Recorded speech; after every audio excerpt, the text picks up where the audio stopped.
Hey y'all, it's me again, Joey. Well, ready to let them loose? Yep, that's it. Let's see if they make us run.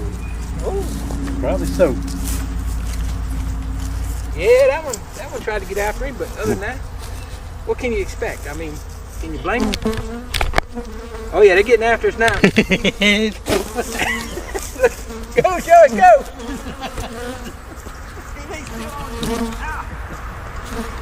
Hey man! They're mad, buddy.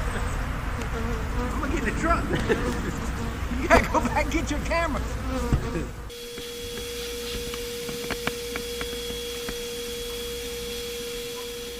But also, just get as many as you can off the one next to it. Get out. You gotta move forward. Do that side again.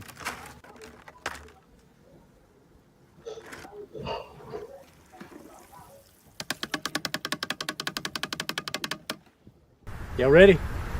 Let's get started.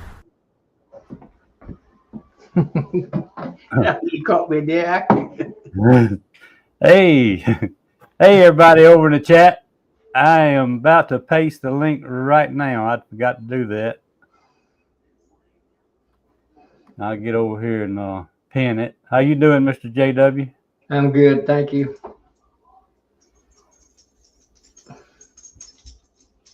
I've been building, making fondant and creamed honey.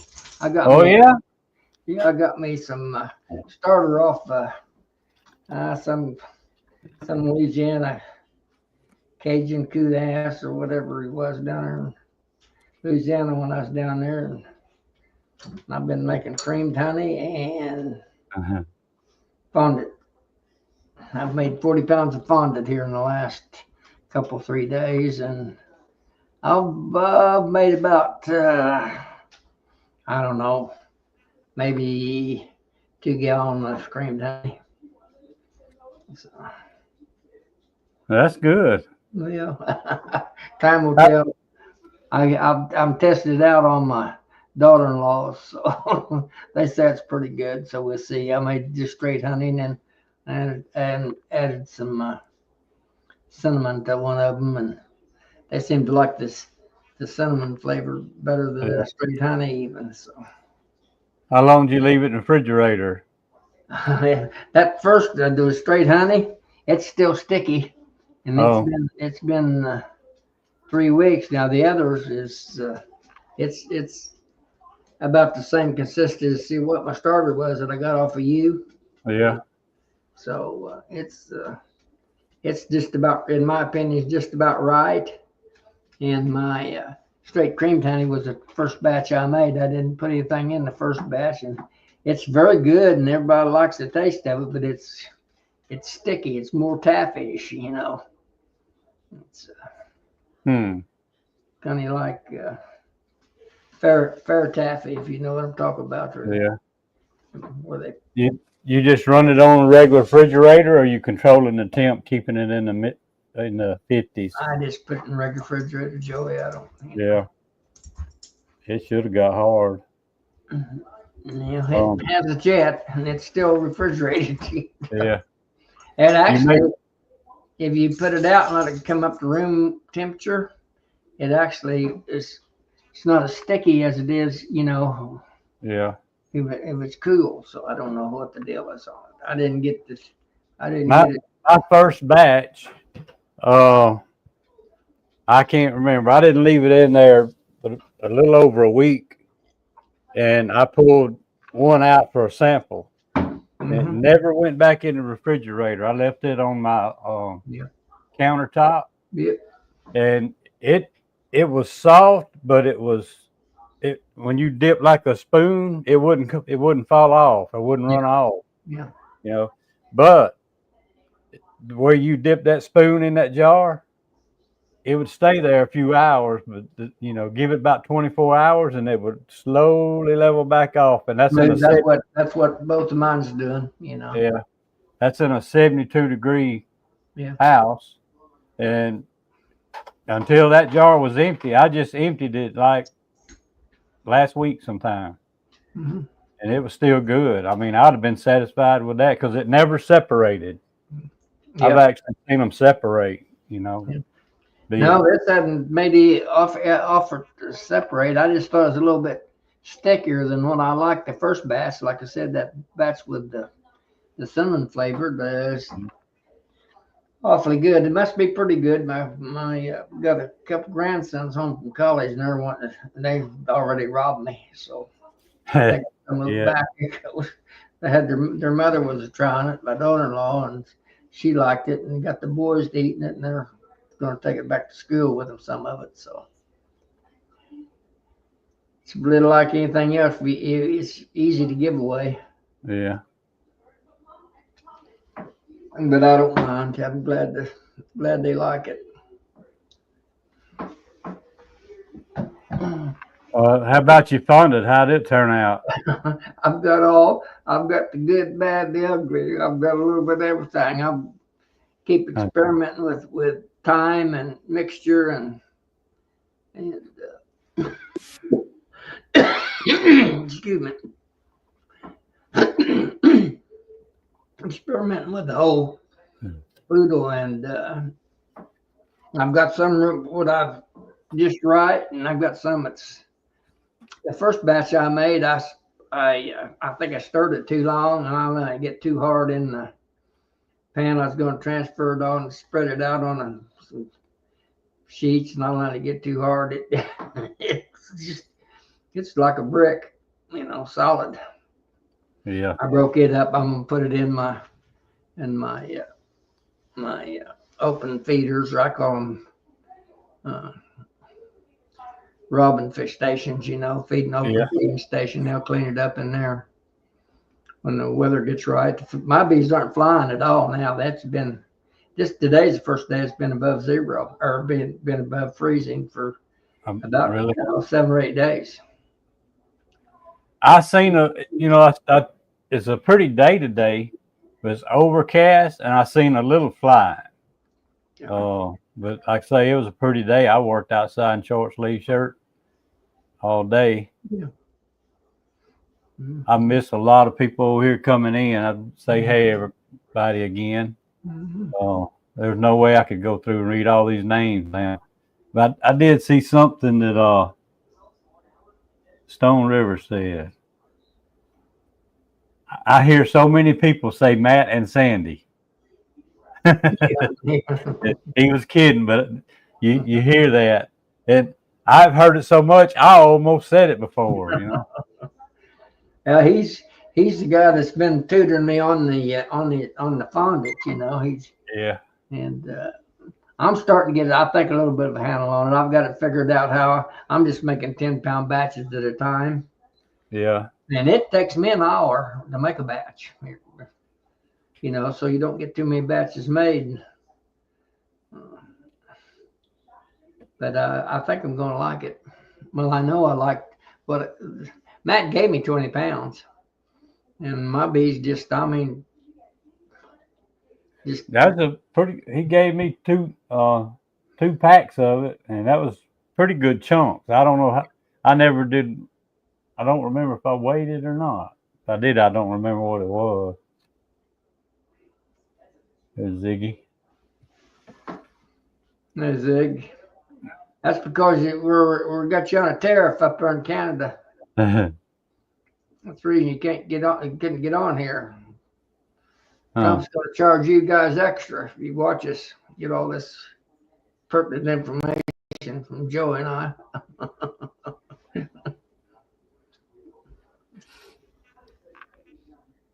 Nancy's asking why my swarm boxes are so deep. Actually, that was the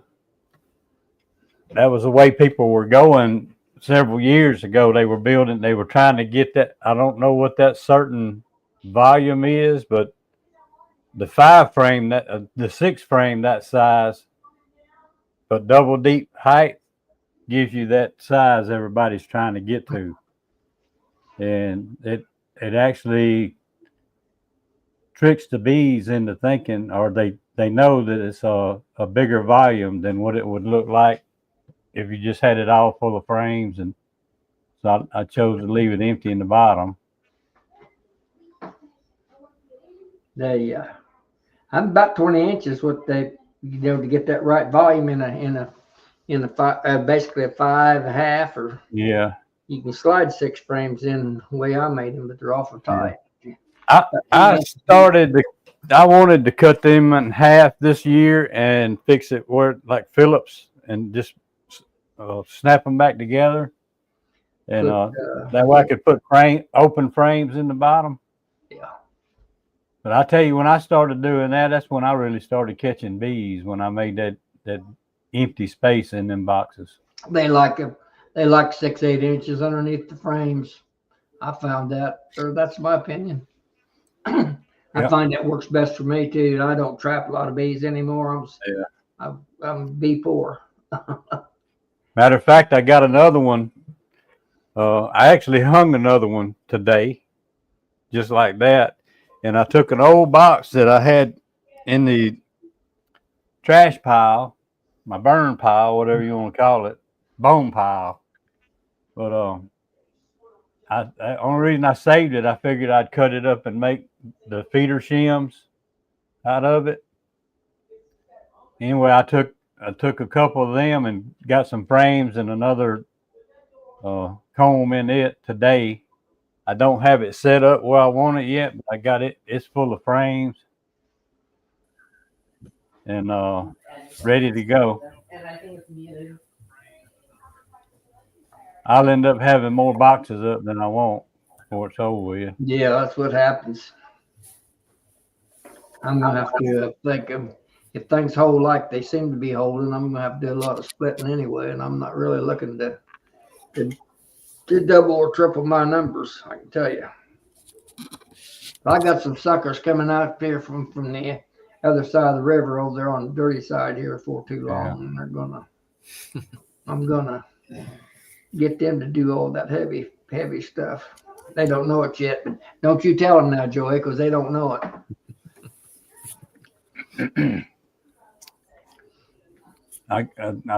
She said that would kind of be like putting a medium underneath the deep. It's actually like 2 deeps. It's actually like another deep under it. Yeah. But I was actually looking for an old medium to put under my deep box that I'm working on setting up now, because that's what Randy McCaffrey likes to use. He'll set up a deep box with frames in it for his swarm trap and set it on top of a medium. Yeah. According to him, that's the perfect size box they're looking for. Yeah, it'd be about right, I'd think. I mean, my thinking. Like I said, I only had one empty medium with no frames in it, and I wasn't going to throw frames out on the slab and use it, so I just went ahead and used another old deep box. When you first showed those swarm traps of yours there, that little video you made here last week or in the last few days, I thought you stole mine. They look, I've got mine. They look just the same. Mine's actually 20 inches. That's how deep mine are. Yeah. Those are, if I remember correctly, they're 20 and a half. Yeah. In other words, the nuke box, that decoat nuke box that I use, you build them out of plywood. If I remember right, they're 10 and a quarter. So I made it deep enough that if that didn't work for me, I was just going to cut them in half and make 2 boxes out of them. Yeah. Well, they work for me, but like I said, I'm about to quit putting them out because I got more bees than I really want. Right now, I shouldn't say that. I may open them up here this week and they may all be dead. But yeah. Now, Nancy, if you've watched that video, I linked last year's video to it, and it goes back to the year before that. If you just keep going backwards, you'll see a few different things that I did over the years and changed them up. You can just keep going backwards or get bored, one or the other. Probably get bored with it because it's covering a lot of the same stuff. Listen, I've never seen Tom this quiet. What is he doing? I'm trying to figure something out over here is what I'm trying to do. Melissa and I had to sit through like 5 hours of meetings this morning. Oh boy. I'm done sitting, honestly, is what I'm doing. So 5 hours of meetings. Man. yeah, we had to go out to Columbia, Missouri today, actually, and for the Missouri State Board and stuff. And we did in-person meeting stuff today, trying to work through some of that stuff. So it was productive, but it's not as much fun. And then my sidekick's here. Yeah. My sidekick's here. Sidekick, not side chick. I can't afford more than one, fellas. Financially or for his health reasons. I don't know who can. Any and all reasons. You choose. Yes. So what are you trying to figure out before I got over here? Nothing, that I can't see the screen. You can't see the screen. No. I don't know what he was working on, but when you started coming up, he started hiding it under the couch. Yeah, go under the couch and get whatever I'm hiding. No. What can't you see? I don't understand. There was that fellow on there in the background with straw huts there in the back. Started saying that he called us from the dirty side of the river. What's new? I know. Can't believe that guy. I got reinforcements coming in, Joey. Huh? I said, hopefully I have a reinforcement coming in to help me out. Oh yeah. From the dirty side of the river. Oh. They can't handle me, Joey. I'm telling you, they can't handle me. Mm-hmm. He's too much for us. And dirty side boys. I'll cheat on them. Amen to that, Steve. I'll even lie if I have to. Yeah. Hey, that's most of the time. He'll trap them and paint them orange like the raccoons. I know, right? And then let them go over by the arch. Yeah, don't do that. I don't want to hang out in St. Louis. Oh, man. No, don't want to do that. Joey, did you see you have a new viewer on here? I hadn't noticed. It's kind of going by so fast. Yeah, Mr. We got a huckleberry and a bee for real. That's new to me. Is it the one that's pulled up here? No. So. I've never seen huckleberry before, but bee for real. This one right here. This is his first time on the chat, he said. Oh, okay. Well, welcome to the chat. Well, I was trying to see that emblem. It didn't get much bigger, though. Well, I'm trying to look for his original post. I'll put that up there. Right there it is. Let's see what Huckleberry was asking. Well, he's asking if he to combine or feed and hope for the best. I'd do some combining if you got another hive. Yeah. Come on, if you want my opinion. Yeah, I've done that plenty of times. So. Oh, in Alabama, yeah. It kind of depends on what your temperatures are. Is it warm enough to get into the? I think it's been like -6 or 7. He's in North Alabama. It could be chilly there. Actually, I don't know. You just have to. You might wait until it gets a little bit warmer. You know, you might just have to wait it out and see what happens with it. And then as soon as it's warm enough, you can combine it. That's another good thing about those double screen divider boards. Yeah, that's right. Yeah, you got them. Right. What's that? Yeah. Joe, here's Be For Real's original post. Yeah. I don't know which Dennis he was recommended by. Be For Real. Would that Dennis guy? Would that happen to be? Well, Dennis where are you from? First off, that would help us figure it out. Dennis Cruz from North Florida. Dennis Cheryl might be too down there. We know the same person. Dennis Barney. Barney. There you go. There you go. Okay. I've never met Dennis. Nope. Well, he didn't give you very good advice, is all I can tell you.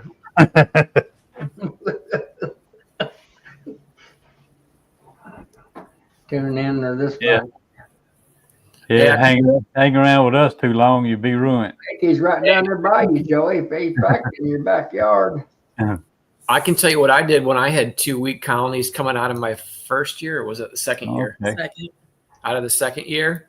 You want to know what I did? I actually they were 2 nucleus colonies actually, and I wasn't going to accept a fail.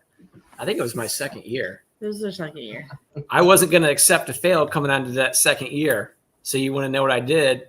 I actually have a 2-car attached garage to my house.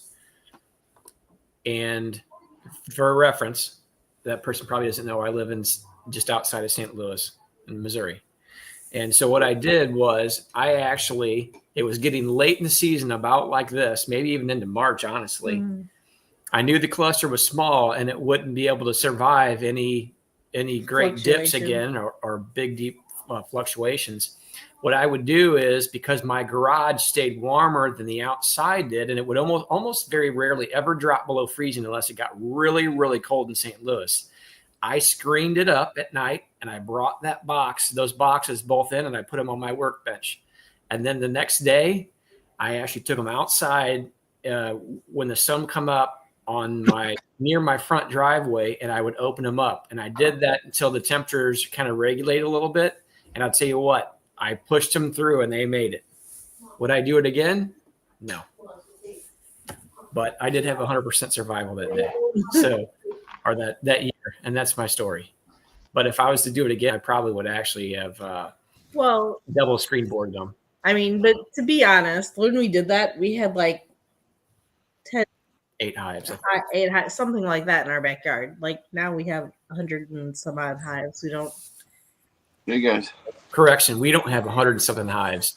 I have one, and Melissa has 100 and something. That's what it is. That's the correct math, right, Matt? I believe so. Yeah, Tom, if you came up with it, I haven't done. I just popped on. If JW came up with it, we probably need to double check it. Yeah, I'm not asking him. He'll be counting all his hands and toes, and then trying to count his neighbor's hands and toes. And we're not going to do that. Yeah, be for real. I'm sorry. Be for real. You're further south than me, and I am further east than you. So. Mm-hmm. I was fixing to say I'm gonna go outside and shoot my shotgun and see if you could hear it, but I don't think you'd hear it that far off. Where he's at, in my experience with Louisiana, he's down there where they speak that real Creole, yes. Dialect. Yep. Isn't Lafitte? He's near the Marie Laveau. Yeah. Some people get that confused with Lafayette. Well, when he typed that in, that's what I read at first. I'm like, wait a minute, that's not right. What was you starting to say, Matt? No. I interrupted. No, you're fine. I had just overheard JW before I popped on saying that he had a workload, a list for Tom and I. Probably involved a pitchfork and some manure and. I'm not sure I know how to work one of those machines. It's not a machine. I grew up with horses. So no, we've got all that. That's all ancient history in my world. Yeah. Thank God. I'll come out then. Cleaned about all that out. You probably have some splits coming up your way with all that 100% stuff going on. Well, we'll see if it's still 100. I haven't been in there for, couple weeks. I didn't either. I went out to one of our largest yard today, and Tom, as you know, it's almost been single in this last round of snow. I was surprised. We probably had 8 inches of snow on the ground out there, which is a lot more than what we had in town here at the house. So I did go up and put my ear to some boxes, and heard that little sweet hum. Yeah, I think if we have a decent day tomorrow, my snow will all be gone. I didn't have near what y'all had out there though. Yeah, it wasn't a big snow. It wasn't a big, I'd almost call it like a Colorado type snow, just real dry and it just accumulated over time, but it just kept dumping and dumping. It was a real slow moving storm system, I think. So, Matt, I seen some numbers the other day that talked about how much snow we've had this year in our area, which was which when they counted, it's usually St. Louis proper, which usually doesn't get as much snow. And we were almost at 19 inches, which was above Chicago, somewhere in Wisconsin. I forget. They listed like 3 states. It was Des Moines, Iowa, Chicago, somewhere up in if it was Minnesota or Wisconsin, one of the two. And there was a few other major cities that they listed kind of north of us. And we have had more snow on the ground this year in St. Louis than these other states have. And I'm like, that's mind-boggling. Yeah, these are like our region out here in Sandy Valley and Hillsborough is kind of like its own little microclimate. There's no flat land like there is over by JW, all clean and crisp. And but what I'm saying is, it's its own little microclimate of sorts, and some of those pockets definitely held in some of the snow. I was surprised when I went out. I was stepping through. Well, really, the air's a lot cleaner over here on this side. It is. Yeah. People are just, when you get over to Illinois, the things change a lot. People are a little bit less honest. Mosquito. Even the mosquitoes are downright ornery over there. So you get on that side of the river. Rightfully so, but everything seemed to be going well. So I'm excited. Tomorrow we're going to be in the 50s, so there's going to be some bee flight. Mm-hmm. This whole next week, we get up to almost 60 degrees, which is a complete polar opposite of what we've been experiencing basically most of January and a fair amount of February. I think we've only seen some since January 4th, basically 4th, 5th, after getting back from Nobby, we've only seen maybe 5 or 6 days of reprieve, and it's just been downright bitter here. Well, when I looked at the extended forecast, I don't see any major dips or fluctuations in the weather. So we'll see if that holds out. Yeah, we don't feed pollen, but once a year, and it's going to be Monday and Tuesday. Is when I'm putting pollen patties on.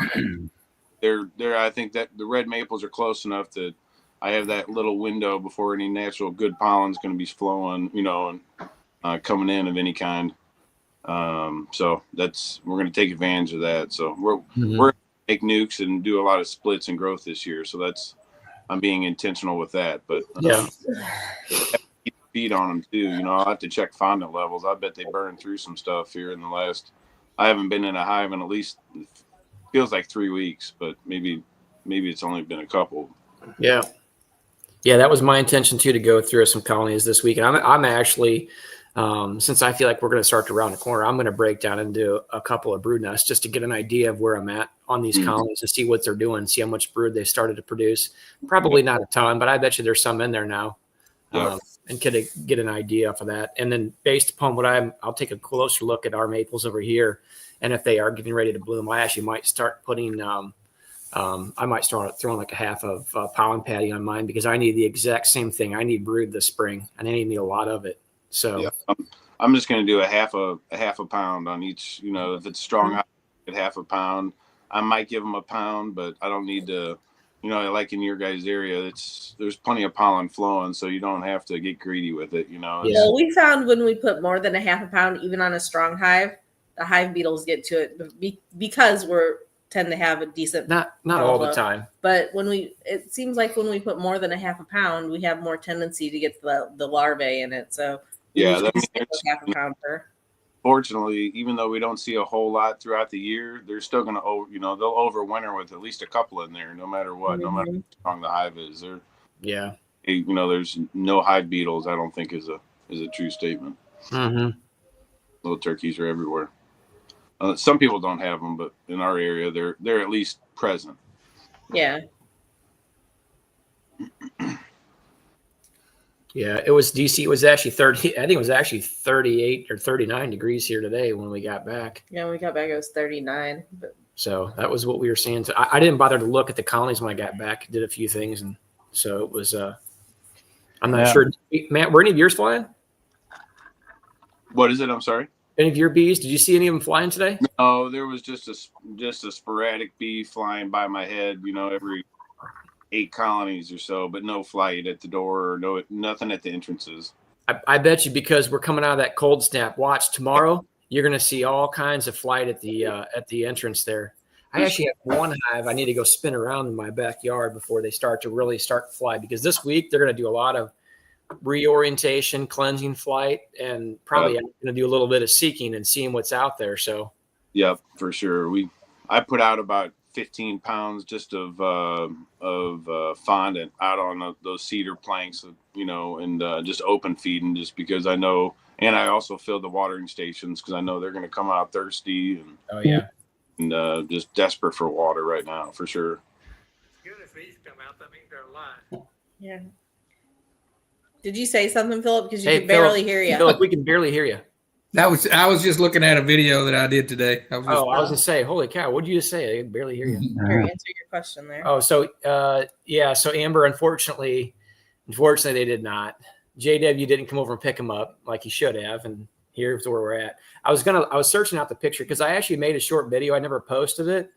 Doggone it. Let me find it, and I'll try to just hold it up to the screen. Here we go. You can email it to the email address, and I can pull it up To our email address. Okay, Amber, I'll post that here in just a second. We'll check those first two before we leave. That's our new bee yard. We just moved those hives there today. Noah's opening them up. Right. And I hope Melanie's watching, because we did use duct tape. None of them are dead. It was plenty cold this morning. So you and me. Just to me. I got Joey's thumbnail in front of it. My thumbnail. I think that's the thumbnail for your video. It was a big was that brood frame?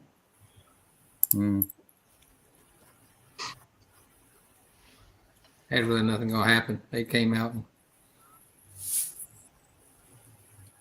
and flew. They're all alive. One of them had me a little worried. Two of them had me a little bit worried. One of them, they're alive, but it seems like I got to get back over there and feed them.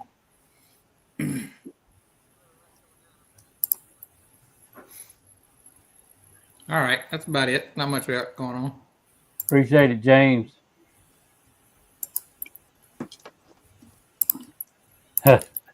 Here's that open air colony. I just noticed your title there.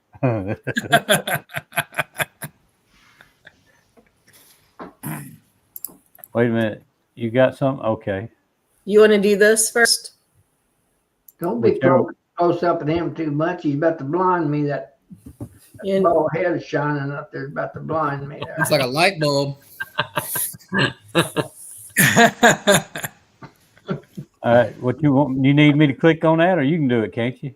Oh, well, I did click on it, and then you must have clicked it too. No, I hadn't. Do you want to do that right there? I already did. Oh, did you? I missed you saying that. Everybody's saying hi to Melanie, so she isn't here. Okay. So here is. That's what's left of the open air colony. You can see there was really one big piece of comb hanging on that branch, and there was a couple smaller ones there. My old buddy Cash Patel just called me and said he's putting out a warrant for you for murder. Well, I was hoping you were going to come over and get him.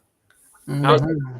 I was going to film you on the ladder. So it looks like there was probably maybe 3 pieces of comb there, but that one piece of comb looks pretty good size there. I said there was one big piece and 2 small ones. Yeah. Mm-hmm. How high up was that, you think?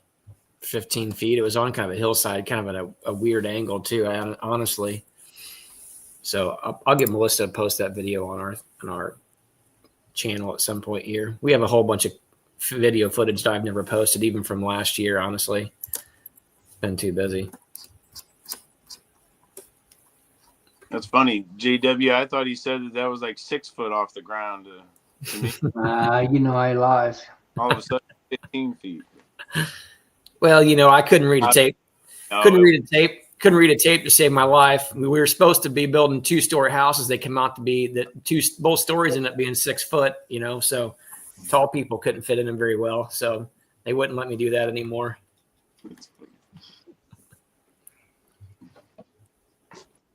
Go get the wax. Paul Hales, who needs the wax, send him down to Paul. That's the least you could do for them. That's terrible. Some good wax builders, that's for sure. Yeah. Hey, Paul, I'll tell you what. Come on over, and we'll go get it if you want it. Come on down to St. Louis. I should not have ever. I wouldn't have had the nerve to put that out on into the public. I'd let them poor bees.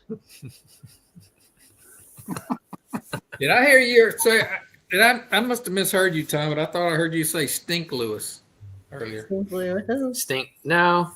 If we went over to if I said East Stink Louis, that would have been right because that's actually in Illinois.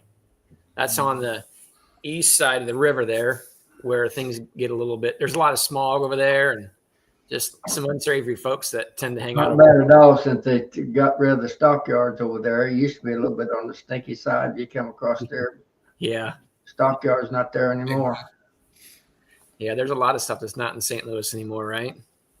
There's some really nice areas in St. Louis. Right. The areas that we live in outside of St. Louis. Thomas, stop it.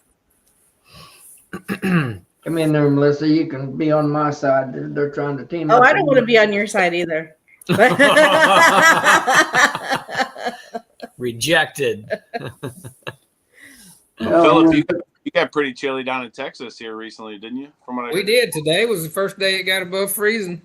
So it thawed out pretty good today. They got up to in the 50s today. Oh. And when you guys were talking about your weather, I looked mine up and it's I think it's 59 tomorrow. And then earlier that his bees were flying. Yeah, Monday and Tuesday is going to get up to 68, and then Wednesday is going to get up to 72. Nice. Thursday is going to be 66, and Friday is going to be 73. The lowest it's going to get overnight is going to be 40 one day. It's going to be in the mid 40s most days. So at night, so that's nice. It's going to be good. I'm going to try to get some food on these bees. The ones we moved today were pretty light. I got to go back over there. I wasn't going to go back over there for a week or two, but one of them's got me kind of worried. So I'm probably going to be over there in a couple of days with some food. Yeah, they're definitely starting to, if they're brooding up, they're going through those stores even faster now. So, oh yeah, it's almost deceiving how fast they'll tear through it right now. Because my feeling is if I think that there's brood in there, there's probably definitely brood in there. And yeah, it's hard to tell after they've been cooped up. They're going to reorient out front anyway, so you don't know if they're, graduating to graduating nurse bees or what the deal is. Yeah. Mine overall are light. They went into winter light. I was feeding them all through the winter trying to keep them alive, and so it's really going to be on now. Matt Bryan approves of your hat choice tonight. Oh, thanks, Brian. Got my flower street. You got the flower street? Yeah.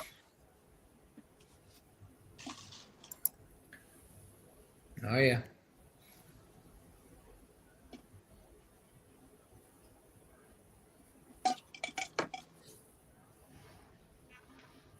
Hey, is Melanie picked it still up at Goodwill? Is Melanie still on here?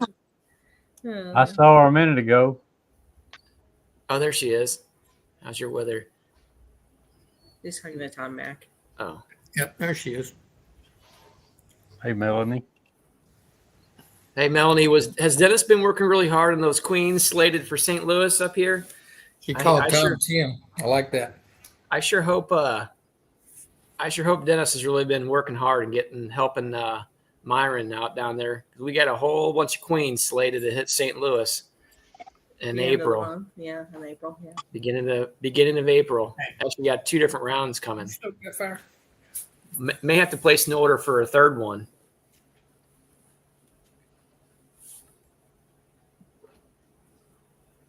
Split mania, Yep.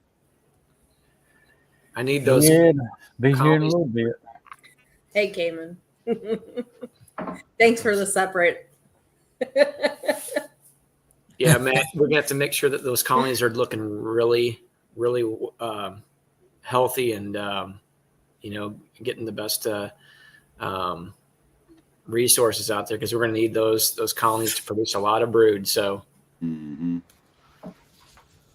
we're building 100% of our own. So It's fixing to be busy season here, just right around the corner for everybody. I think Melissa's goal is 200 this year. So that'll be the max at least. Wow. Well, we've got this month we had the MSBA meeting today. I've got a talk, I think, next week with a garden club, and then we have a Zoom meeting with Missouri Extension Office. Mm-hmm. Our beginners follow-up workshop is this week. Then at the end of March, we're going to Colorado to Westcliff. John Mitchell's, I guess that's his club, to their thing. And then when we get back, it'll be full-blown bee work. Yep. Yeah, that next week is when we're making a bunch of splits. So hopefully that weather straightens out and becomes a little bit more useful for us. How about that? I like that comment. What's that, Nancy? You didn't know she's tuning into the He-Man Woman Haters Club. Calls that big old bulbous eyes. Says the guy that got caught in the basement. You had to be here to know what I'm talking about, I guess. Joey, I thought you would be coming over to Texas with Mike Berry today. No, I wasn't invited. I'm just kidding. No, I didn't even know what day he was going. I thought he was there earlier. The only reason I know is he texted me yesterday. Today. He texted me yesterday and asked how far I was from it. But it's a long way. It's near Houston. I'm near Dallas. Yeah, he had me filling in for him at the meeting. We had our meeting last night or Thursday night. You told him how to do it then. We had, believe it or not, when I asked if anybody here had never done a split before, almost 40% of the room raised their hand. Wow. So I was kind of expecting to just show people that already knows how to do splits, how to do, different kinds of splits. We started with a regular walk away and told them what's going to be happening if you just split them like that, and the options of putting a cell or a mated queen. We just had to start from the bottom and work up. It's good though. It's a good meeting. Y'all got a good club there. If that the normal attendance is like we saw on that video you guys put out. So since so many of them hadn't done splits before, were they new? A lot of them newer beekeepers. They would probably see 4, 5, 6, 7, 8. There was at least eight new members there that is just getting into it. Some had maybe one hive that they had just acquired, and some were about to get into it. So one thing that surprised me last year is when we got nukes for the club, and I'm sure y'all have heard the story about how we had a problem with our original club nuke order that they got sprayed, and we had to scramble to find new nukes. Anyway, the new nukes didn't have marked queens. The people who bought the nukes were expecting marked queens. So the board, we had to go out and mark all these queens. And I was shocked how many people had never had experience marking queens. Like, I think we were really the only ones on the board that had significant experience marking queens. So I guess Dan had some experience too. But it's like one of those skills that you just assume if you've been in beekeeping for a while, you know how to mark queens or you've had experience doing it. And none of them, a lot of them hadn't had like hardly any experience in that. There's, I guess, some things you just kind of, things that you're used to doing all the time, you kind of take for granted that other people who have been in beekeeping have no experience doing this or have never had to do this, It's intimidating, for sure. I mean, just to learn at it. We all can't be like Selena and Bob Benny, Yeah, I know.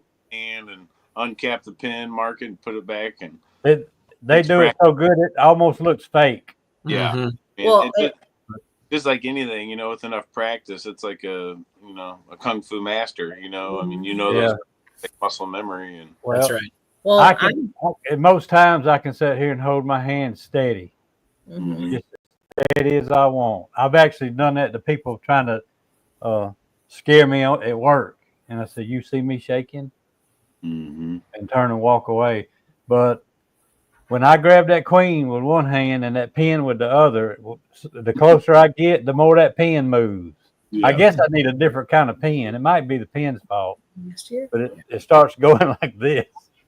I have to actually rest my hands like this and then dive. Yeah.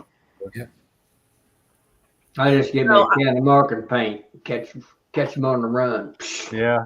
So honestly, I don't ever pick the queens up and catch them just because I'm not coordinated enough to do it for whatever reason. So we'll actually find them and I'll just gently put my hand on her back and kind of hold her still for a second and dot them and let them and let them go. And that works out. It's a lot faster for me and easier because like I said, I just, for whatever reason, I'm not, part of it's probably because I'm left-handed and I want to catch the queen with my left hand and mark it with my left hand. And it just doesn't work out well for me. I catch it with my right hand and I stick my finger out and let her grab my finger and then you put your thumb up. That's what I do. I grab her with my right hand and set her on my four fingers and thumb. So set her on your finger. She'll reach all them legs around the side of it. Then you just kind of gently put your thumb on there and try to get at least two of them, if not three. Yeah. I thought I had it on my shelf over here, but I got one. I don't even remember where I got it. One of them you just set on the the pushing thing. Yeah, I want one of those. I don't have one there and diver. We actually brought several of those when we did that queen marking because we knew we were going to have inexperienced people marking queens. It's like, this is going to be the easiest thing for you. As soon as you find the queen, just put this cage over and you can mark her right through it. Did you put her in a cage after that? Because sometimes they'll clean her off if you leave her down there. No, I think they just kind of left her in that long enough for her to dry and then she ran off. We've never really had issue with any queens that we marked being cleaned off that fast. Yeah. That's marking good advice right there. You talk about a spray can. Oh my gosh. So I was marking one time and there was a worker on my finger, and when I dabbed the ink on the queen's back, that worker just sucked it all right off of her. Just as soon as it hit, it was gone. I had to dot it again. It was like, wonder how that tasted. But I was just telling somebody about it. I've got two different kind I keep in my toolbox. I've got the old plunger type, and it's been used so much that it won't stay. If you let it go, it just slide down on the the marking thing. But what I do, once I catch her, I hold it. I just let it rest on my thumb, and I just kind of work it like this and let it work down till it closes up on her, and then I'll mark her. I like it because it's got squares. It's supposed to be the one-handed queen cage they got for marking. Yeah, it's got those lines. It's just got ribs, and she can still move on you if you don't get it tight enough. I've never used one of those. I've used the plunger type. Is that the guillotine you're talking about, Joe? Yeah. I'm gonna go see if we have any of them here. I don't know if they're here at the shop. I'll be right back. But yeah, this year one of my goals is to get used to picking them up and marking them by hand, because what I'll do is I'll accidentally hurt one and I'll end up going back to the plunger. But I've marked, I don't know, 3 or 4 so far this year, and I've just picked them all up. Yeah. I think Noah was with me, and he was able to hand me, he would grab me the clips, and he would grab me my pen if I didn't happen to have it with me, and open it up. So it's nice to have somebody stand there, like, like scalpel. Yeah. Well, the king's got all kinds of servants like that. That's right. Yeah, I know one thing that helped me be a little bit more comfortable with handling queens or whatever is just picking up nurse bees to put in attendance for, virgin queens or any kind of queens going in cages, and they're a little bit more docile, nurse bees just kind of hanging out on the comb, so drones help too, but if you can get comfortable picking up a bee that stings you, you're a little bit more cautious, I feel like, having to go for a queen. At least I don't pick up the ones that can sting me.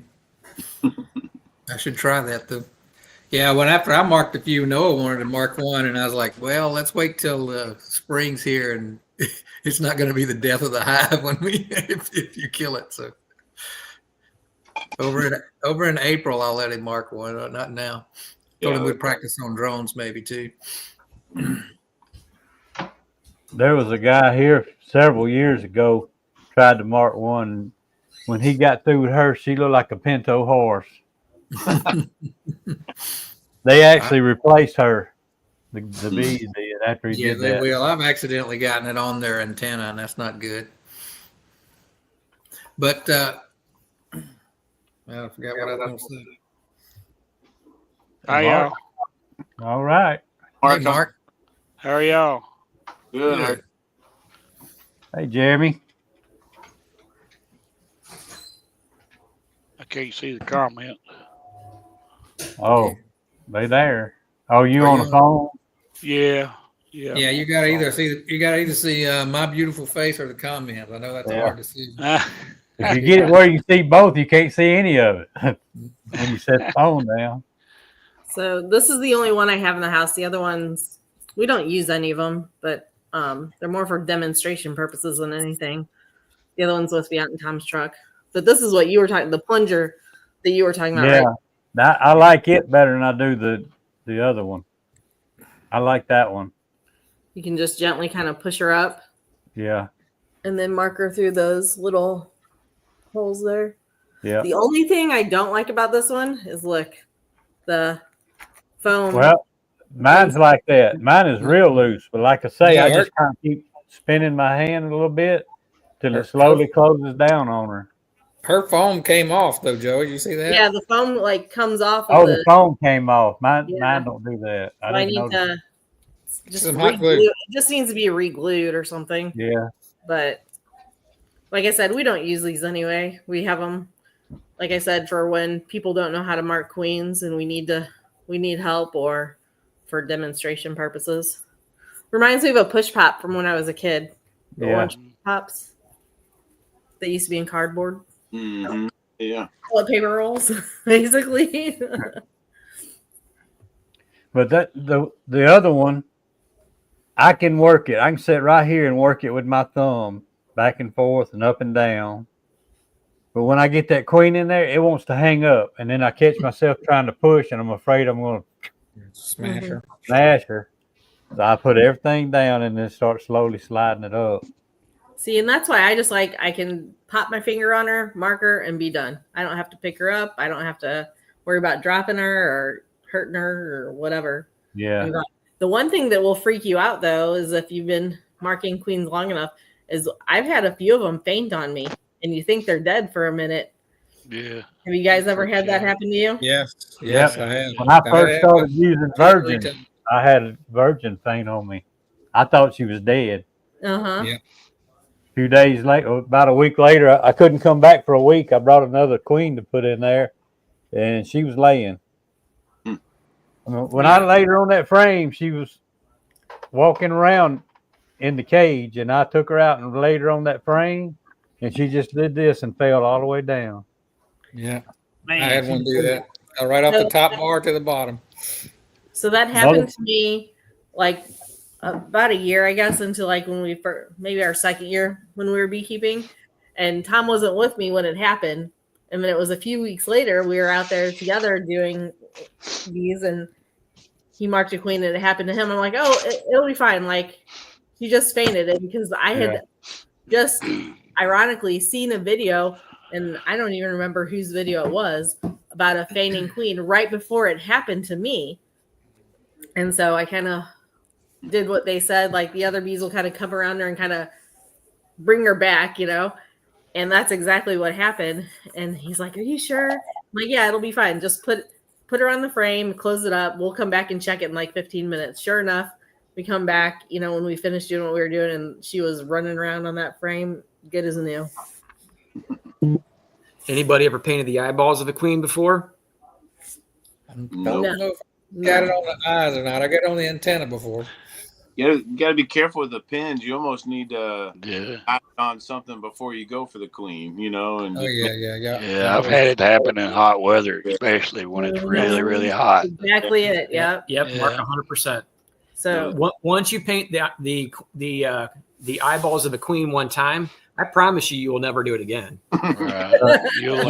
You will build a safeguard into your queen marking technique that will keep you from doing that a second time. Yeah. And I was trying to lick the queen's eyes off, and it didn't work very well. Yeah. He was licking that Posca paint. That's what's wrong with him. Yeah, you make sure you, especially when it's hot, like Mark said, dab that paint pen on like your hive stand or the lid or something like that a few times to get it loaded and make sure that initial gets cleared out before you go to mark your queen. I just want to read that. What? Okay. Is that what this whole tongue might say? Yeah, that's my weird face for the evening. So get that out of the way. Oh, thank God. Hey, Joey. Joey. Earlier, in the thumbnail for the video. Yeah. Earlier, there was a question. I think it was Huckleberry was asking if he should paint wax or put wax on the inside of his swarm trap to get rid of the new wood smell. I missed that one. Yeah, he was asking about putting wax in there. Yeah, he was asking if he should put paint wax in there. It was a while back. I have, but I don't make a habit of it. Yeah, I always do on my new boxes. I don't ever go back and reapply it, but I always do it on my new one. Yeah. And I was going to tell him that what I think helps is I'll take some propolis and put in the bottom of it, and then take a heat gun and melt it, and then scrub it in with my hive tool. I think that really helped.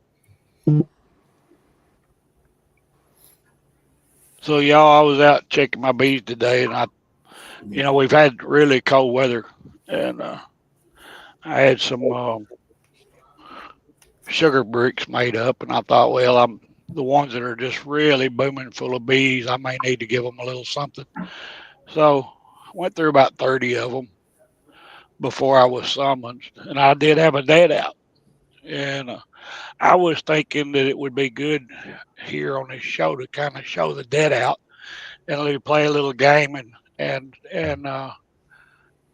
y'all make the call of what happened to this hive. I'll keep my mouth shut and let y'all look at it, and we'll see what comes about it. All right. You want to do that? That way people can learn, right? Sure. Yep. Oh, okay. So here's the bottom board. We'll start with the bottom and work our way up. Okay. I don't know if you can see that. There's a lot of dead bees there. Okay. It's not a whole lot, but yeah, you could tell they all fell down, right? Is that a lot of cappings on there too, Mark? It's hard to see that. This here is just ice where it dripped off of that's just ice right there, okay? And this, can you see that right there? You move your camera a little to move the camera to your left. Otherwise, there you go. Yeah, right there. Okay, you can see where they just hatched out right here. It's hard to see. Yeah, they look like they cleaned.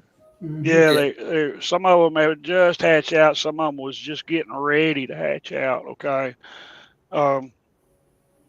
Let me get rid of this bottom board and we'll go to the next. The bottom has got quite a bit of weight in it. Okay, it's pretty heavy, and there's no bees in it. Okay, but there is honey in it. It's full. I mean, well, it ain't full, but it's heavy. The top what I can do, get you situated over here where you can see. How much honey's in the top? Is it pretty heavy? It's pretty heavy. Okay, so It's not. It's not full. It's nowhere near full. Okay, but let me get you down a little more. Is that better? Yeah, we can see the top of the frames now. Okay, we'll start over here. There was a small amount of bees, probably 4 frames in. You can see we got honey. That's number 2 frame. That's number 3 frame. Yeah, that's a fold as well.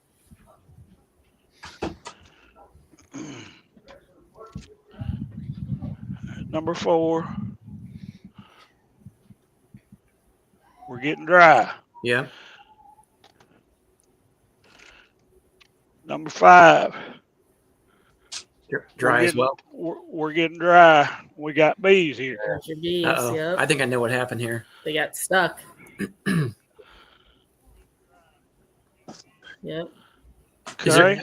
There wasn't any eggs or brood underneath that, was there? No, I don't. If there was eggs, I can't see them. Okay. This is number 5. Okay. If you look, what they were covering up. Yep, they were on brood. Was brood. Okay. You see all that brood? Uh-huh. I already know what happened there. But there's nothing up here now. Okay. And there's nothing up here. I'm gonna get that tea to me and shut. What? You see all that brood? Yep. There's nothing up here. All that brood, there's nothing up here. Number 3. Pretty good. A nice colony. Full of brood. Yep. Thank you, Kathleen. Number 4, and yes, there is larvae down in here. Well, you had several frames of. But it's dry over here, see?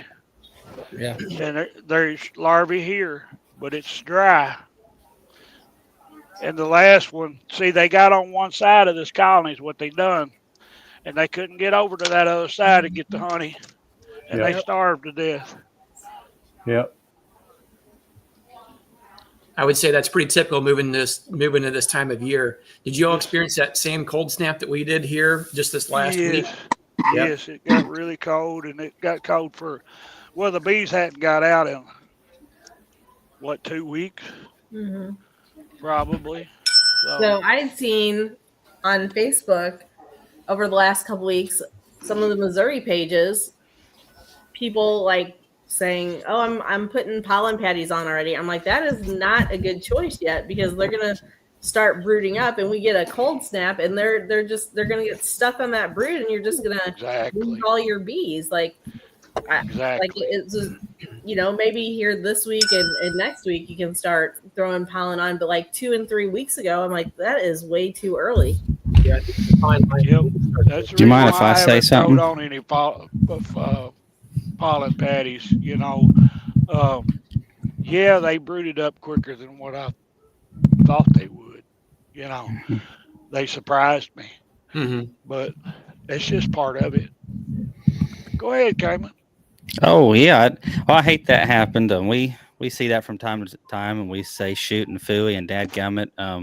But it's one of the reasons why we've started any colony that's not just huge going to winter. I'd say that's a medium-sized colony, right? Where I'd like to see. We've started condensing them down to singles. The only issue we have with that, and we'll do this, because here in Tennessee, it'll be November, and some weeks will still be 65 degrees, 70 degrees. Heck, sometimes Christmas Day it's 60 degrees. And so, I've done it literally on Christmas Day where we're like, you know what, all their food is kind of cattywampus onto one side or this side, and it's not that big of a colony. We just strip them down to one box, and since it's winter time, we don't have to worry about wax moths. We just really need to make sure that the mice don't get into it, and that's really helped us out. And we noticed that they brood better too on that first jump because they can maintain their heat better in a single versus a double. But yeah, that's a classic case of those bees just won't abandon that brood even when they got honey just a few inches away. Mm-hmm. Right.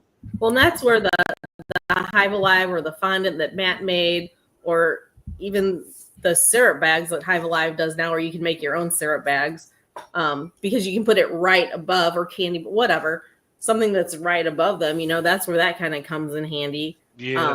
And that's kind of one of the reasons that we do that with either the fondant or the candy boards, is even our hives going into winter, if they have full stores, we'll still put candy boards on them just in case something like that happens. That way there's at least food right above them, Yeah, Nancy asked what side was the bees on. They were on the east side. Interesting. The wrong side. Yeah. I'm sorry. I couldn't help myself. That's exactly right, Cayman. They were on the wrong side. Sorry. That's just the way it was. Yeah. But The side where the food was not. Yeah. And we have some colonies. Like I was just in the yard the other day. It was the one I did the video where we had that drone layer, if anyone that saw that. And, out of 32 colonies over there, some of those, I mean to tell you, they were so full of food and in great shape. And there were some that looked like they were 2 weeks from the same exact thing, maybe less. And once they start brooding this time of the year, and we have people that will tell you all up and down Facebook, if you get a 55, even a 50 or 60 degree day, do not get into your bees this time of the year. You're going to kill them. But you don't have to you don't need to pull everything apart, just a little check or two. Mm-hmm. And sometimes you'll find this situation, but sometimes we've gotten a lot of cold weather here recently. I've been running that wood stove, so nature hasn't been doing what I want it to, but it'll do what it wants. But it looks like you got a question there, Mark. Were I not able to check them? Yeah, that's exactly right. It's rained here every day, seems like. We've had flood waters. It's just been that kind of a last couple of weeks.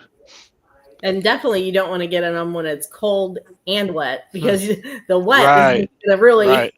It was 37 here today, and I got into them because I knew, it's make or break. So I got to at least check. If I have to, I'll throw some emergency feed on. So that's what I did. It is what it is, Yeah.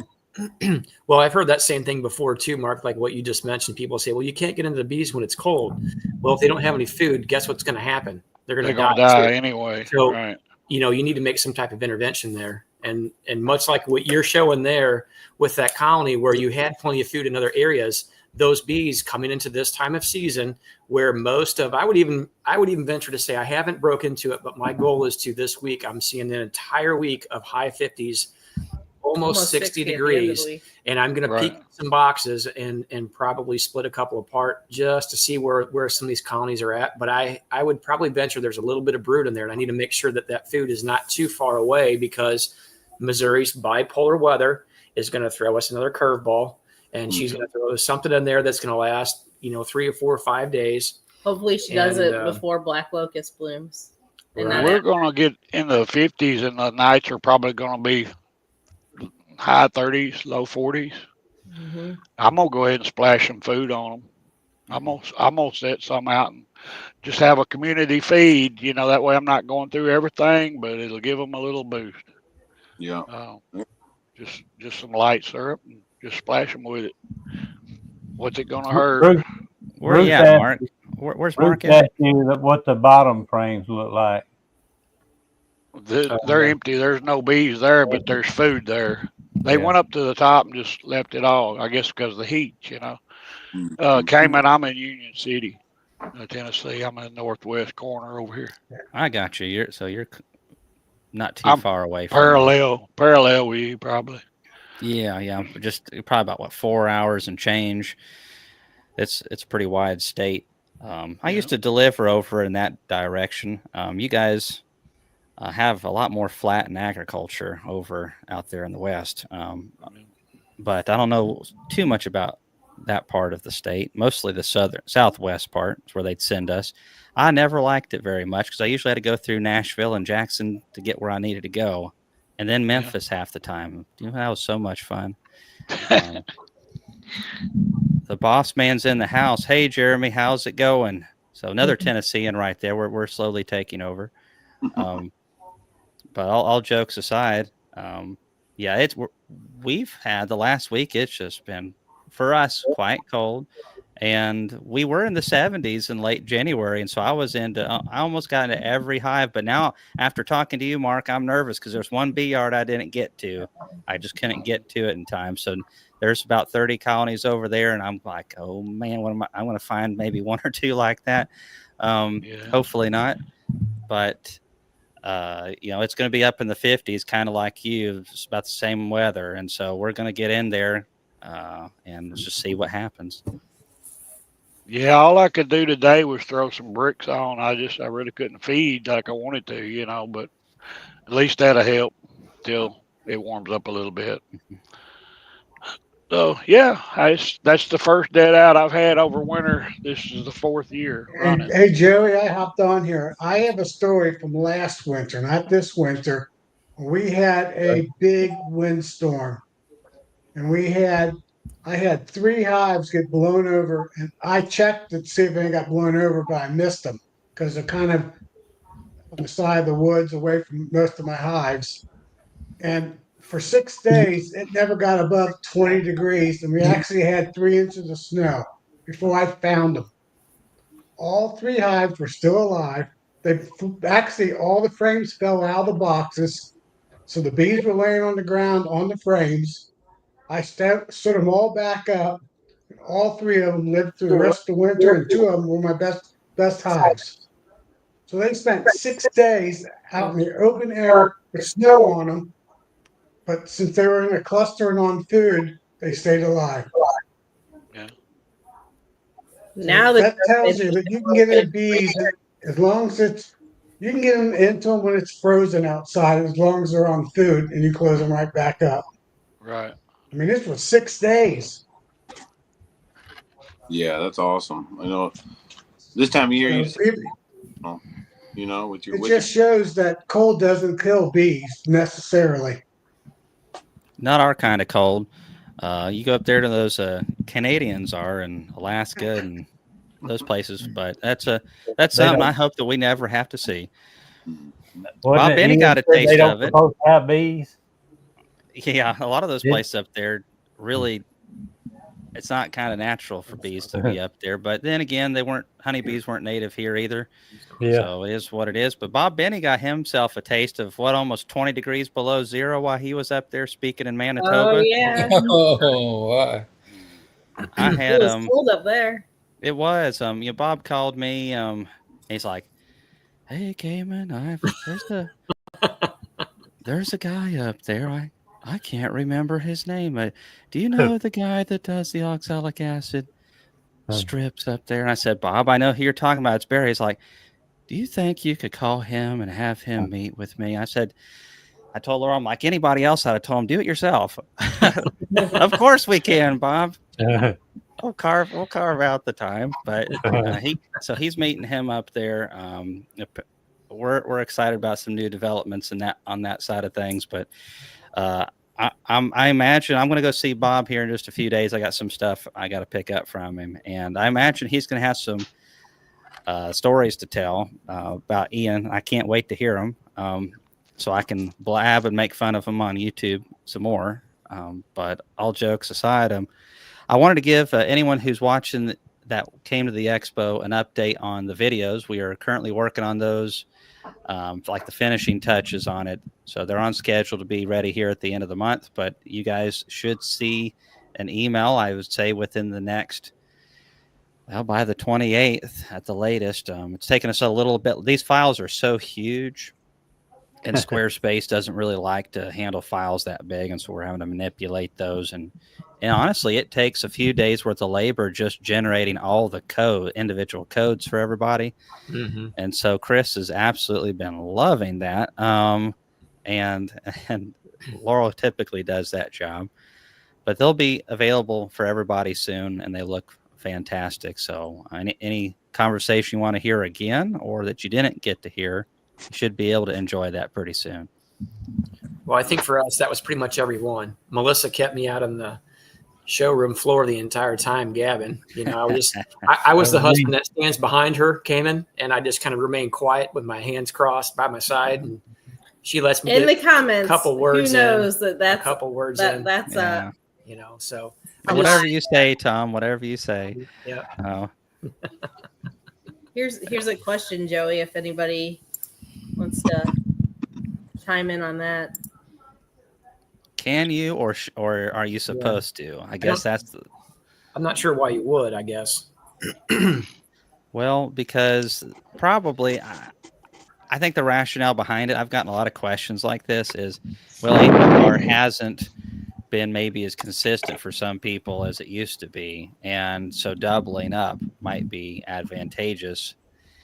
And it probably would be. Bob has a video on synergistic chemical properties, basically when you're using different things at the same time, or some of the chemicals that build up in wax. The organic stuff doesn't do that, which is great.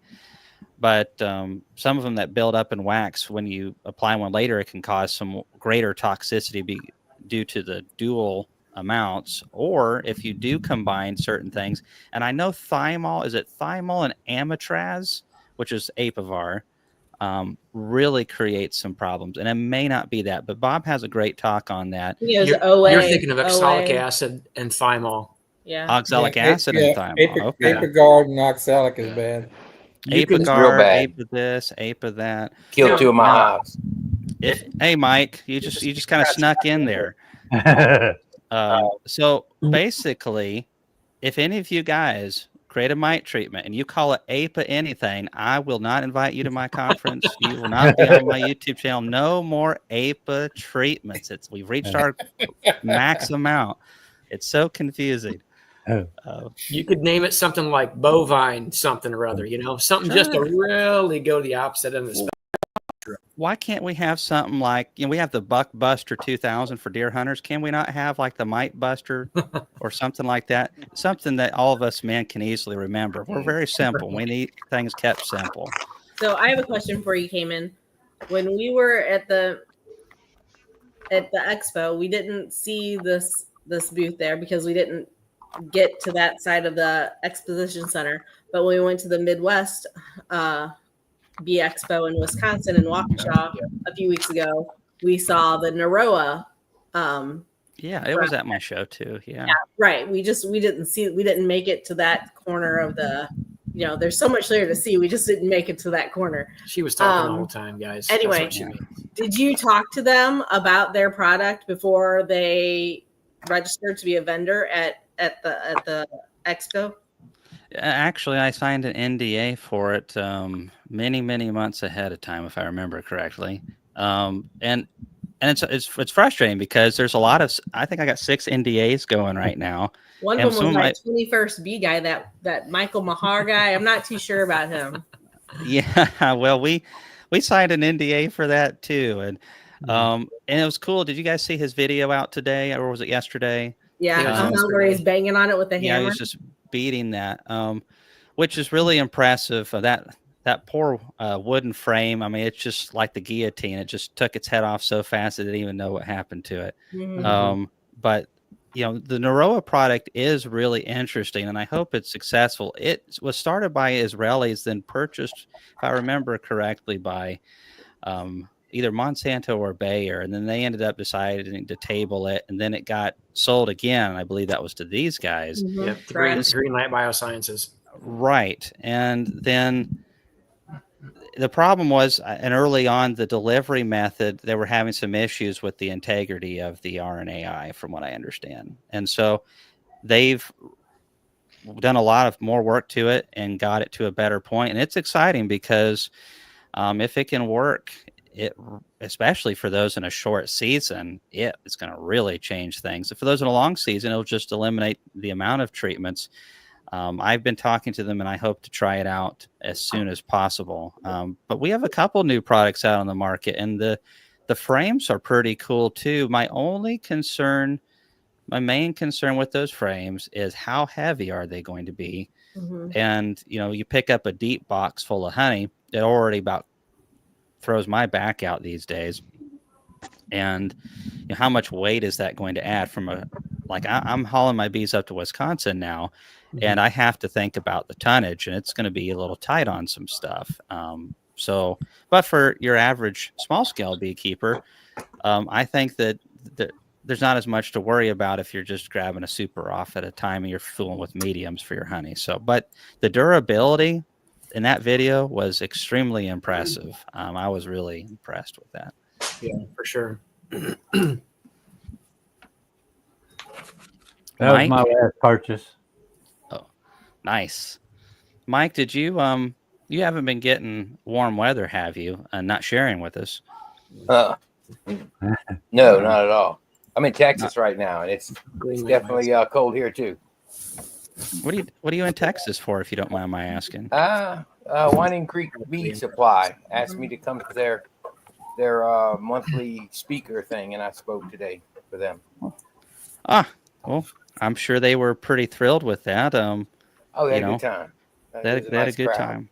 Yeah, nice crowd, good time, good people. And I spoke for Mike. And then Joey spoke. So I got the presidency of the meeting, and my first meeting I was out of town, so Joey spoke for me. And I was told by Scott Steele that the meeting went so well, and it was probably because I wasn't there. I said, okay, great, Scott, whatever. Yeah, that's right. I had a situation that I feel even bad about right now, but I have all these different Zoom meetings, and unfortunately a lot of the conversations come around the Bee Expo time, and I'm just frazzled. I mean, I can't keep up from down at that point. But they were on the same date at the same time in the same state. And I thought it was one and the same. And we get within a week, and one of them's like, hey, man, we see that you're talking somewhere else at the same time. I'm hoping this is a mistake. And I was like, I'm hoping this is a mistake too. And sure enough, I had double booked for the same state at the same exact hour. I mean, come on. And so anyhow, I was like, I need to see if I can get someone else to do this. And I will do one for you in the future. I'll do it for free, whatever it takes. And I was like, dadgummit, Bob's in Manitoba.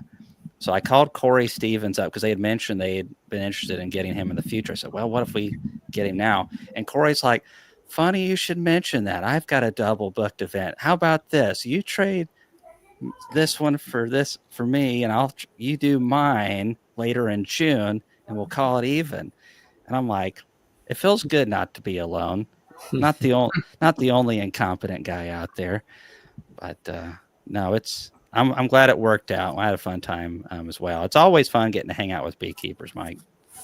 Yeah, that's to me that's the biggest thing is we do a big fellowship afterward for the next 3 or 4 hours, and it's just it's a blast meeting people. It's humbling to me. It's I just enjoy it. The different ones I've done, I've always enjoyed just meeting with the people. Really, once the talk is over, then it's and they're small scale, so you're not hundreds of people. You just go out to meet. Because I think there was like just over 100 there today, but it's nice to be able to just finally go out and meet people and just talk bees with other people from other places and compare. So that's what I enjoy most about it. Mm-hmm. Hey, Mike. Yep. Mike, Eddie, right here. I see that. That's somebody that we need to get to do some talking. Yeah, well, we do. And I told him the other night he needs to get up there and do some talking. He only asks questions every now and then, but the questions he asks are ones he knows that needs to be asked. Does that make sense? We have to get him up there in front of everybody. All right. Well, he'll be up next month. I'll go ahead and call him up. I'll set him up. There you go. Train. That's my reign as president. You're up, Eddie. So Joey, I saw Paul at Hell Hives was trying to play tic-tac-toe. So you need to pick 2 people in the chat, and they need to and we got to hold up either an X or an O. Huh? You want to do that like we count to 3 and everyone picks a O or an X and see what happens? That would be good. Yeah, like rock, paper, scissors. We can do that. Sure. The Hollywood Square, what it was. So there's not a lot of published information about Naroa yet because I think they're still working on their patents and stuff. Like everything they're not in production yet. Kind of similar to what, I don't know, something about that. They're not in production yet. But anyway, here's some information on their website about it if anybody wants to check it out. Cayman, have you heard a name, Jim Masucci? That doesn't ring any bells, man. No. So Jim Masucci was actually, Monsanto here in St. Louis, now bought out by Bayer. Jim Masucci was researching that mites and that I believe it's just RNA. I don't think it's the mRNA type of, and I don't really know much about it, so I'm not really educated to really speak about it. But he was the one that was developing the science behind that product before it got sold to Greenlight Biosciences, actually. And he's a person that maybe you should consider for the future giving presentations of. I've had him here in St. Louis a couple times, deliver a couple things to me. And as a matter of fact, at our EMBA conference that we had 3 weeks ago now, he was one of the presenters there, and it's got a lot of great information. So if you're looking for some new ideas on, you must have mentioned his name before on the chats because he does. Yeah. I really have a lot of respect for him. He's a wealth of knowledge, and he's a researcher and a recent retired researcher, scientist, and there's a lot of information to be gained there from that. He's again just a wealth of knowledge in a lot of areas. There has done a lot of trials out in the field with commercial guys everywhere from Canada to here in North America, and doing a lot of study on stuff. So again, I can shoot you his name at some point if you wanted to check him out and what have you. But he's kind of retired now, but he still gives presentations and stuff. Matter of fact, he'll be in Colorado at the end of March at the, I don't want to say Colorado Springs, but it's just south of Colorado Springs County, I think is what it is. Yeah. So, that's one of the things that we're doing right now. I've picked a couple speakers out so far, but the majority of them I have not. And we're fixing to send out a survey to everybody that came to the conference as well, for ideas on speakers and just, ideas in general. We had some more seating in various places to try to help, because that was an idea from several people who were like, it'd be really nice to have some seating before you go into the lecture halls to make it a little bit, either to chat or just to take a little bit of a rest. It was a good idea, and that was very popular. So we want people to weigh in. There's some of them we look at and go, this is great feedback. And there's some we look at and we just go, yeah, not happening. So, but we do appreciate it. It's usually when somebody wants us to set up some type of freeze dry event, like for MS, what is that stuff that a lot of the ladies do? They're MSM, something like, whatever it is, selling lotions and stuff. And like, no, this is a bee conference. But we have a lot of people that want to turn it into a flea market, apparently, probably because it financially benefits them. This is not that. We're not even interested in opening it up to the general public. We have some companies that want us to open it up to Louisville at a very discounted price and just flood it with thousands of non-beekeepers. This is a hangout place for beekeepers. And I know I know the people who are selling nothing but honey. That's what they say. They want us to open it up to everyone so they can sell honey out the yin yang, and that's great. Somewhere else. Somewhere else. This is for beekeepers to hang out and talk with other beekeepers and not have 4-year-old children screaming at the top of their lungs and making John Hill get redder in the face than he already gets when he gets frustrated. I've seen John Hill a few times where I think if you'd have plugged his ears, his head may have exploded from the pressure. But you know, when you're Hilco though, and you're bringing like 10 semi loads of product and managing 30 something people and all of those orders, it's like its own event within our event. It's pretty wild. So John has that figured out pretty well. He's pretty good on the management side when it comes to things. I mean, after a 5-year-old company, being able to move at that scale, that's not an easy task to do. It's all part of the illusion, Tom. All part of the illusion. He pulls it off very well. I will tell you that. He does. It was hard enough to get close to JW this year, man. If you let all those other people in, he'll have the I know. paparazzi and so John has got mirrors sitting up everywhere to make his place look bigger. Yeah, that's right. John's he says he's expanding the booth probably by 50% over last year. So I'm gonna have to watch these. We're gonna have to need a whole room just for him one of these days. That's what I'm saying. You're gonna have to have just his own Expo center, at the Expo. This is the John Hill experience over here. And well, and that's what he wants. John really wants to. He wants to serve, but he also likes to show off, and good for him. That's what you're there for. I mean, everyone's showing off to a degree, but some of the people don't put much effort into it, and John doesn't ever hold anything back. John is very much like what we try to be at the Bee Expo, where he tries and does things he probably shouldn't at this point, and just does it anyways, makes it happen. And I think it's just a matter. He's just got an inner drive to do that. And I know John very well. We talked on the phone yesterday and text this morning. And so we have very different styles of business, but being around a similar age and also being crazy enough to work almost every day of the week, and just all year long, and not even necessarily have to, but there's just so much opportunity, and there's so many things that a lot of you guys weigh in with John on different things that you'd like him to build or like him to do. And he really tries to listen to it all and do it. And that's why we like it. So, if the industry had more companies that were making it happen like that, boy, what fun that would be. But it's an exciting time to be a beekeeper right now. 15, 20 years ago, this industry was so stagnant. It wasn't a terrible place necessarily, but it was just so stagnant, and we needed a lot of things and nobody cared. And Kelly's was going down and eventually got bought out, and we lost Brushy Mountain, and Brushy Mountain was doing some really interesting things. But unfortunately they got overextended, or a few other odds and ends. And boy, it just really got boring. And, now we've got so many new Varroa products. We have more on the way. I know of 2 more that nobody knows about. They're probably 2 years out, but I'm excited about them quite a bit. And then a lot of the guys are reaching out to beekeepers and figuring stuff out. Jed's got a couple new things up there at Thorn. I absolutely love all this innovation.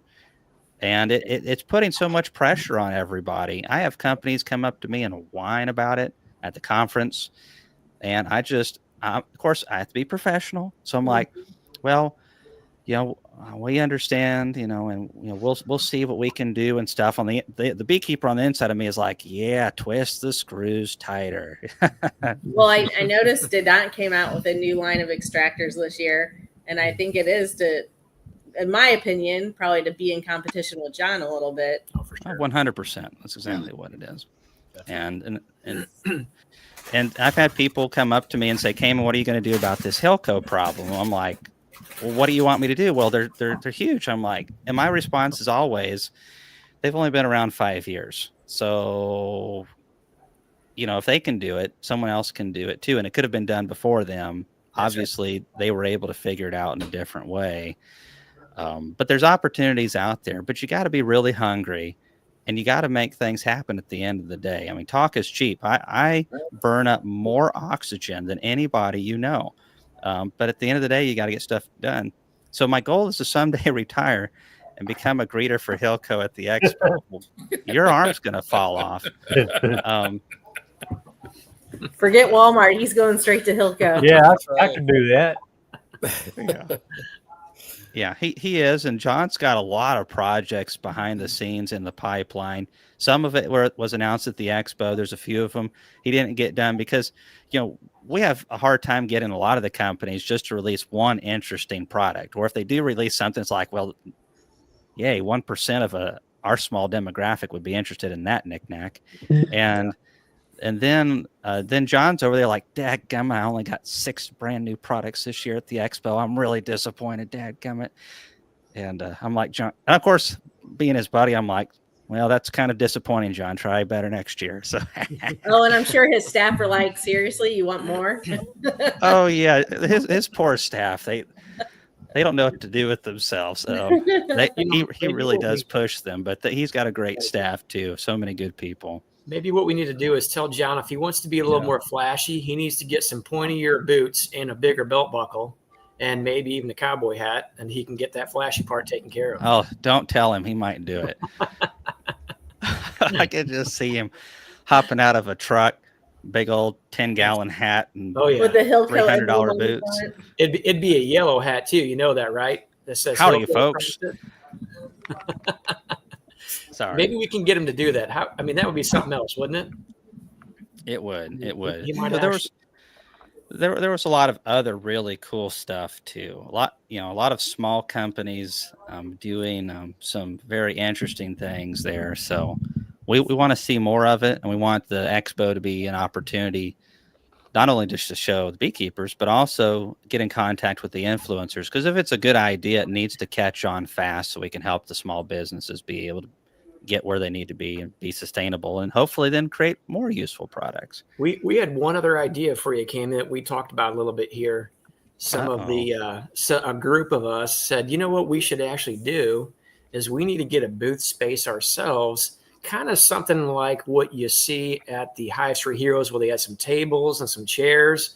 That way you could have the no life beekeepers or that community can hang out, and then we can hive meetup space. It's basically what it is we need a spot that JW Irwin up there from Soapstone Farms, he signs a lot of autographs, and let's just say he's not a spring chicken anymore. Oh yeah. Where'd he go? He's a popular fella, Cam, and I think got embarrassed. He's probably taking over the lead for you. He's been gaining some popularity around, and I'll tell you, he's going to give you a run for your money. So yeah, I'm going to have to watch out for this fella. Some of these new young guys get in there and they just start taking off. And before you know it, he's a mover and a shaker, and he's got plenty of money too. Yeah, that's half the battle right there. But there's so many that obviously big famous people like Mike Berry usually steal a lot of the spotlight at the Expo. He does. Not much you can do about it. And that Mike Berry guy, he's not very humble about it either. No, he's like, I'm a master of this, I'm a master of that. Do it how I do it. Yeah, exactly. This is how I do it. Therefore, you should. My way is the best way. It's the only way. That's right. It took me 2.5 days to get over to see that fella, and I went over and I had to shake his hand, and I said, "Do you know who I am?" And he said, "No, I don't know who you are, buddy." And I said, "I'm your biggest fan, Mike." I said, "I just wanted to shake your hand and get some recognition from you." And he paid me some attention. No, this is the guy. That's the first guy I met in Sevierville. Was one of the first people I met him. Met him at the lodge store the day before that other one started, and you were the first people. So don't even try it. And I was like, "What are you doing?" I can't believe. So Mike told the story that him and I kind of met at the lodge. The lodge, we're at the women buy all the cookware and such, so we can beat our husbands with it. Hey, I'm a little embarrassed to say that I was in there, but I do like to eat. So me and Mike seen each other there, and I looked over and I thought. Yeah, that was the second year that you had the conference came in. Melissa, I didn't go to the first. That was the second year. And we've been watching a lot of Mike's videos and such. They never really commented a whole lot. And then I looked around the corner and I'm like, boy, he looks familiar. He made eye contact with me and I'm looking at him because I'm like, is that him? And I didn't say anything. And he looked back and then we're kind of go a couple more aisles. And I looked over again and I'm like, Melissa, I'm like, I think that's he was Mike stalking me. He was stalking me, man. Yeah. He was my first official stalker. I tugged on his shirt like I was Tiny Tim, and I said, "Sir," I said, "Do I know you?" And, Tiny Tom. Tiny Tom, yeah. Tiny And Tom. there he was, Well, humblest you can know, be. I've got one of my shirts on, but I started to wear Mike's shirt tonight. Oh boy. I had it in my hand. I knew he was coming on. I'd have put it on. Y'all Hey, seen there's his the other shirt? one. Oh, there it is. There it There is, it is right there. there. Oh, yep. I wore mine the other day. That's great.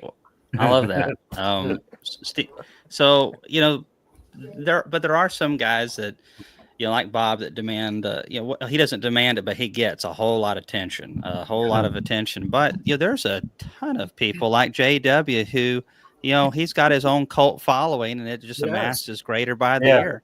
Right. How you like his background? There we go. Hey, we're drinking his Kool-Aid. I don't know why, but we are. So Steve Amos made a comment that says #cleansing flight. That reminds me, I always wear, when I'm flying anywhere, whether it's speaking or heck, if it's on a vacation, I wear bee shirts. I wear bee hats. I wear all my bee stuff. And I was going back to the laboratory, and I had been chatting with the guy next to me, him and his wife. Had a ranch out in California. And we were talking about bees, and I'm like, well, I've got to get up and go take a cleansing flight. And I left him like they gave me a puzzle look. I got back, and he's like, cleansing? Are you talking about your bees crapping while they're flying? I'm like, and he said it so loud, everybody within 20 feet could hear us. But everyone got to learn what a cleansing flight was that day. How about that? So I've got a two-part question, Cayman.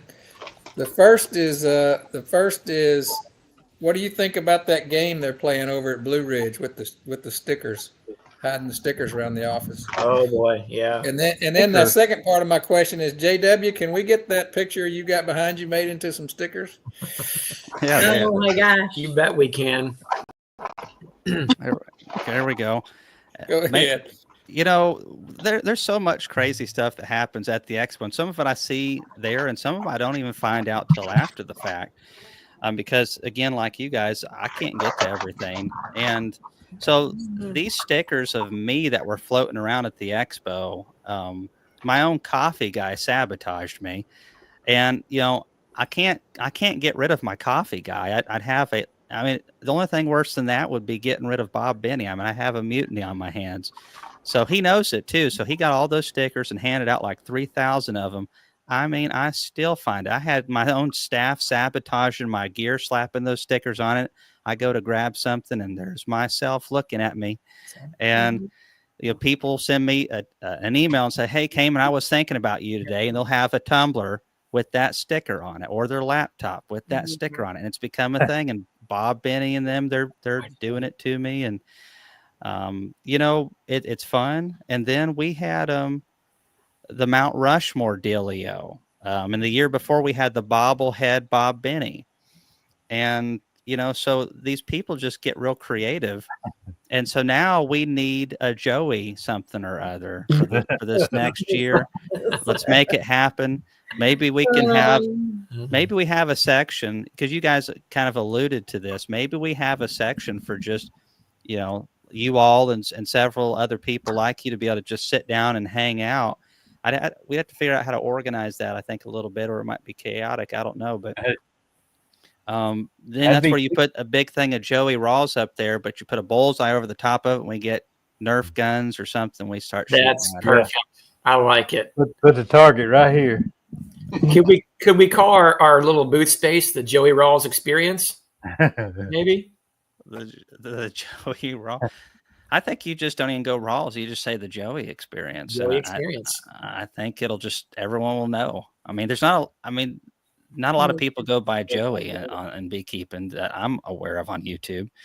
That's the one beauty of having a weird name like Cayman, though. It's not like I'm dealing with 5 other Caymans out there, I'm sure they're there. They're just not in the United States, probably. I don't know why my parents did that. We have Jims, we have Tims, we have another Jim, we have Bills, we have Cayman. What happened? And then they wonder why it turned out weird. So you got to be careful naming your kids. There's consequences. Hey, y'all, it's me again, Joey. See, it's the Joey experience. Correct. Uh-oh. Oh, we don't make much money in this trade, but we sure have fun. That's right. Mm-hmm.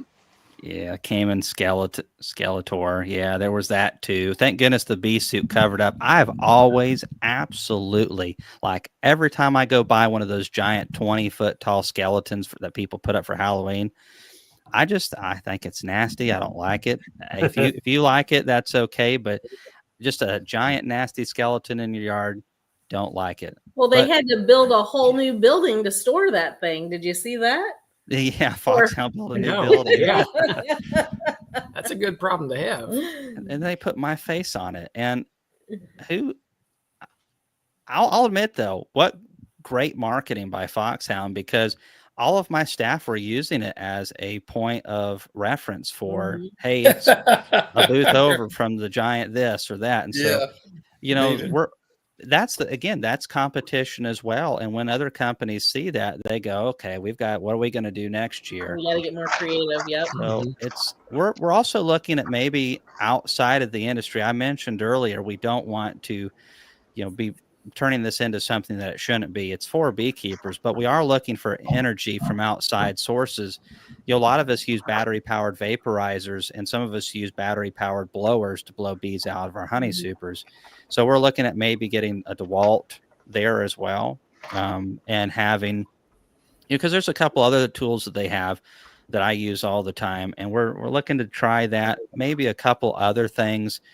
We did have Gorilla Glue. We're looking to have Tight Bond get involved, and just see where we can find some stuff from the outside. And for any of you guys in the comments, or you guys that know a bee lab or a university, we are offering free boosts to bee labs and bee universities.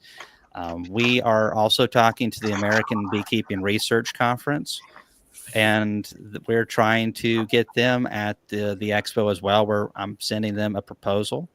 I have to get it to them by the end of this month, and we want all of the bee labs and researchers there. My hope is that they will agree to do that. I believe sometime in the future they will.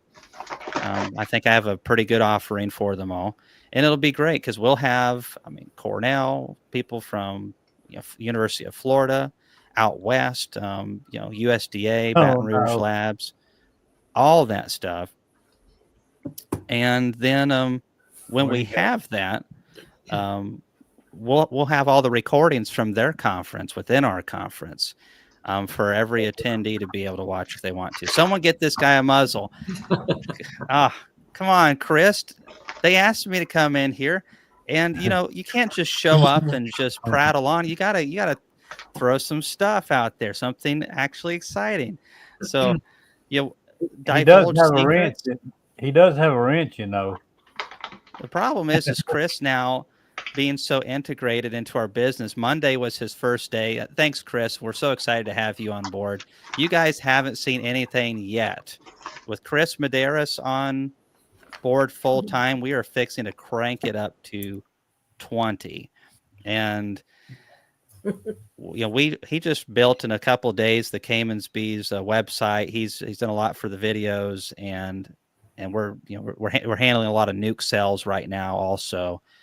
And so, and him and Jeremy Lindsay and Steve Amos is one of the guys that really helps us out as well. And Jake Osborne, our team every year gets better. And with Chris being able to really head up those guys, we're going to knock your socks off this year. We've never had a lot of good help there.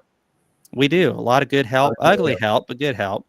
There's not a handsome one amongst them, but that's all right. All right, let's get. I've been taking up too much time. Get to some questions. We got one right there. Anyone think it's possible that Mite could take residence in a queen cell? I'm sure it's possible. I don't see why it wouldn't be. I've seen it. They're just, the thing is they choose the drone. They prefer the drone because they can be in there longer. So there's more time for them to feed. Correct? Is that a correct assessment? So they can't. So it would be less likely they would be in a queen cell if there's plenty of other choices for them that is going to be more nutritious for them. Yeah, likely be the fewest amount of queen cells versus drone cells, or even worse at that point. And the pheromones are different, and then they attend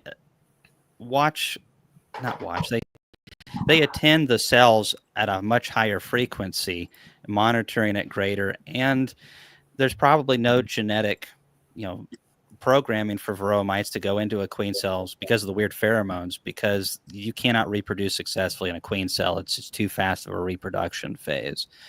And so they can reproduce in a worker cell, but they can't even go a couple days lower than the worker cell. So the queen's well below that. Here's It came and explained the Corey Stevens partnership.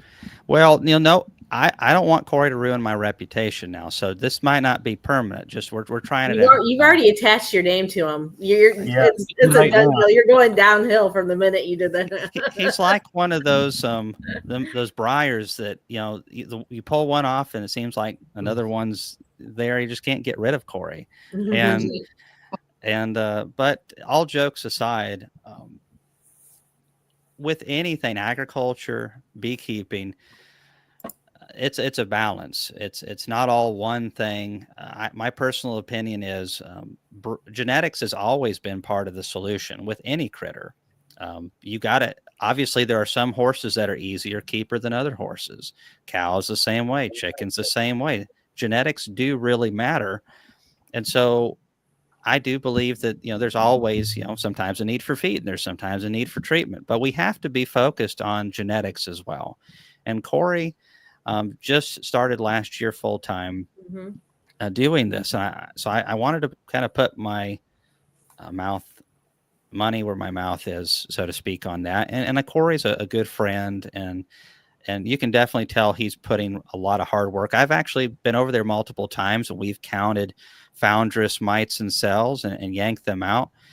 And so what we have done, that we have, Corey has partnered with Chris Werner, who's a commercial beekeeper that goes from Florida to Wisconsin. And so they start rearing queens in January. And Chris also wants to push harder in this direction. And we're going to, I think, see more of a push in these regions. So, I just heard a little feedback there. So as far as that goes, these aren't as solid as, Corey's queens that you would get from him directly, because at this point, it's the early stages with Chris Werner, but every single drone that they are going to produce is 100% from Corey's VSH. Chris produces really good queens and lets them lay for a full 28 days, which is scientifically shown to allow the queens to fully develop, and you can also really determine the quality of that queen. So we are going to be getting these Corey Stevens. The Corey Stevens genetics are down there. Chris grafts them. They mate down there. Then they're going to ship them up to me, where I'm going to make these nukes up here in about 4 weeks or less. And so we are going to make these the nukes up. Those queens will start laying, and we'll have those offerings for anyone who wants to pick up in Gainesboro, and we're going to deliver to Bloomfield, Missouri, where Corey's at. And so for folks who want to focus on bees that are more mite resistant, Corey will tell you as well, with these bees, the goal is to long term have mass production. Corey has limitations where he can't produce thousands and thousands of these mated queens. So he's wanting to partner long-term with guys like Chris, and I believe in that. So I wanted to offer those this year, and I also want to help Corey out. We're partnering on several things and got a couple other crazy ideas in the works. So it's a long-term goal. How good are Corey's queens? I've had some. They lay really good. They seem to need less treatment for me. I have not done a sciencey test. But then again, I've always gotten queen cells, and those queen cells mate with my drones. So, a genetic thing is not a quick fix, and it's not something that there has to be you have to maintain it too. So, it is an interesting way to do things. But we've already sold I wasn't sure if we would make 50 to go to Missouri, but I was wanting to sell 100, and we sold like 80 in the last 48 hours, something like that. So I'm really impressed. The demand for the VSH queens is good. And so anyways, yeah, I'm excited to work with Corey, and we may do more throughout the year. Melissa and I have started the last few years getting Corey's virgins. And we probably have, I think there's 3 yards that are dedicated to those. And those seem to need less help. Mm-hmm. I still treat them. They seem to need less help than some of the other stock that I had previous to that. The only caveat I'll say is I'm not saying that they're aggressive, but they're not puppy dogs. Most of the experience we work gloveless a lot, but there are times that it's difficult to do that. But again, they need less treatments. So for me, that's kind of a win. You know, I don't mind a little bit of, you know, I don't have to work in just a veil. That's okay. You know, if they can help manage the mites and keep them in check a little bit better, that works for me. So I'm not saying I'm not saying they're aggressive. You know, don't get me wrong, don't put words in my mouth, but some of them are, and you know what, there some of those that can be a little bit more aggressive. You can call those too and kind of work through that, but they seem to work out pretty good. Yeah. And you know, in Chris Warner's drones, I've been down there. Chris Warner's like working without a veil most of the time, which is bizarre to me. That's great. Like if I'm working some small mating nukes and the weather's perfect and there's a honey flow going on, yeah, sometimes I'll do it. But you know, after you get stung on the eyelid or under the nostril a couple times, you know, it's just like, you know what, wear a veil. It's not that hard. I don't like this punishment. I got stung 6 times the other day, but it was in the thigh through my pants, and that doesn't hurt that bad. Not compared to getting stung on the inside of the nostril right there on the bridge of the nose. Oh, that will, you know, those people that theorize, are we really here? I want to sting them on the inside of the nose. They'll know for a fact they are here indeed. I don't know. Under the fingernails been my worst. Oh, gosh. They're the only ones I've ever seen actually open a cell up and look at it, inspect it, and close it back up too. Oh, Corey? No, Chris Warner. Oh yeah, Chris and Chris does that a lot, and Corey does as well. Mm-hmm. Does he?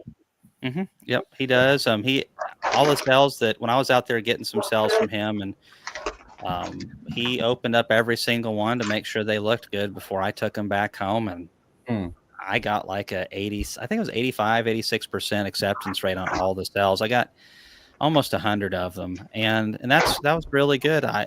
You look at the price of cells versus, you know, buying a mated queen, and you know, if you can bat even 75%, you come out ahead.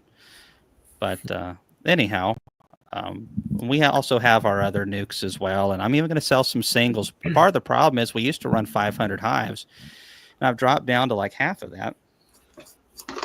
And so I'm going to be selling some singles off, and I'm going to focus more on selling bees than I am honey production this year.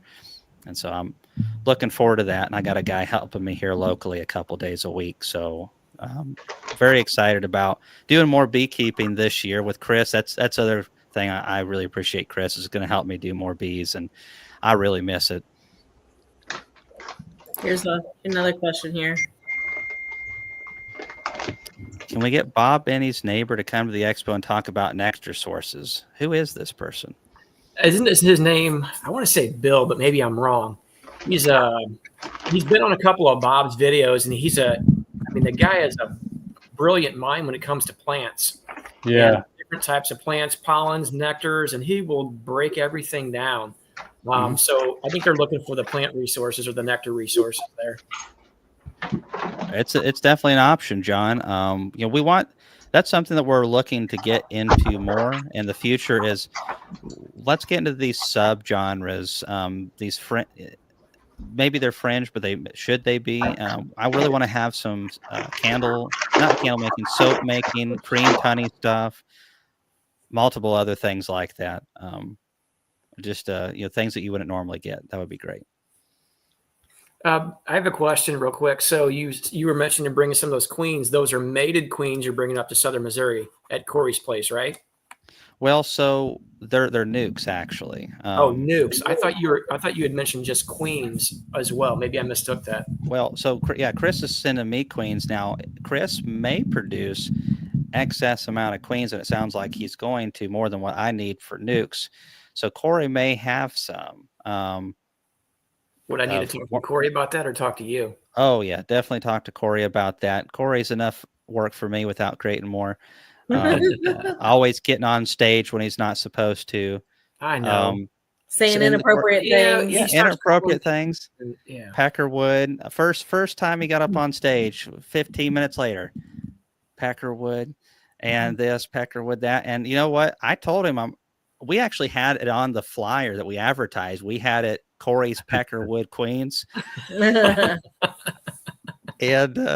he said Jamie wouldn't allow it. So I thought that you all from Tennessee were a little more refined, but apparently you like hanging out with some of them hillbillies from Missouri a little bit. And I'm not quite sure what the point of that is. You know, we don't know what the point of it is either. You know, I'm a Christian. We believe that, nobody's perfect. And so we just try to overlook the imperfections that Corey has. It's really difficult because there's so many, but we do our best. And Corey just looked over the top of my head and we're even. So, well, you figure if his wife has, is able to turn a better cheek to him, that maybe you can do the Christian thing as well, right?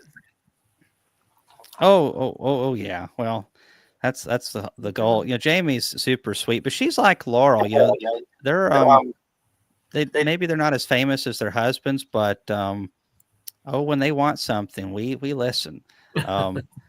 So this is from North Carolina State University has a honeybee and queen and disease clinic came, and I recommend contacting them. They will do tests on people's bees for free. I can't post their web link in the chat. Gotcha.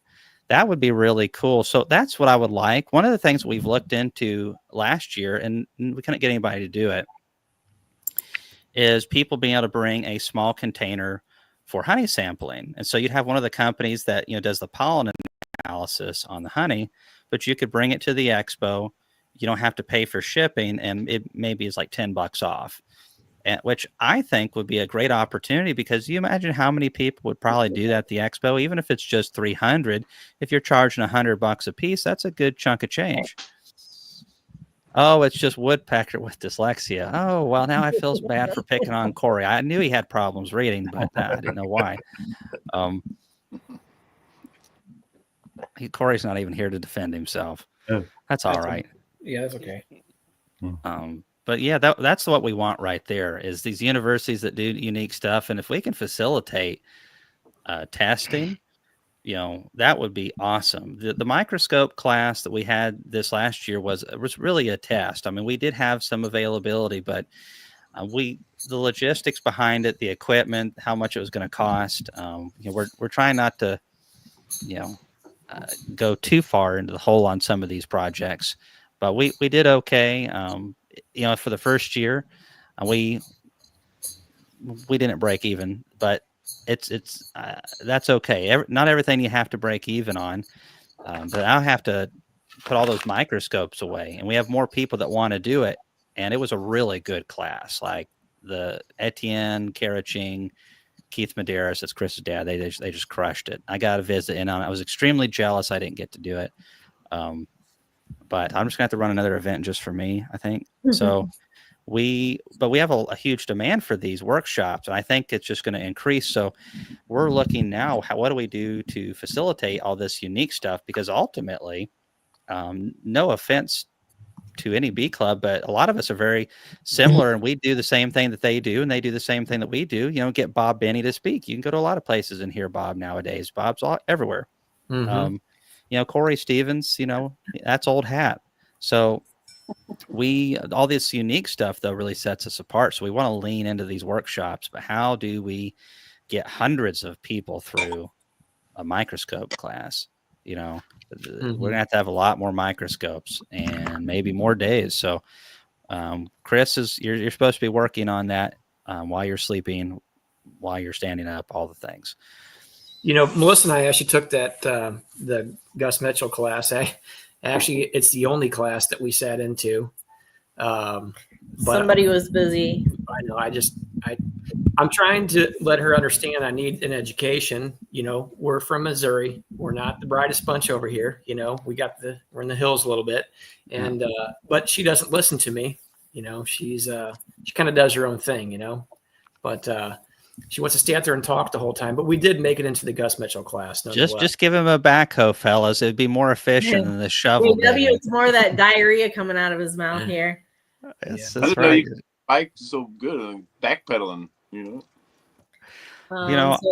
It's usually me that's getting in trouble with Laurel, but Tom's in trouble. This is regular. I get bored pretty quickly, and that's kind of what happens, unfortunately. Regular business over here. But anyway, the class was really good. It was, you know, I know some people were upset that they didn't get in, but it's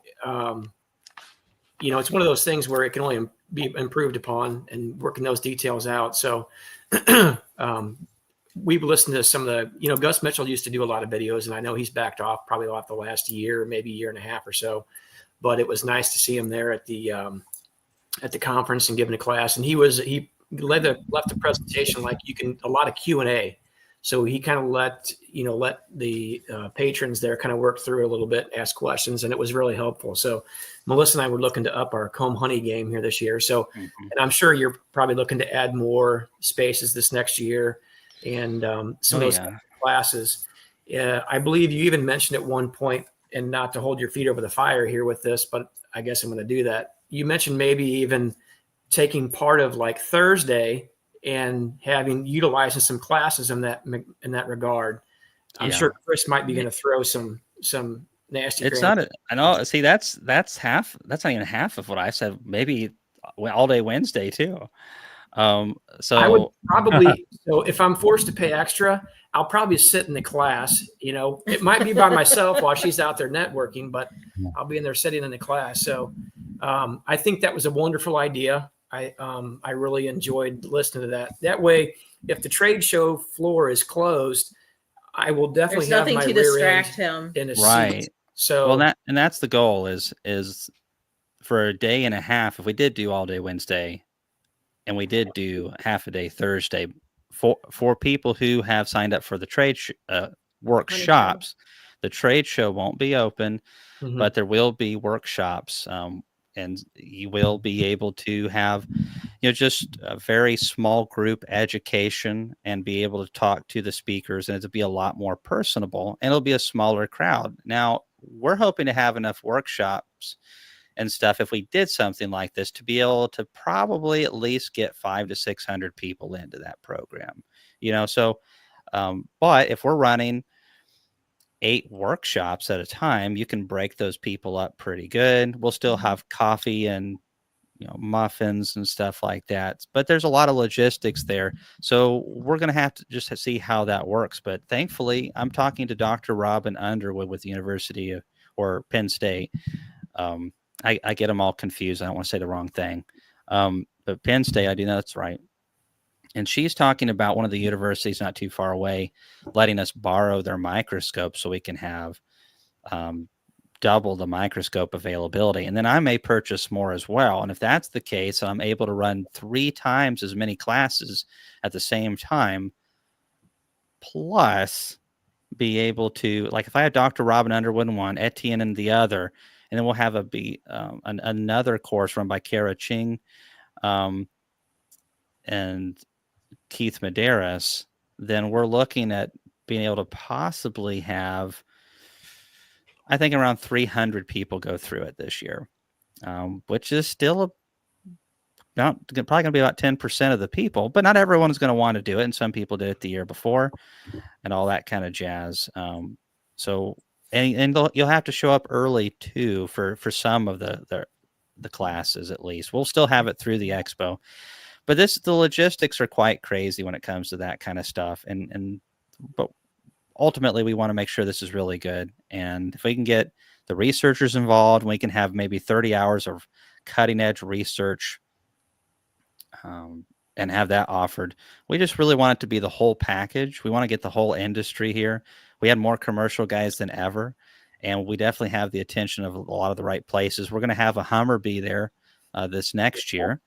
And so I would really like to be able to have like a Hummer bee, a demo thing where you like set up a track outside. Don't say that. Yeah. Well, the Kentucky Expo Center isn't too keen on people having a good time with machinery. And so I just have to spend a few more $1,000, I guess, on insurance. I don't know. But the commercial guys would really like that. And a lot of us who they would like to have a forklift would like it. And heck, they're good machines. So we really want to be able to have more and do more. And with Chris on board, I think we'll be able to do a lot. So we're definitely not stopping where we're at. And we've really been hamstrung the last couple of years because of random events. And then also, it's just been mostly Laurel and I with guys volunteering. So it's going to be quite different. Can't have a good time inside. Outside is fair game. Yeah, that's what I think. And there, to a certain degree, sometimes you have to ask for forgiveness. And so accidentally we mess things up from time to time. I'm thinking we could really make this a good time outside. I'd be happy to throw out some ideas. Maybe you get a couple of those machines out there and we could do, some type of races or obstacle courses with bees, live bees. Maybe get some spicy bees out there and we can see how quickly guys can move bees around there with no protection on. And you lose if you jump off the seat, right? I'm tapping out and it hasn't even started yet. I want nothing to do with that. Come on. I know that you have some interest. There's a small part of you that said, you know what? I'd really like to get involved in that. I always go for my eyebrows. Yeah, Jeremy, we're past asking for forgiveness. Jeremy's the trade show fool. He runs that thing 40 miles a walk, and that's why he's so skinny. Most of you guys don't see Jeremy throughout the year. He actually gets obesely overweight, and then we get him at the trade show, and then he just runs and runs and runs. It just by the time he's done, he's just a beanpole. So this is the part of the expo that I appreciated this year. Yeah, that was pretty phenomenal. Oh yeah. The honey show was a lot of but fun. Being able to enter those exhibits the day before, that was insanely helpful. Well, and we obviously we don't like lines at the Bee Expo. I don't like lines anywhere for that matter. We know JW doesn't. Yeah. And so we definitely want to eliminate those bottlenecks. So we try, that's where the feedback is really helpful. And we had people a couple of years ago saying, hey, we really enjoy the honey show. We really want to be involved, but man, we were in line for like an hour. Can you do anything about that? So we tried to. No. Oh no. Man. And see, this is what I don't understand. He's supposed to be a Missouri redneck, but now he looks like he's from St. Louis or something. What's up with that? Well, it's cold here. Hopefully by the end of the week we'll be able to feed bees, but I'm telling you, single digits. I want to know who said his name 3 times. That's all I want to know. Who did it? It was Jeremy. It was Jeremy Lindsay. World War III is coming. Corey, as bad as you guys talked about poor Corey, man, you said his name about 10 times. I didn't say anything, Corey. I was nice. Yeah. I just stayed quiet, Corey. They were talking about you. Because he didn't actually want to see it. We wanted to. That's what it was. I think it was actually we said Peckerwood 3 times, and that's what. Yeah, that's what it was. Here's Paul. I heard Peckerwood bees.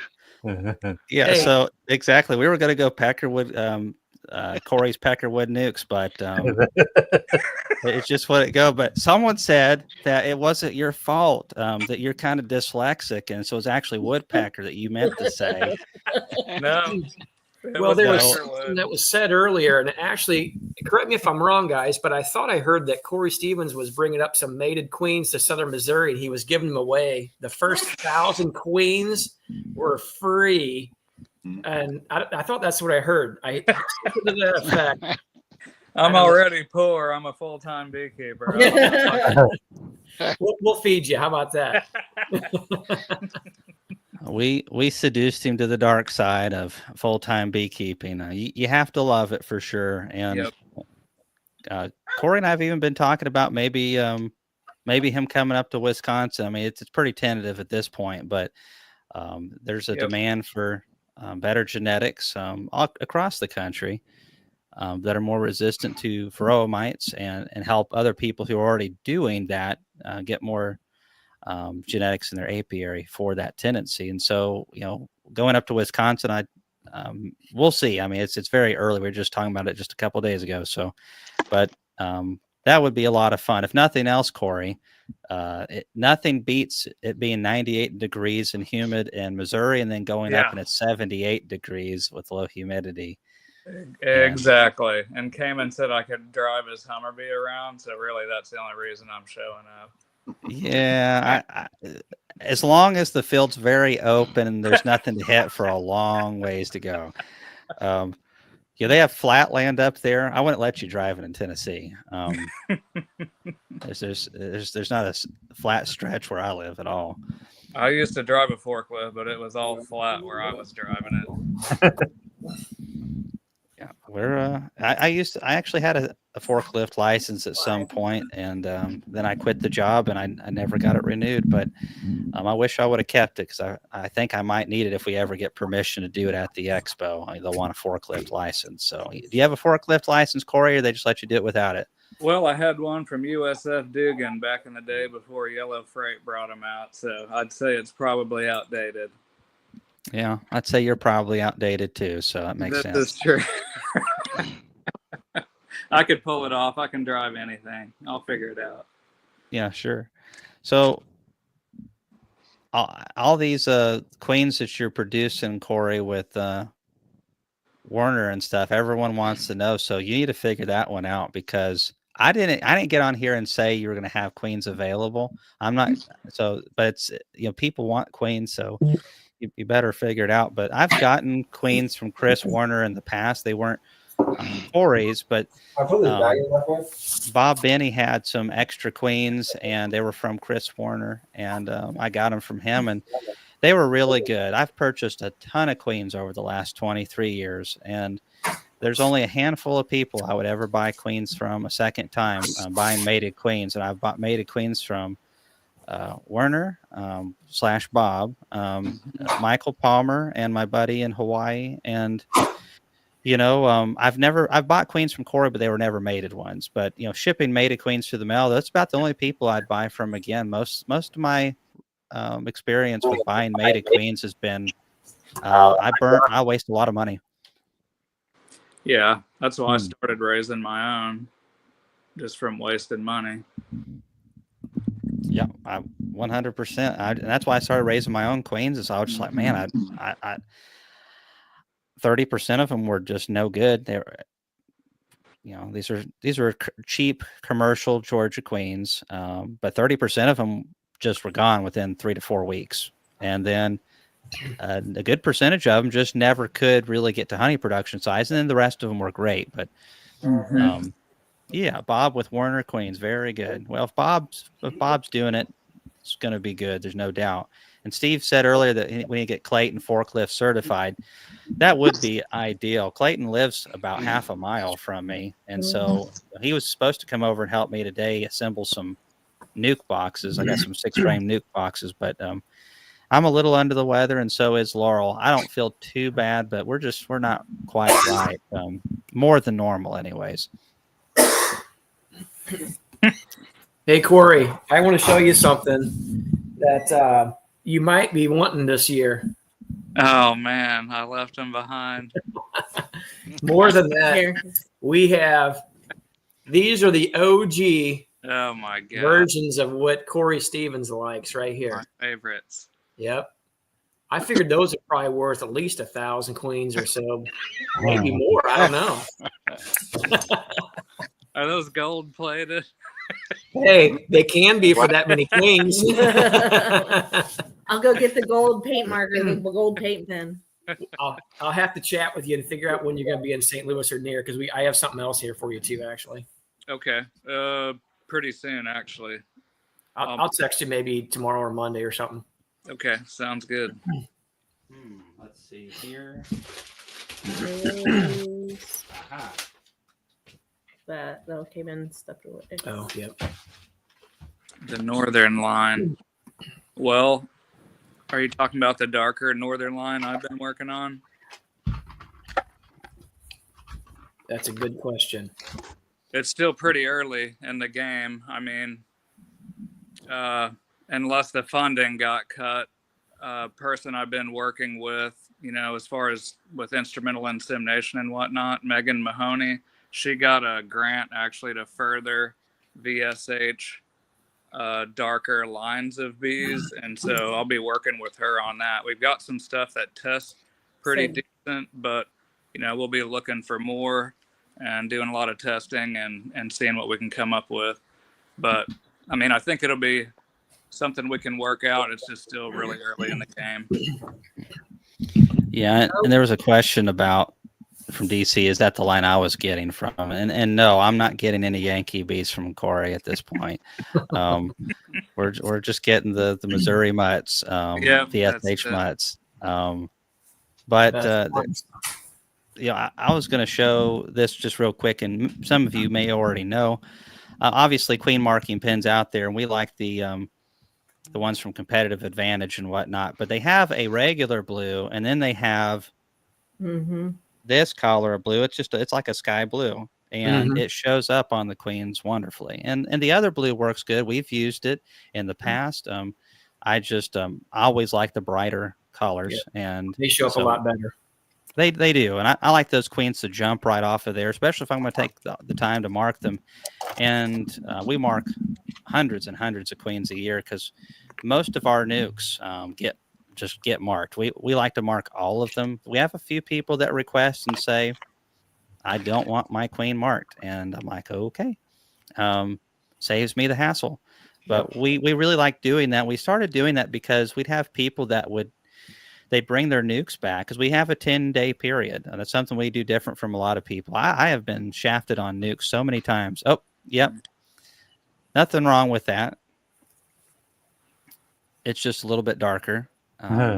But you'll still be able to see it. And on the red years, we use pink because it, sometimes that red on a darker queen, it's kind of hard to find sometimes too. So we started using pink on the red years. I think it's a great idea. The whole reason we're doing this is to find the queen as quick as possible. When they're hot pink or close to it, I mean, there's nothing like that in the hive. So, but we mark them. We have people come back, because we do a 10-day guarantee, and they'll be like, "Hey, I don't have a queen in here, and so I want to swap my nuke out." And so if people have an issue, we always take care of them. But most of the time they come back and they've never had hives of bees before, and there'll be great patterns in there. I'll find the queen on like the second frame. There she is. So we just started marking them because we need to make sure that we see the queen. Every nuke that Laurel and I visibly check 2 days before it's sold to make sure there's no signs of supersedure. All the brood patterns are clean. The queen's actually in there. We see her. She's doing good.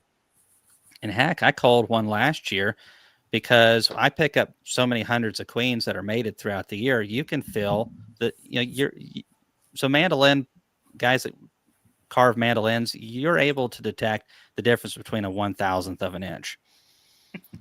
Was that collars or colors?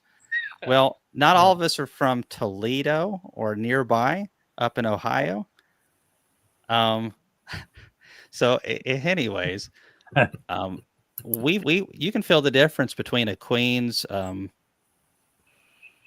thorax, big difference in size. And so if the thorax is a little bit too small, we just cull them. We'll keep it for ourselves and see what happens. Yeah, only the best for Corey. Those ones with the thin thorax too, those are the ones that seems like if you get any that slide through an excluder, tiny thorax queens. Yeah. We do the same with the nukes that we sell.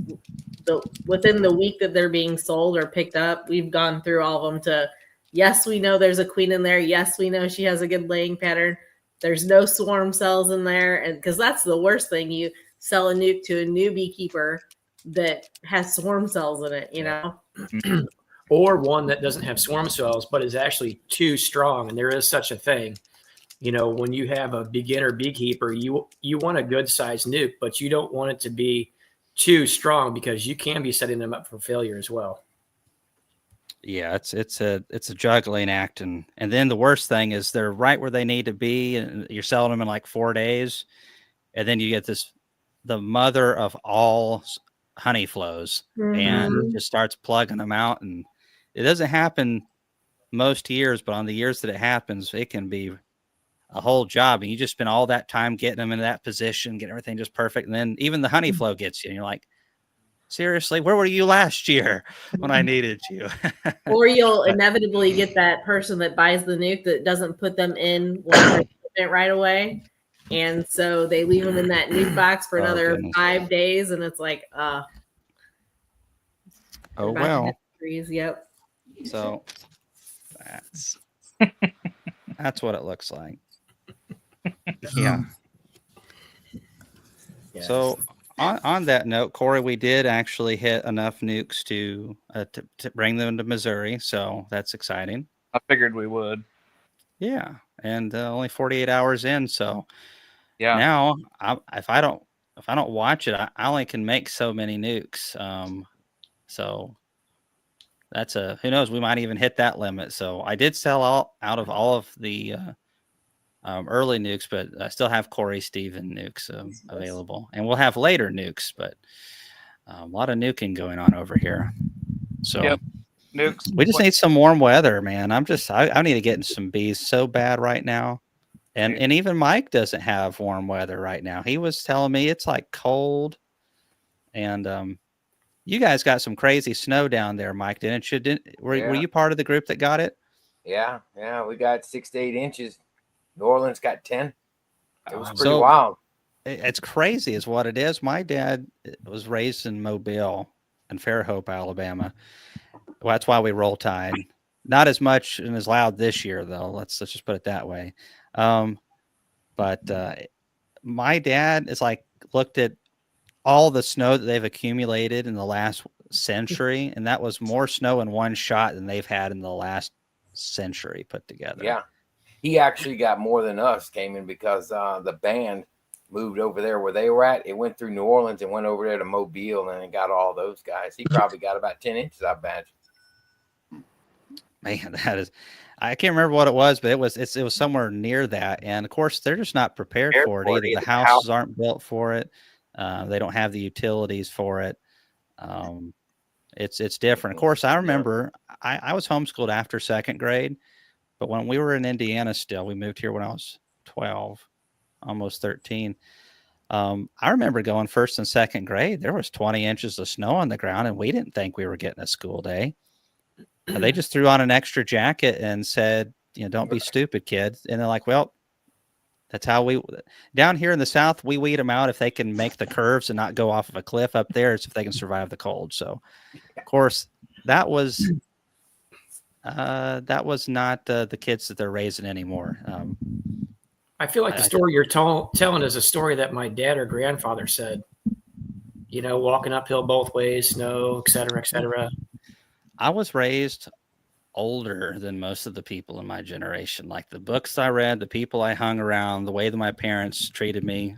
Yeah, that's why my wife literally says all the time, I'm a 60-year-old man in a 30-year-old man's body. And so, which I feel it's a compliment because I don't like most 30-year-olds that much. So they call that an old soul.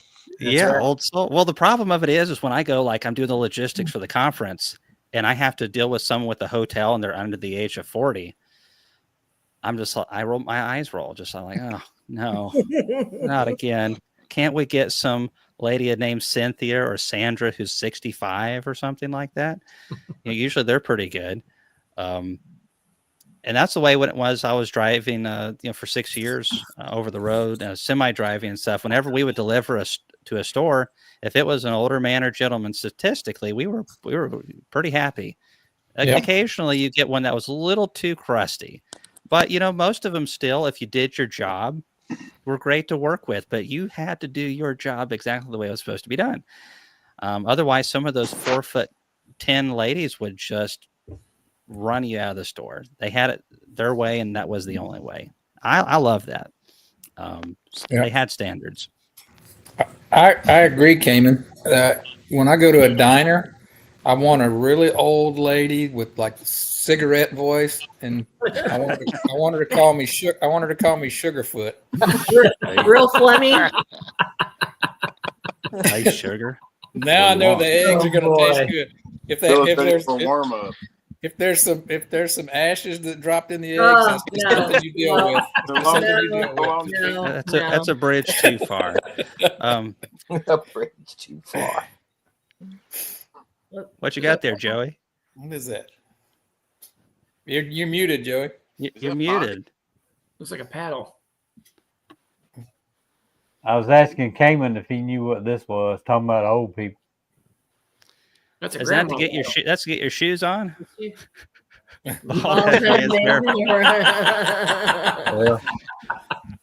Well, see, I don't know all things about old folks. I still have my hair. Corey, he might know what that is, but that's a low blow. But when you're 5'6" like I am, that's the only blows I've got. You gotta take whatever you get. All right, Matt, there's a question for you. Hurry. No one's talking. What is it? From Carl?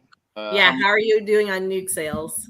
So far this year, I have a wholesaler that wants 40, but we have 30 that are kind of somewhat pre-sold that we're going to touch base with March 1st.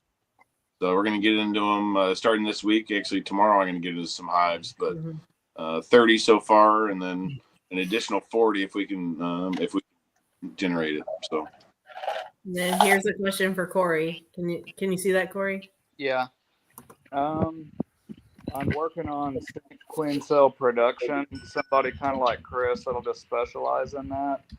I wouldn't say I'm moving towards that only.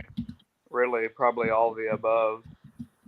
Honestly, I'd like to get more commercial guys using and mid-sized guys using VSH stock, and I think a lot of them want cells.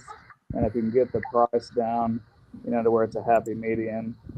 To fund all the testing and all the stuff that goes behind the scenes. I think that's the way to bridge the gap, but I'm working on it.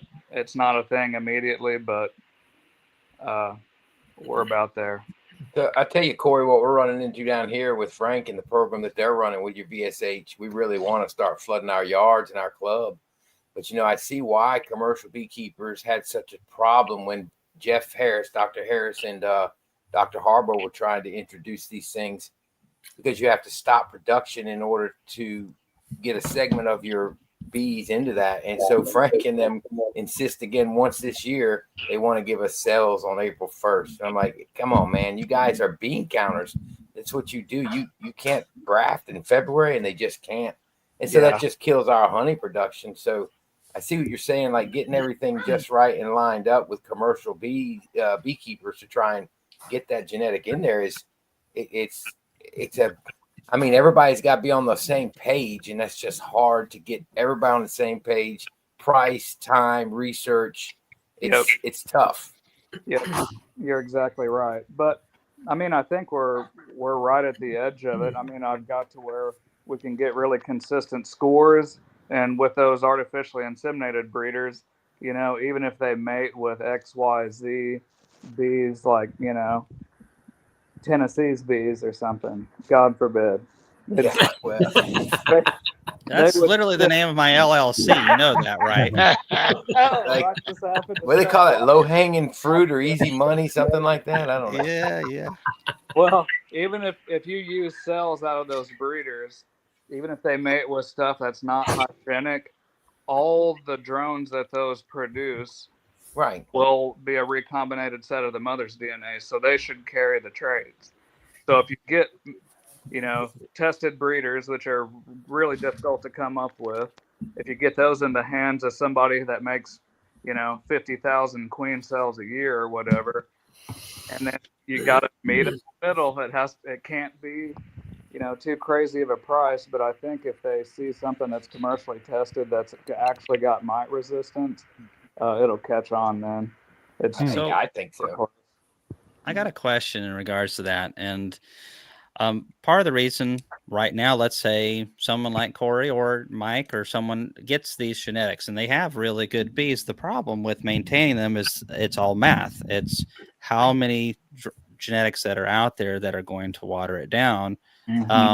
Plus, there are some genetics even within the good bees that are, it's like when you have certain breeds of tomatoes. If you don't constantly select for characteristics, you're going to end up with a broad spectrum in your garden because everything's programmed with so much genetic diversity. It's not going to be that consistent if you don't always harvest from plants that look the way that you want and tomatoes that are produced the way that you want. With bees, it's a little bit more complicated, but so it's a math problem primarily with why we can't maintain these better. So, and what we need to be able to do is, I think, in my little idea, that you'd have guys like, Randy's pushing out his Golden West queens out there in California. You got Frank doing what they're all doing down there at the USDA. Corey's doing his stuff, and there's other folks doing stuff. It's a numbers game. We've just got to get the numbers up tremendously more. Only came and compares honeybee queens with freaking tomatoes. Not all of us eat like a 5-year-old, Chris. I don't go and get corn dogs and stuff like that. I actually eat that stuff. Dehydrated, homegrown tomatoes, green tomatoes, fried green tomatoes, okra. I used to do farmers markets, man. We're just getting warmed up. Yeah. Hey, well, Cayman, you talk about that. I'm picking Cayman on talks Chris. about what he's doing. He was but picking on me. The goal with Frank and them is actually to do exactly what you said, Cayman. What his goal is with these clubs is to now we can't sell the cells, but his goal is for us to grab these cells and pass them out to our neighbors, pass them out to everybody in order to introduce them. The problem is he just can't get them in. Guys can get cells down here in March, the 1st of March. I don't understand why the Bee Lab can't. That's their job. That's all they do. But what's frustrating about that is it's getting them in April, but that is his goal. Exactly what you said is flooding the area with these local clubs. And he's willing to give us like 300 and 400 cells at a time to do this and pass them out to everybody that wants to requeen with them. But again, you come to me and I have a goal of, I need 3,000 pounds of honey. And so now in April, you tell me you're going to give me cells that I can't make 3,000 pounds now. So I have to back off or set up a separate yard. Year, yeah. So, April for us, we're in the throes of swarm season trying to make honey on privet. Yeah. You can't be messing that up. And the other problem with requeening during a heavy flow time of the year is by the time that new queen comes back, they may have already plugged the brood nest out. And then one, you can't get that honey hardly out of the brood nest. And two, you've lost a lot of brood production, which might prevent you from getting as many, maybe splitting your hives as much as you wanted to later. So it's, where you're at, you would think, like you said, you'd be able to get cells in early February, mid-February, somewhere around in there. I can make cells in March. That's why where I'm getting some packages this year. He's going to start grafting the end of last week of February, next week, matter of fact. And that's why the commercial guys are down here. They can graft early. And so then you look at the Bee Lab and go, what's the deal, man? But I don't know. They're not, most of those guys aren't beekeepers. They're bean counters. They're researchers, very smart, understand what they're saying, but they don't get it. Right. Well, it's not a business too. The sense of urgency's not there. And honestly, I understand that we need those kinds of things as you guys do as well. But this is where we've got to see expos and various other things maybe be privatized because beekeepers want stuff and universities' speed and the speed of which we need it are often two very different things. And so I think what would be great is having, like I said, Corey, all these different guys, Randy, producing this, but then we need to get some commercial guys as well who hopefully are running 10,000 colonies, 5,000 colonies, who are also getting with the program and going, okay, we're going to be grafting our own queens. We're going to be maintaining art, counting and doing all the tests that we need to do to make sure that we're producing these queens. And, you start getting a few 10,000 colony operators and some 5,000 colony operators to start selecting for that as well. And now the numbers are starting to go in that direction a little bit. Right. Otherwise, we're getting out competed, especially for those of you who live in places that have a lot of commercial beekeepers. If you're in the middle of nowhere like Corey and I are, it's a whole lot easier to do stuff. But some of us, being in Florida or Louisiana or California, it can be a little trickier sometimes. Yeah. Hey, Cayman, do most commercial beekeepers in like Georgia and Florida, most of them produce their own queens, or do they buy them in from somebody like Chris? Oh man, it's all over the place. So especially where things are getting a lot more tight here lately, with the wonderful inflation we're all getting to enjoy, and the cost of labor and just everything going up. Some of them that were buying mated queens or queen cells are now just doing it themselves.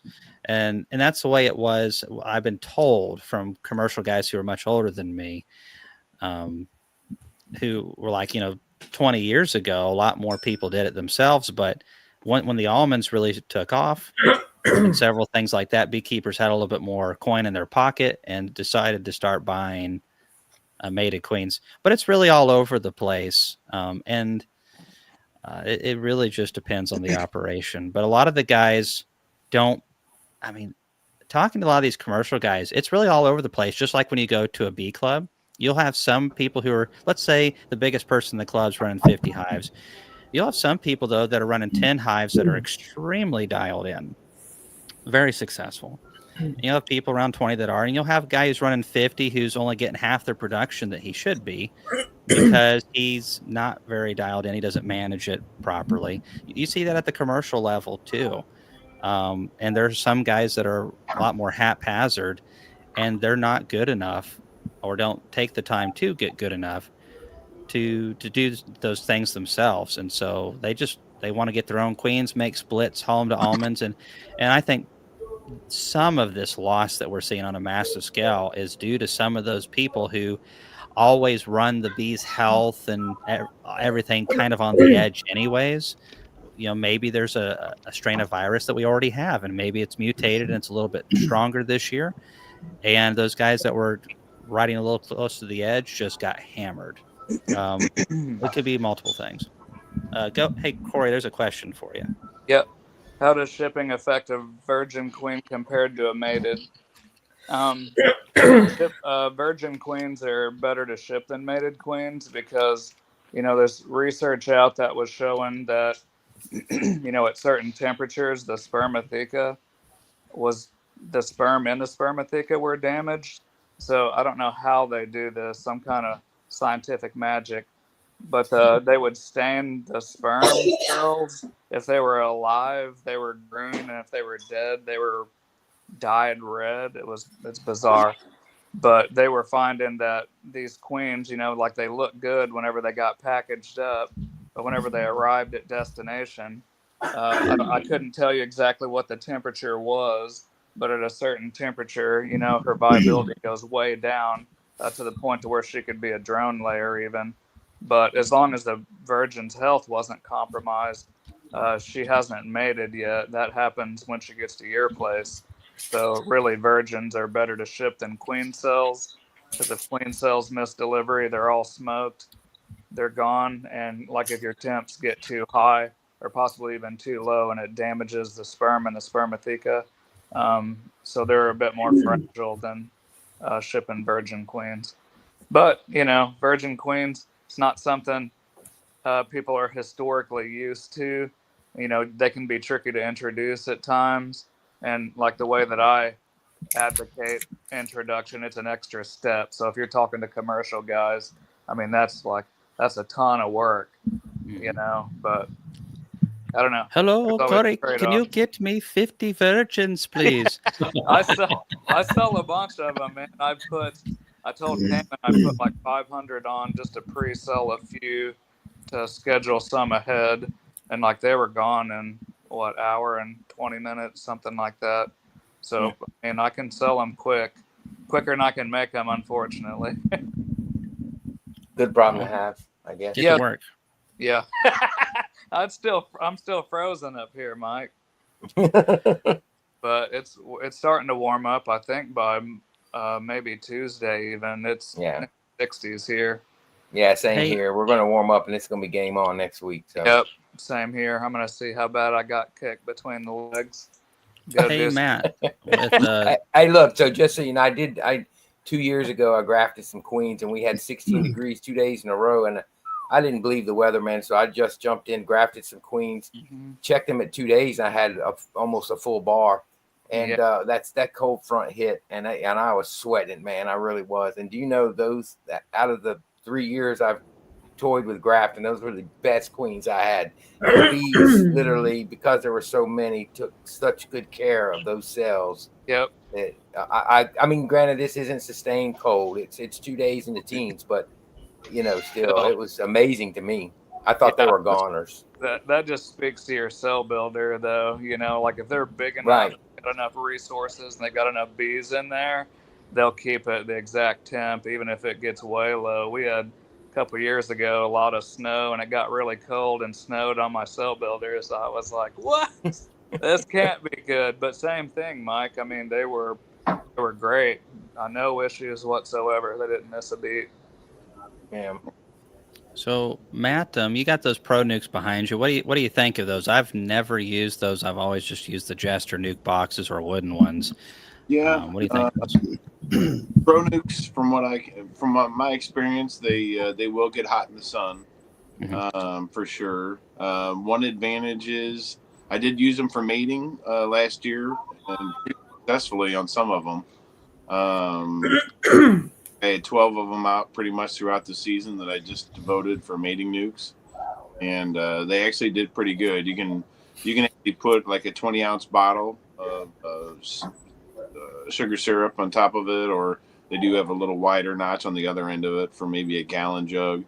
But all in all, they did get a little hot if they were exposed to the afternoon sun. If it was just a few hours of morning sun, it wasn't that bad, but all in all, they worked out pretty slick, and I use them for a little bit of everything. I take my vaporizer down, with towels and OA and batteries and stuff, storage boxes and everything else. But overall, I've been pretty happy with them myself. Well, one thing about those Pro Nukes, one thing about Pro Nukes I've noticed that a Jester Nuke will do is a Pro Nuke is made to transport nukes that you sell in. That's really their sole purpose outside of the mating nuke side, but they will not hold a swarm cell. So you find a swarm cell on a frame and you say, "Hey, wow, I'm gonna throw my Pro Nuke." You're gonna squash that cell. There's no clearance on the bottom. Where the Jester has enough, you can put a swarm cell in. So that's interesting. By the bottom bar underneath it. It won't do it. So that was an area of contention between us this spring is Pro Nukes or the Jester boxes. And I despise those Jester boxes because number one, I wasn't putting them together. And number two, until you get some frames in them, they fall over and they're a pain in the butt to kind of keep upright. So I'm like, I want to use the Pro Nukes, and you didn't like them because of the heat issue and the spacing issue and things like that, like Mike had mentioned. But they're just, for me anyway, I think they're easier. They both have their pros and cons. They really do. Yeah. But the guys that were at the expo with the I forget their name now, didn't they had a similar to the Jester, and it had a feeding hole in it and everything, and it was actually improved on the frame rest. They had a really improved box. Yeah, there's a couple features that's nicer about it, and there's a couple that I don't like as much with those. It's basically a Jester knockoff is what it is. I'm really shocked that the Jester was not patented. There is a patent on it, but I don't think it was patented maybe the right way. But that being said, they're a lot stiffer to fold, Mike. That's the biggest problem I noticed with it, and because they're more rigid and strong, but they are. You got to have a little bit of muscle, especially if you're doing 100 of those suckers. I hate making Laurel do that. It's tough. And that's why we didn't get those boxes. She starts getting mad at me over it, and I don't like to buy nukes that make her mad. And so we're looking at trying them for a couple reasons. One, I haven't really tried them, and all I need them for is to get from point A to point B for the folks. That honestly, of my nukes are going to be in my 6-frame nuke setup that I have, and so I'll have a frame feeder in there. I'll have 5 frames that we're going to build up, and then whenever if they start getting to where they'll need that frame feeder, I'll pull that out because sometimes you get a couple that are too big or maybe something like that. I'll pull that frame feeder out, put another frame of foundation, and then whenever the pickup day arrives, I'll pull out the best 5 frames for the customer. Put it in a jester, put it in a pro nuke, and then they just take it from there. As long as they can get them from point A to point B, they're in good shape. And the John, I'm going to be going through right past John Hill here in about 20 days, and I figured I'd just stop by and get some from him. How quick are they to throw those pro nukes together? I know you just snapped the lid gosh, on. You just put you snap the frame rest. The frame rests go in. You slide the doors in. You put the lid on. You're gone. Takes you less than for doing what you want to do with just point A to point B.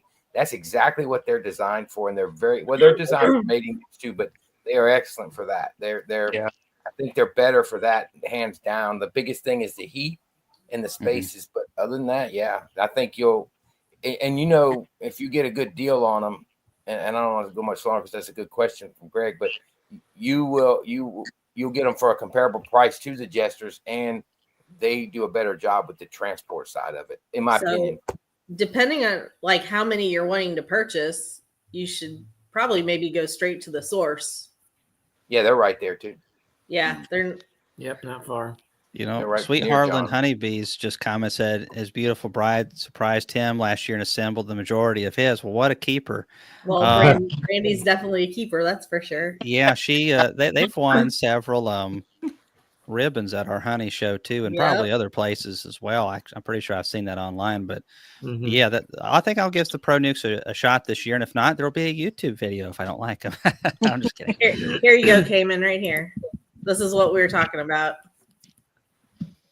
Order a couple of pallets from Charlie Linder, and I will deliver. He's my neighbor. Oh, he's your neighbor, JW. I'm so sorry, Charlie. You want to talk about somebody that is crazy? I've done more with Charles Linder in the last 2 years than just about anybody. I actually have a video I'm editing right now on going to the almonds with him. And then I did release that video where we went to the watermelons and saw Charlie's bees and stuff. Charlie's a good guy. He's definitely a bull in a china shop at times, but what a wild ride that is. Tell me about it. Yeah, well, he's working Tom Stossman on talking. If you go there, I plan on staying a day. Because you can't get away from him. He'll follow you to the truck. Yeah, well, Charlie's doing a lot of good for this industry, and there's a couple of people that don't like him for it. If you try to do anything, even if it's good, if you get out there, you're gonna have people that hate you. Charles, where him and I differ is, I try to hand people the truth on a silver platter. Hey, this is why this is correct. Charlie backhands you with the truth. Yeah, some people need that though. Yeah, some people do need that, but unfortunately, the people that need that, you could hit them with a sledgehammer of the truth, and they still ain't going to resonate. It's just it's hollow in there, I suppose. But Charles is doing a lot of good stuff. So, Corey, what's your virgin introduction procedure? Well, you want the short or the long version? I don't want either version. It wasn't my question. The short version. Hey, I have to be at church tomorrow at 9:30. Okay. Okay, I'll give you the short version. Not how I figured it out. Well, not the Baptist version. Okay. We got to get the lunch, folks. Let's get That's right. Yeah. Well, what I do is I'll either make my splits and move them, or pull, your brood above an excluder, like probably 7 to 9 days before you're going to need. And so, if you pulled it over an excluder right before you want to use it, you need to go through the brood frames and cut all the emergency cells off of it because they'll make them. And then I just stick them in there. You could do a cell the same way. That way, beyond a shadow of a doubt that your cell took off. But whenever it's hopelessly queenless like that, you still have open brood, but there's nothing they'll try to raise a queen out of after 7 days. If you cut those cells and then put a virgin in there, I think almost 100% of the time that colony accepts the virgin. The problems start whenever they start flying, like it's the Wild West then. Like they'll show up in random hives or get picked off by birds, or, that's when the chaos happens. But that's how I introduce it. I figured that out from getting a lot of breeder queens killed, that I'd left in there and inseminated them and went through all this hassle. Then I turned them loose and they'd murder them, even though they were feeding them. And I did, every time I look in there and did a crime scene investigation, it was queen cells. And if I took them out ahead of time, the take went through the roof. And this works for cells too, because I've had nukes tear down viable cells and then use emergency cells. It's kind of annoying, but that's how I figured it out. It works really well if you're using instrumentally inseminated queens. I use the same procedure with them, but I'll put them under a push-in, over emergent brood, because they don't have to fly. They've already been. So you can't do that with virgins. I just candy release them, and then I'll check back. I'll feed them and then check back in like 2.5 weeks or so. And a lot of times you'll have cap brood by then. That was a long version. Sorry, that was a short version. It was good. Sorry, yeah. I just woke up. I know people get really twitchy about when you start talking about virgins, and I actually said at a meeting not long ago, I said, I've probably introduced more virgin queens because of your operation and what we've started with your queens than I have mated queens. And they're like, how do you do it? And I'm like, well, Corey calls it the Corey Stevens method, which basically just mimics nature. And I'm like, it makes perfect sense, and I'm like, he got to take all the negative side of figuring out why they were murdering all this stuff and then come up with the solution, which was, perfectly explainable, right? Good old Hard Knocks. That's where I figured it out. But you're right, Tom, where you said it mirrors nature.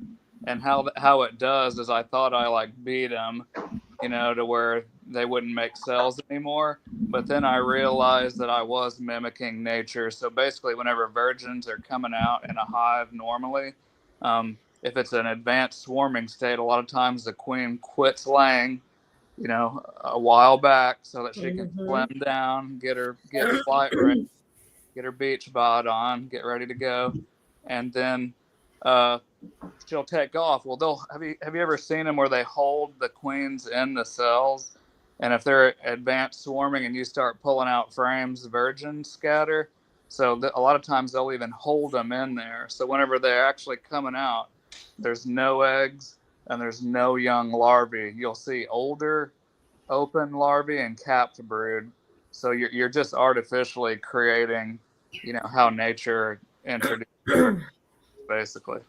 What are you talking about when they're holding queens in? Explain that a little more. Yeah, you'll see the cap. This is like on swarm cells, all shaved down, like they're ready to come out, and they'll even cut out, but the bees won't let them out yet if they're not ready to swarm, and they'll just feed them through where the queen cut that cap, and they just hold them in there. It's bizarre, but I've seen it so much. It's like a repeatable phenomena. Like they don't let them out until they're ready, or a beekeeper comes shredding their party, and tearing the hive apart. But yeah, because as long as that primary swarm hasn't left, even if the clipped queen flies and comes back, as long as those virgins and everybody hasn't left, I'll still use that as a cell builder.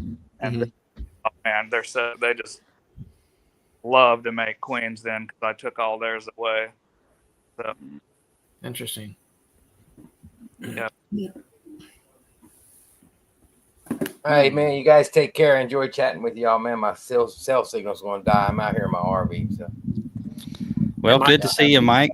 Yeah, good seeing all you guys. Be safe going home. Get some warm weather. All right. Hey, Mike, maybe we can meet again at the lodge shop when the ladies can get some more cast iron ware, and I'll peek around the corner to see if you're over there. Yeah, stalker. Yeah. Before you go, You know, Joey made me an honorary member of that Washington Parish Bee Club. Oh Yeah. When I told you, writing articles of impeachment for you because you voted for it the first time you were president. well, you're eligible to be president since you went one time, so you can be that now. So be careful what you do. Hey, look out, Mike. Look out. God, I gotta go. We'll see y'all. Good See you talking later. to y'all. Mike. See ya. See you, buddy. Good night, Mike. So you want to be a door greeter, JW, the official one. You know, Later D. well, I mean, you go out there and you can be Bob's bodyguard. He usually goes out there, and we probably give you some sunglasses and a suit. You think that'd work? I could do it. Yeah. I would caution you a couple things, Cayman. There's a couple things that you want to do so you don't run the entire 3,000 people off. First of all, get him some food in his belly because he gets a little grumpy in the afternoon. Okay. Sometimes if he doesn't get his breakfast in him, he gets a little grumpy. And if you let him bring Boz, his dog, they're a singing duet. And I'm thinking about trying to capitalize on them, getting them to travel the country so I can make a couple bucks and maybe retire early. Those two are quite the team. They're quite the team. Oh, Andy can dance. That's right, Paul. Oh man. He can shake a leg. I'm telling this guy. Really? Well, he is something else. We're not going to hire him to shake a leg. We want him to greet people. You know, we're trying to get people through the door as fast as possible, not distract them. That's right. Which is a complaint each year my team actually has for me because I'm out there talking to people and slowing the line down, and they're like, "Cayman, get with it, man." I'm like, "It's my conference. What are you going to do about it?" And then Laurel puts her hands on her hips, and I'm like, "All right, fine." So it's really her conference, right? Oh, So, here you go. It's a pecking order thing, you know, and we all have somebody telling us what to do. You know? Oh boy. Yeah. JW, I get hangry. I mean, that's fair. I mean, there's no good reason in this country we should be going without food. There's food everywhere. It's like my neighbors talk about eating possum once a year because they like the flavor of it. I'm just like, why? And it's like, well, you know, something that my great grandfather had during the Depression. It's just kind of been a tradition to have a possum once a year. And I'm like, you know, some traditions are okay to die. We're not that hard off. It's not hard to get chicken. You can go get barbecue. Heck, you can even get chitlins. No possum. Can't get past the possum can get a little greasy, you know. I think there's a few diseases probably in there somewhere. That's what I'm worried about. No, Who knows what they just ate? Might have just eaten another possum 15 minutes before you found the thing. Lewis outside temp to start grafting. You young guys are too particular. Yeah, that's right. We got it too good, JW. Do you know, Cayman? I don't think the outside temperature has a whole lot to do with it. I don't either, really. We were just about having snow on cell builders, you know, Mark. Yeah, it's been told that you can take a frame that you're going to graft from and put it in the refrigerator and get it the next day and graft from it, and they'll still hatch out. That's been told. I've never tried it, but I know people that's told that. So I've grafted where the low, like I had cells and I knew the low the following day was going to be like 22 degrees, but I had everything set up. You know, we have nukes and the weather, the long-term forecast looked great. Just there's a couple really just the bottom dropped out, and we got some snow out of it. And but when we make these colonies to raise these cells, they're the strongest. It's artificially strong. I mean, I do a system where it's a starter that, I mean, you got 5 frames of bees in there if it's a 5-frame nuke setup, but there's it's a 5 frames of, well, there's 5 frames in there, but there's 7 frames of bees probably actually in there. So, and they have plenty of food. They're getting fed. They're able to generate so much heat. It's all about really what's the condition in there for the bees. And if there's plenty of nutrition, like crazy amounts of it, if there's plenty of bees and young bees to make the royal jelly, and they want for nothing, the bees are fantastic at raising brood in February. I've got tons of brood right now, and it got down to 9 degrees day before yesterday, and all that brood's going to be perfectly fine on all of the big colonies. They have plenty of food. The ones that were a little bit tiny clusters, sometimes they get a little too ambitious. They raise a little bit too much brood, and not all the brood typically dies, but the ones around the edges will. And so if you got you can raise queens in very, very cold weather. I don't know what that number actually is, but if someone did it right, it wouldn't shock me if it got down to 0 of a night and the queen cells were just fine. Mm-hmm. It's really more dependent on the drone population and the age of the drones, because they need to be mature enough to mate, so that's really what you're. Yeah, if you don't have no drones, you don't need to be grafting. Yep. Well, you even say that you wait for those colonies to show you signs that they're wanting to do it before you start grafting, right? Yeah. They've already got that taken care of. That's my key. Yep. And then they're willing to, if you try to get bees to do something they're not willing to do or don't have the resources to do, it's a futile effort. Yeah. I mean, they are mostly females, so.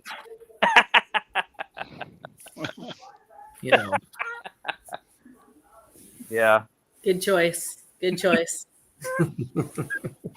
Open mouth, insert foot. Keep digging. I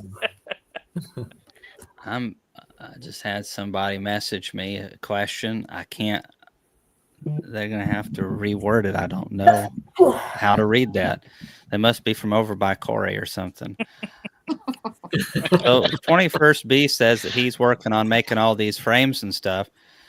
No pressure, but if you want to send maybe a box's worth or whatever over, we'll give them a shot, test them out, and do a video on them.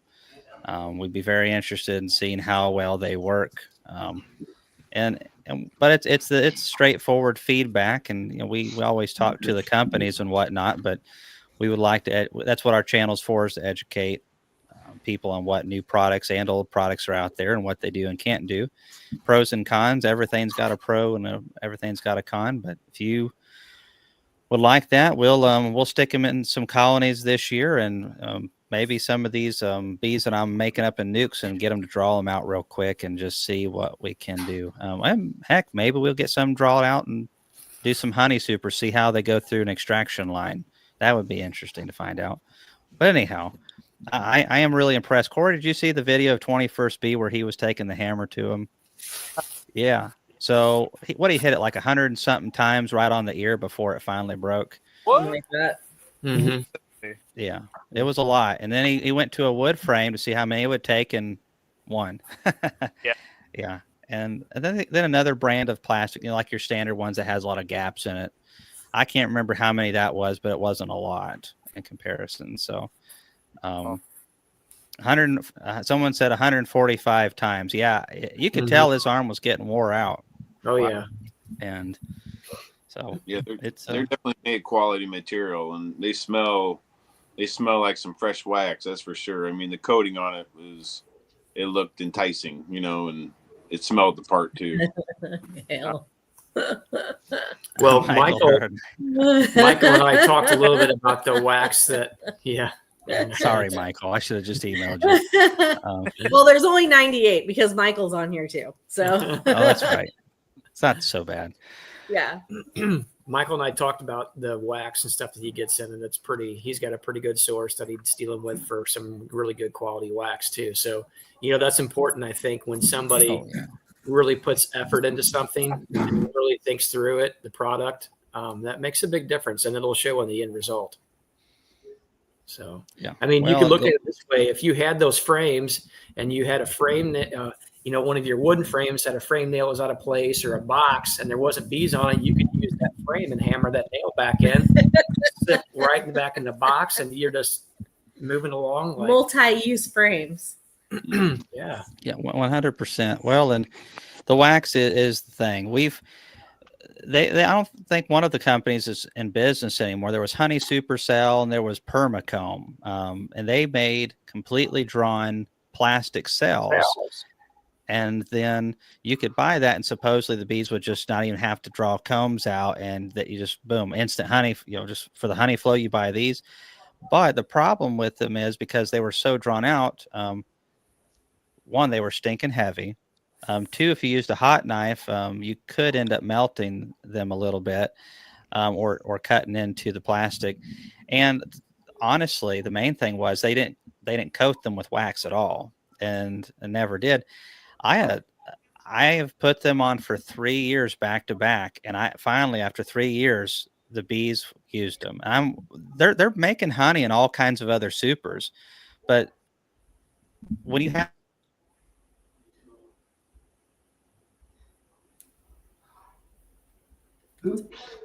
so much fat, Back. I thought there. And so I was tripping out there for a second. So, but the bees won't take to it. And so when people say this about flow hives or any of these drawn plastic combs, the bees do not like plastic at all for drawing on. That wax coat is everything. And so if you got a good wax coat on there, it'll work fantastic. So the wax is real important. There's another new product out right now that was launched on a Facebook marketing campaign, and I think a few other places. Have you guys seen it? It's those mini plastic cassettes with the honey in them, and they got like that mini blender extractor thingy. You guys been seeing that? I don't think I've seen that. See, this, I'm going to teach you guys a secret, and I'm not even going to charge for it, Corey. This is worth thousands. So what I do is I don't accept like any new friends. That's why Corey's not my friend on Facebook. Nobody's my friend. I don't want to know what Corey had for breakfast. I don't care what Corey had. I don't care if he had breakfast at all. Don't want to know. And so I don't want that. The secret is anything that is not bee related. I go in and I say, do not show me this. Do not show me this. And my algorithms, all I see, my entire feed, bee stuff. All my recommended videos, bee stuff, because I'm so aggressive about declining all that stuff. So, and which is good because when I started my YouTube channel, I wanted to get all of the content to know what was going on in every place as much as possible. So now this guy comes out with this frame and it'll hold like 8 cassettes that were, I don't know, they're probably about that big a piece. And you can take them out and it's micro harvesting honey, and it works just like a little extractor. And people have asked me what I've thought about it, and I try to be nice. I would like them to come to the expo because there are people that like fairly unique stuff, but it's a micro extractor is what it is. And micro frames, I don't really see the appeal because I already hate extracting one frame at a time so much, but 8 cassettes in one frame absolutely drive me bonkers. I mean, I just get out of it. I couldn't handle it. I got this cow in line so I could do like 6 to 8 barrels a day, so I didn't have to do any more extracting than I had to. So doing 8 quarts an hour isn't super exciting to me. No. Not at all. Like watching paint dry. Yeah, watching paint and dry and the flow hive, and this is probably where I shouldn't say these things because the conference guy side of me should be shutting up right now and saying everybody's nice and everyone's doing a wonderful job. That's not my nature. And the beekeeping channel, really they're out of conflict with each other. The beekeeping channel is all about testing products, informing people. And that's what my new website is going to be about too. We plan to have all kinds of stuff. Every kid can extract a mini frame each or something. I guess so. If you're doing like a classroom, there you go. That would be a good idea for that. Like for a classroom, pretty much a niche market. Mm-hmm. Yeah. So that's where not everything's all bad. Flow hives are cool. But then there's practical, and then there's marketing it as something that it's not. That's where I have a big problem. People act like Chris over there biting your tongue. Shut up, Chris. I know what you're thinking. The flow hive creates as many problems as it fixes. That's my problem with it. It's expensive. It's not going to last decades. If you leave it on the hive and let the bees propolize up all those places, you're done. You're done. I know that people that have set it on because they were new beekeepers and they thought you just stick it on a hive, just like they show in the videos. And they'll leave it on in Tennessee. They'll stick it on in June. Flow's over. They don't know that. They're a new beekeeper. The bees literally will spend 10,000 hours putting propolis in every nook and cranny in those gears. And unless the beekeeper wants to take hundreds, if not thousands of hours, it's hard to pick all that out of there. The bees are pretty good at their job. So, well, one of the things about a flow hive that I didn't even think about, because I was watching one of Fred Dunn's videos the other day, is, that flow hive, I'm pretty sure they're all solid bottom boards, but you have to have those tilted backwards so the flow feature works on it. So that kind of goes against a lot of things that you've been told when you're using a solid bottom board. You don't need even that touch hive anything forward so it doesn't collect rainwater, in the back of it, whatnot. So that was one thing that I didn't even think about when, people talk about flow hives. That was surprising when I found that out too. They reached out to me in an email wanting to see if I'd be interested in marketing that new lift they have on the back of it, to help just tilt it back. And it was, lifts are handy and stuff like that, but there's several other people that'll do a video on that. I'm really more interested in things that are going to help people be able to make money, save money, kill varroa mites, keep their hives alive. So Jeremy says there's screen bottom boards. Maybe it was just the one that Fred had. He had it on a solid bottom board. A solid bottom board. But yeah, you got to make sure that it's typically tipped forward. The other problem is in Tennessee, our flow's done, my area of Tennessee, second week of June. And so we get these people that want to harvest their flow hive, and it's robbing season. And it can take, especially if the honey is really dry. If we have a dry year, some years our honey's 16%. And it can take 30 to 40 minutes to drain a frame out of there. And you think that's going to work good with robbing season? Huh. It's not. It's going to be a disaster. What's going to be. So it really, there's so much education involved with running a flow hive. I have several friends that have them, and it's neat. But it's not. It was marketed as something that it was healthier for the bees. It's easier for the beekeeper. It's easy. No, it's not. It's not at all. We got a guy in our club that has some of them. And he also said when you crank it, he said you don't want to go wide all the way with it because it will flood that tray in the bottom and spill out into the hive. You have to kind of go about halfway with it. Yeah, I think Fred mentioned that in his video too, about how far you can turn that key or whatever.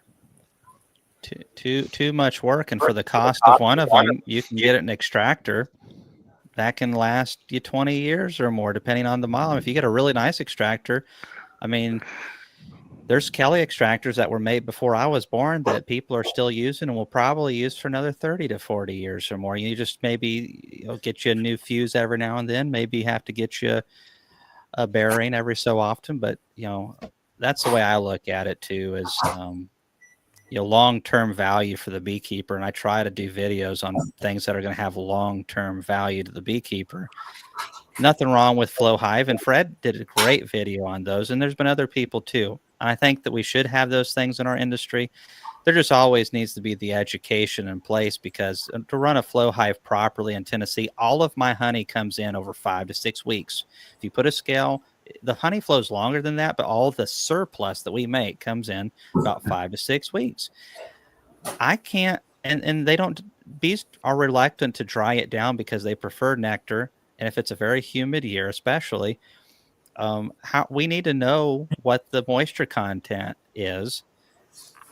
And then also, I can't, just go crank a frame open and do a little bit here and do a little bit here, because all my honey is almost harvestable about the same time. You can do a little bit early, but not all of it. And so you have to wait to the end of the flow. And one deep super is not enough for a strong colony around here. You need at least 2 deep supers for a colony here during the honey flow. And so, I mean, those are what, $600, $700, $800 a piece. I've got a nice extractor at this point just for one hive. Yeah. And so I really think when it comes down to a financial sense, you know, and it's going to be way easier for me to recoup my investment on an extractor. A good extractor holds their value and can sometimes gain value. I bought a Datant years ago and I ended up selling it like 12 years later for almost as much as I paid for it because of this beautiful inflation we all get to enjoy. So I just think that's the kind of education that we need. There was some beneficial things to Flow Hive. They brought a lot of people into our industry. Unfortunately, I don't think the industry was ready for the mass amount of people to be able to educate them to be able to keep their bees alive and be successful. And consequently, we lost a lot of beekeepers out of that. Well, I think with the flow hives too, it comes down to time management, right? If you've only got 4 or 5 hives in your backyard, that may work just fine for you. But if you've got more than that, like it's going to take you forever to drain all those and have to do it repeatedly, or, you know, do it just draining out one hive at a time into your mason jar or whatever, your pail, whatever you're doing it into. You know, it's not feasible for somebody with more than a handful of hives in their backyard, really, which, you know, it's not necessarily being marketed to, you know, sideliners or anything like that. But that's just always something to keep in mind too. How long is it going to take, and how often are you going to have to drain those supers? You know, so I do think that there is value to it, and I've said that before, and I'll say it again. And we should have these things, but I think we always need to have a more focus on the long term, and be realistic about things as well. I just hate the marketing strategies that are so over the top. It drives me absolutely nuts. We have way too much of it in any industry, but in beekeeping, there's been so many people that have been hurt by marketing something a little bit more aggressively and unrealistically. That's where I always have the problem. And I've made phone calls to a couple companies because they have gone way too far on stuff. And, you know, if they want to be part of our conference, they can't be basically lying to people. That's just the bottom line. So it is what it is. I think the flow hives are cool. And I think a lot of people should try one out if they want to, but let's be realistic with it. So, boy, we got some controversy right there. Speaking of controversy, Corey Stevens, question for you. It was right up there. Corey, are you going to be selling some of those Troy Virgins this year? I think so. I mean, he sent me like 4 older breeders that he had used.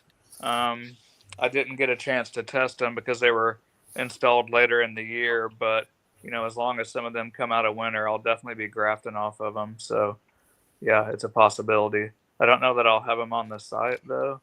I can talk to Troy about that. I know he probably won't care. It's an option as long as I've got.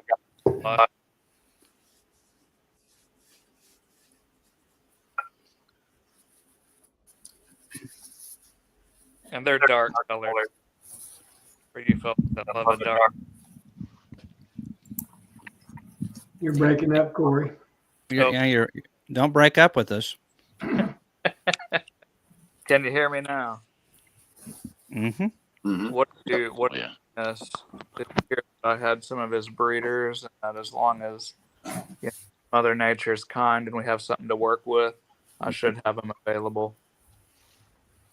Next time Corey starts cutting out like that, or even if he doesn't, let's just all pretend like he does. I'm like, oh no, we're losing you, Corey, and someone just dropped him right on out of here. He'll be in the background crying.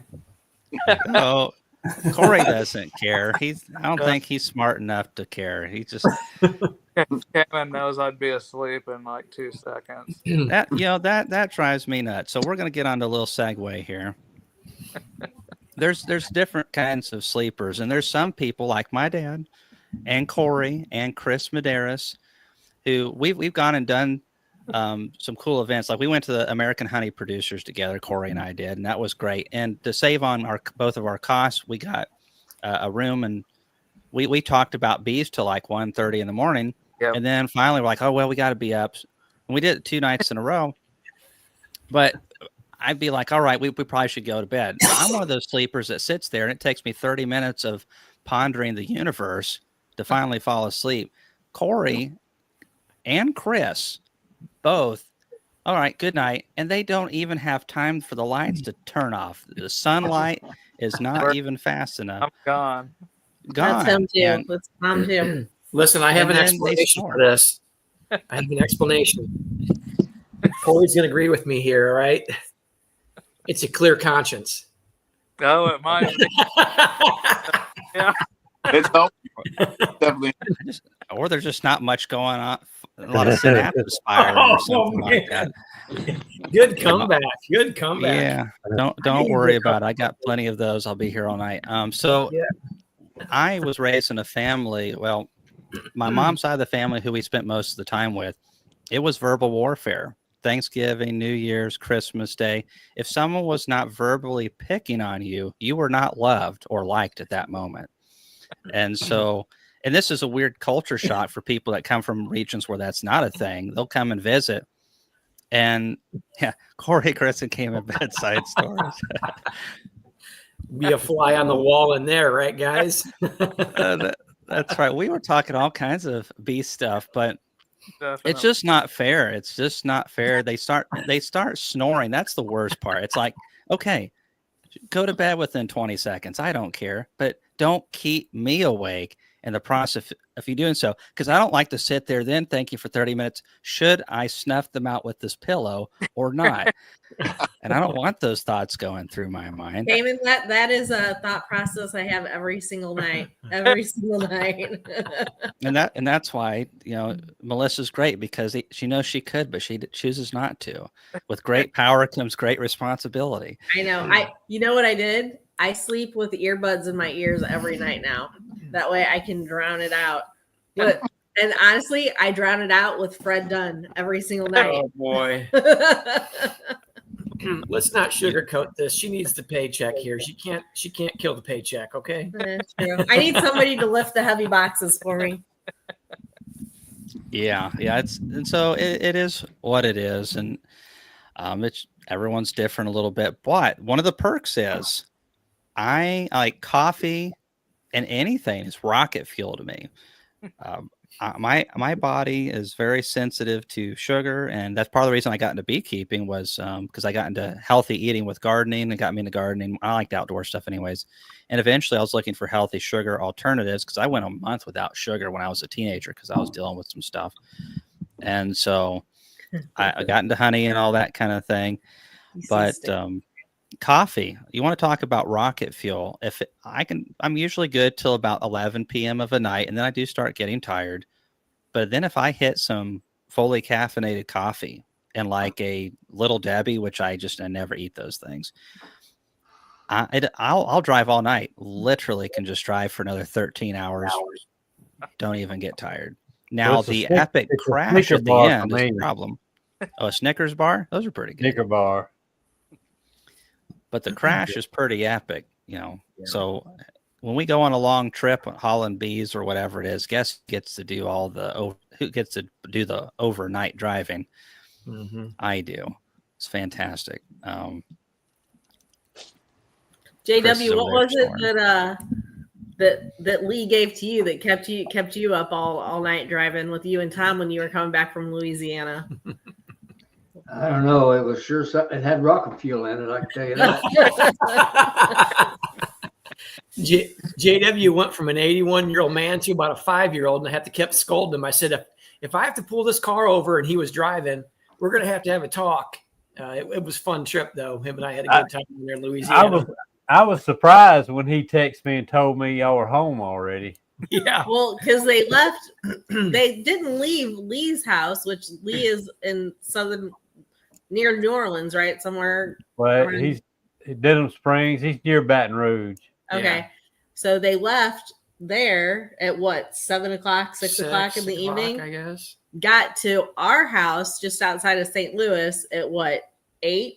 No, it was a lot earlier than that. It was like before the sun came up. What was it? 6 o'clock? 4:30 when I left him out.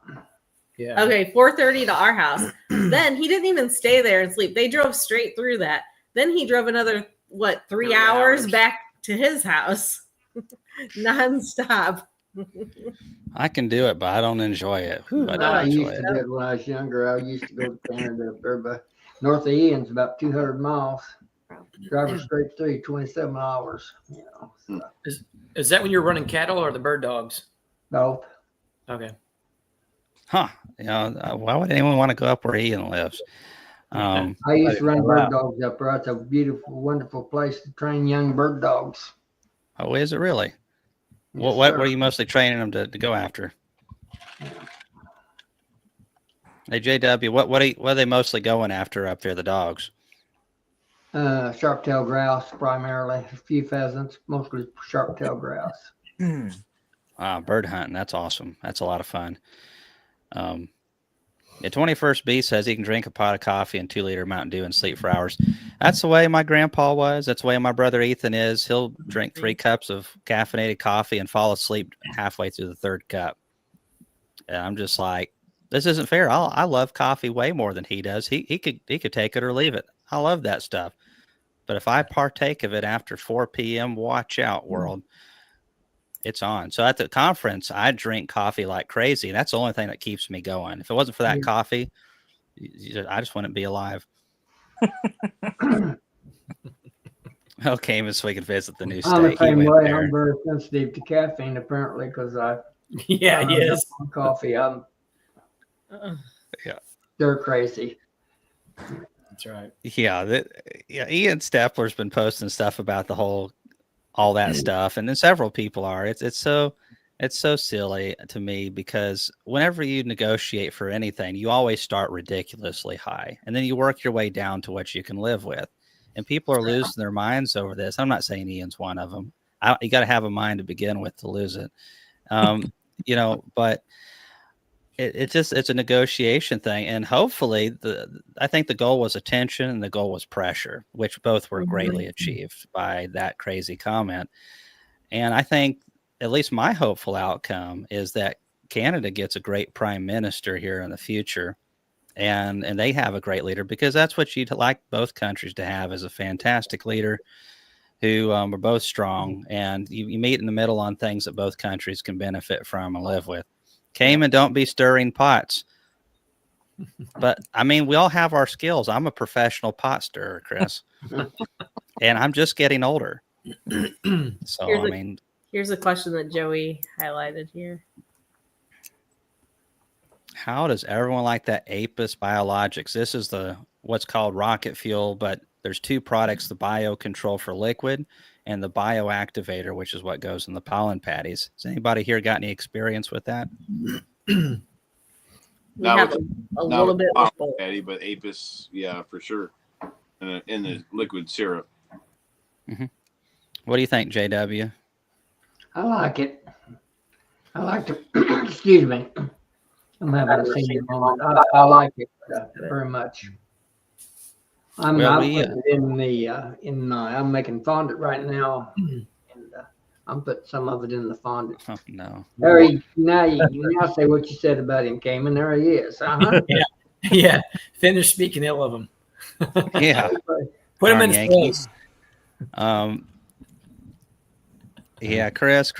I mean, so I just had to bring on the nice shirts, you know. Really. Yeah, Ohio National Championships. You know, this is a down year just for college football in general, and so someone had to win. We only get one every 10 years, so it's okay. So, well, that's not too bad.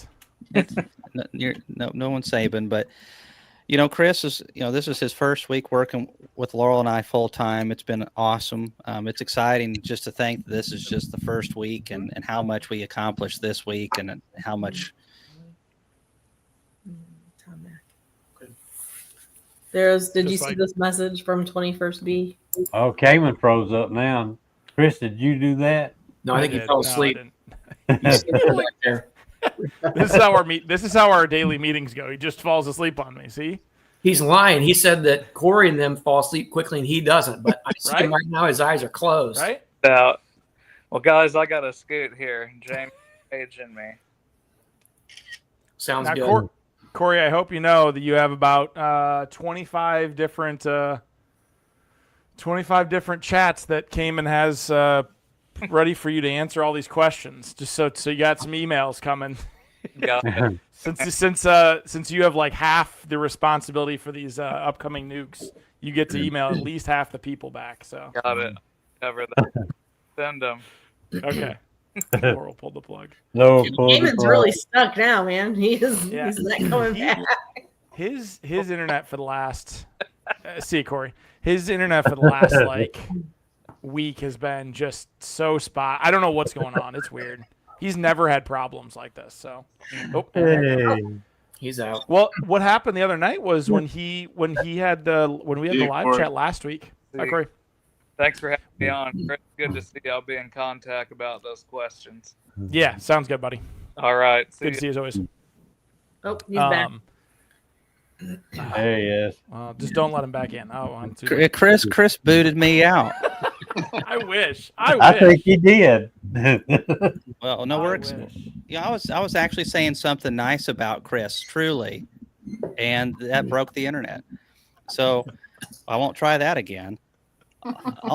All jokes aside, I'm excited to work with Chris a lot more. We've done a lot this week, and we're just going to get better each week. I'm excited about what we'll be able to do for the Expo and other things. I think what we've done better than anything, ultimately what gave birth to the Expo, I've got a question for y'all, if I may intercede. Yeah. Who's moving? You or Chris? I mean, it's going to be hard for you to work bees together with him in northeastern Ohio and you in mid-central Tennessee. Oh, he's not going to be working bees most of the time. He's going to be working all the conference logistics. It takes months and months and months for one person to do all of the work that would take to pull this conference off. Would be a year's worth of labor. Sure.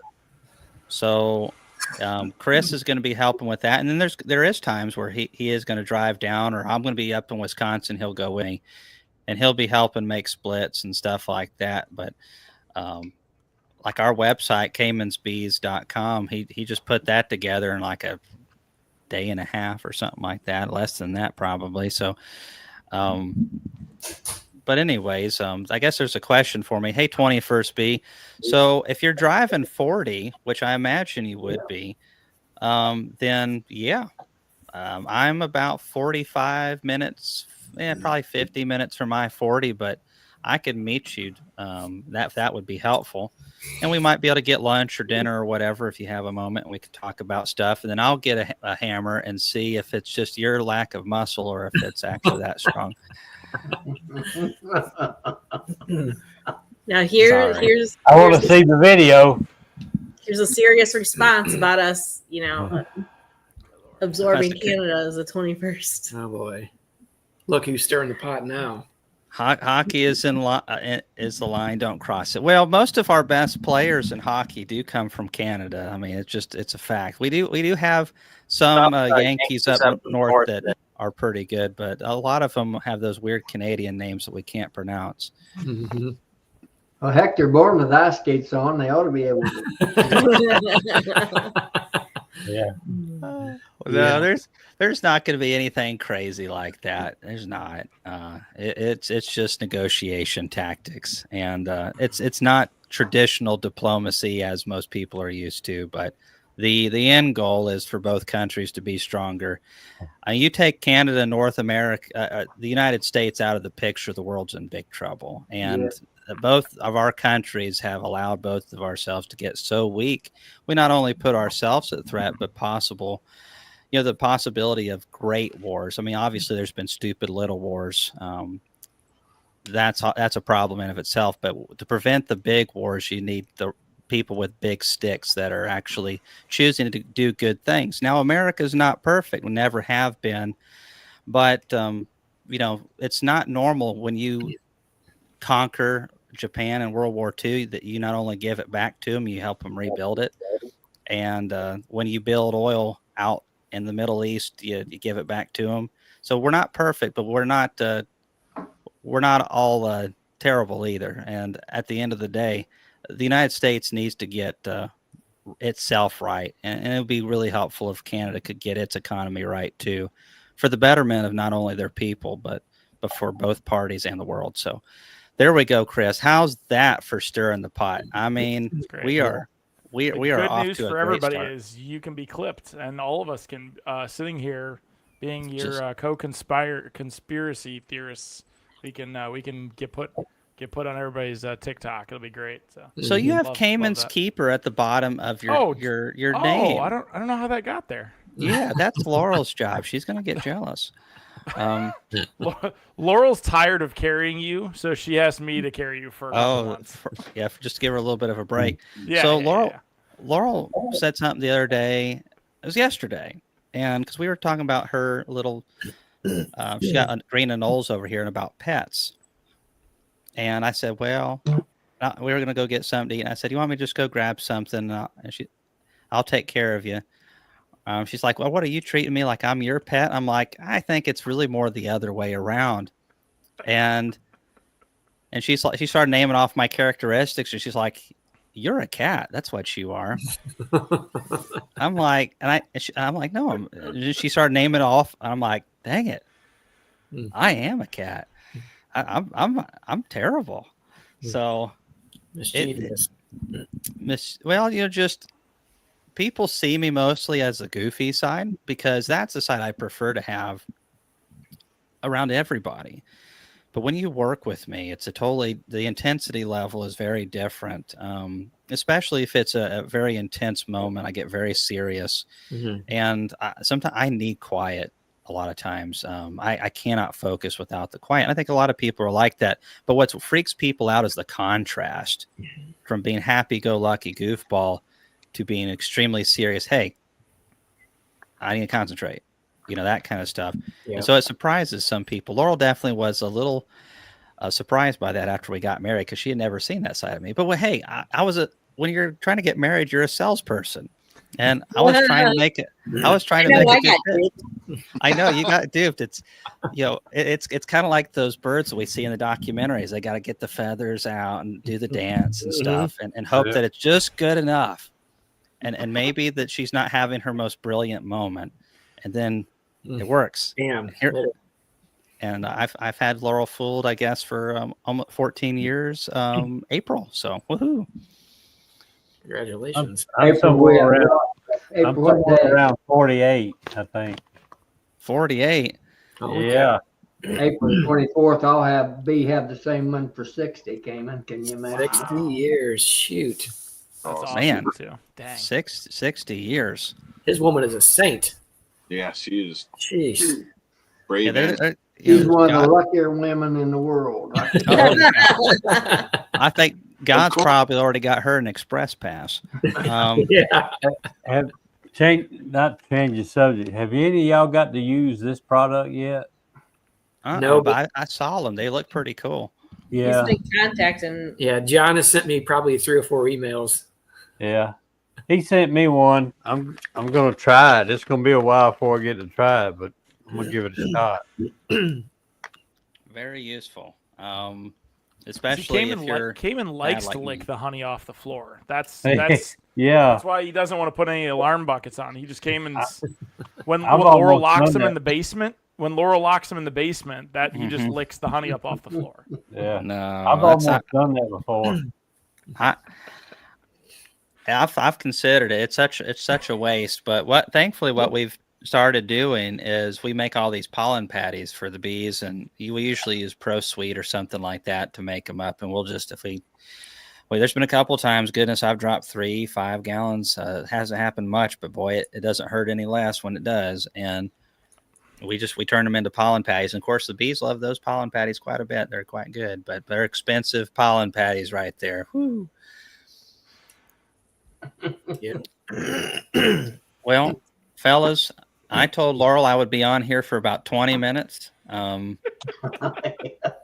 It's been about 30, I think. So I pushed it past my limit. I was going to say 19, but close enough. Yeah, close enough. But it's always good to hang out with you guys. It's been fun. When did Corey duck out, by the way? While you were frozen. While you were frozen. He did it when his wife told him he was going to duck out. That's how that worked out. Okay. Now, I just realized that. I mean, I was like, something's off here. It's Corey. I was fixing to say something snide to him and leave the room. and he that's probably why he left. But anyways, Joey, thanks for having me, and Tom and JW and Philip and Matt and even you too, Chris. Glad y'all come by. Everybody in the chat, thanks for watching these guys. And I'm not saying stop for the night, but I have got to go get ready. So we got early morning. We'll see y'all. See you, Cayman. Thank you. Good night. Now, Chris, get all your complaints out. Let's hear about it. I got a list started. It's only been a week. It shows up late. Only been a week. No, it's been great fun. There's somebody asked me the other day, and I said, at some point we can get to the long-term projects. There's just been, I've been helping Cayman for 3.5, 4 years now. I said there's just been there's been 4 years worth of neglected things that we want to knock out in a week. So but no, Cayman says it all the time. I'll continue to say it too because it's true. Jeremy and Jake and all of our staff, Steve Amos, all of that. I'm going to miss everybody. So I genuinely mean everybody. They're all great. They help us. They make people like Cayman and myself look good because they do a lot of the work that is difficult. And so, that's been the way it's been for the last several years, and that certainly hopefully won't change. So, yes, sure, Cayman and I get to stay up till 2, 3, 4 in the morning doing certain things, but at the conference, they're the ones, doing all the hard work. I don't know if you guys have heard this story. So I drug my brother to the conference this year, and he's not a beekeeper, never been, no idea what to expect. I actually drug my dad and my brother to the conference this year. My grandparents shake everybody's hands. I'm sure everybody's met them. They're usually standing in the front. They'll talk your ear off for as long as you don't run away. But my brother was helping beekeeping.com drag all their stuff into the conference off the semi-trucks. And we didn't know this, but they had put an Apple AirTag on their pallet jack. And they said, well, we knew when it got there. They said, because all day we just saw it going up and down, up and down, up and down, up and down. Well, they probably had, they had what, at least one, if not 2 trucks. So I'm not great at that like Jake and Jeremy are in terms of how many pallets get on a semi, but it's a lot, 30, 40. So my poor brother, he's more of a beam pole than I am. He's a skinny little kid. He had to put all those back into that, and he was dragging, a ton. And so, it was Zach, along with my brother, along with everybody, they really put a lot of work into it. So it's a labor of love. And we have, I'll just speak for myself. I have a lot of ideas to try to smooth out, jagged corners and all that fun stuff for next year. So, and future years. So, but it's just all about taking everybody's feedback and trying to understand what it is. And I know a lot of people are like, hey, we gave you, like someone the other day, and I won't say who because it's not a knock against them. They gave Cayman really cute signs that had a letter, and then it had like a cute honeybee on it for the name tags. So that way when someone would walk up, you could find the letter and go from there because that's not well organized. There's been a lot of ideas there. But anyways, that's not been, and well-meaning, hey, letters and everything, but like what they didn't think about, and I've, for 11 years at my previous job, had to think about was like, hey, who's going to sue you because that's not your artwork, that's not your whatever, and one person one time sees that, and you get, maybe if it's not the person who sees it, maybe it's a photograph, and they see in the background the photo of a bee that they drew that you got off Canva, and we're no longer just like some podunk little free festival. We're technically a for-profit. And even if you're nonprofit, good luck with that still. But so, those are the kind of things that are like, we do take everyone's, feedback in mind, but it's just those little things where we have to take it, analyze what they're saying, and then like be able to regurgitate it. So, when you get that big, everything turns into, you have to think of it as a perspective of legality. What type of pushback can you get from this? Or, who's going to have a problem with it, and does it make sense, Yep. And that's, Okay, now again, in all fairness, I was on a team of 11 people I worked for Marathon Petroleum, so the oil company. But it's really a petroleum company. It's not an oil company. At this point, we're really an energy company. We have lots of natural gas and all kinds of stuff. And I keep saying we, but Marathon has lots of natural gas and petroleum, and they do all the downstream stuff. Where Marathon Oil and everyone gets the oil up out of the ground, Marathon Petroleum moves it, refines it, and serves it to all their people. But anyways, there was 11 people in our graphics group, and our job was to make sure that we were representing the company correct. So when an engineer would come to us and go, "Hey, at our refinery, we love this new, like we're tough as balls," and it's a picture of like some dude holding balls, and it's like Shaq holding basketballs. We're like, "Hey, Shaq's gonna sue us. We can't do that." I mean, it's all those easy, low-hanging fruit things that are like, okay, obviously you can't do that versus the hard stuff. So, the Expo will have brand guidelines this year. So when advertisers want to use our logo and our stuff like that, and I get it, like most people aren't graphic designers. They don't understand that kind of language. So I want to try to spell it out the best I can and provide stuff. And so people can still use the logo and everything to a certain degree, but there's still like a formality to it because we want to make sure that our logo is used properly and looks good and is well represented. So, Chris, changing the subject, how about does Austin Buzzard ring a bell to you from Marathon? Say that name one more time. Austin Buzzard. Austin Buzzard. No, you're done. He was over their pipelines. Okay. In Florida area? Because you said you're down in Florida? No, I'm in Southern Illinois. That's where Buzzard come from. He moved back here. He still worked for Marathon. Okay. So he's probably in Marathon. You said pipeline. So he's probably in Marathon Pipeline. It might be in Yeah, Austin Buzzard. That name sounds really familiar, but to be fair, we have like 7,000-8,000 employees. So yeah, no big deal. I just curious. I thought maybe what's cool is what's neat for me is that so in graphics where I was at was I got to actually work with people from all over the company. Yeah. So I would do presentations for our investor relations group. So those are the people selling our company to the highest level people in the country. I worked on the presentations for that. So I'd get a phone call at 7 a.m. I'd get a phone call at 7 p.m. Hey, we need this PowerPoint turned around. We need graphics recreated. This needs to be simpler.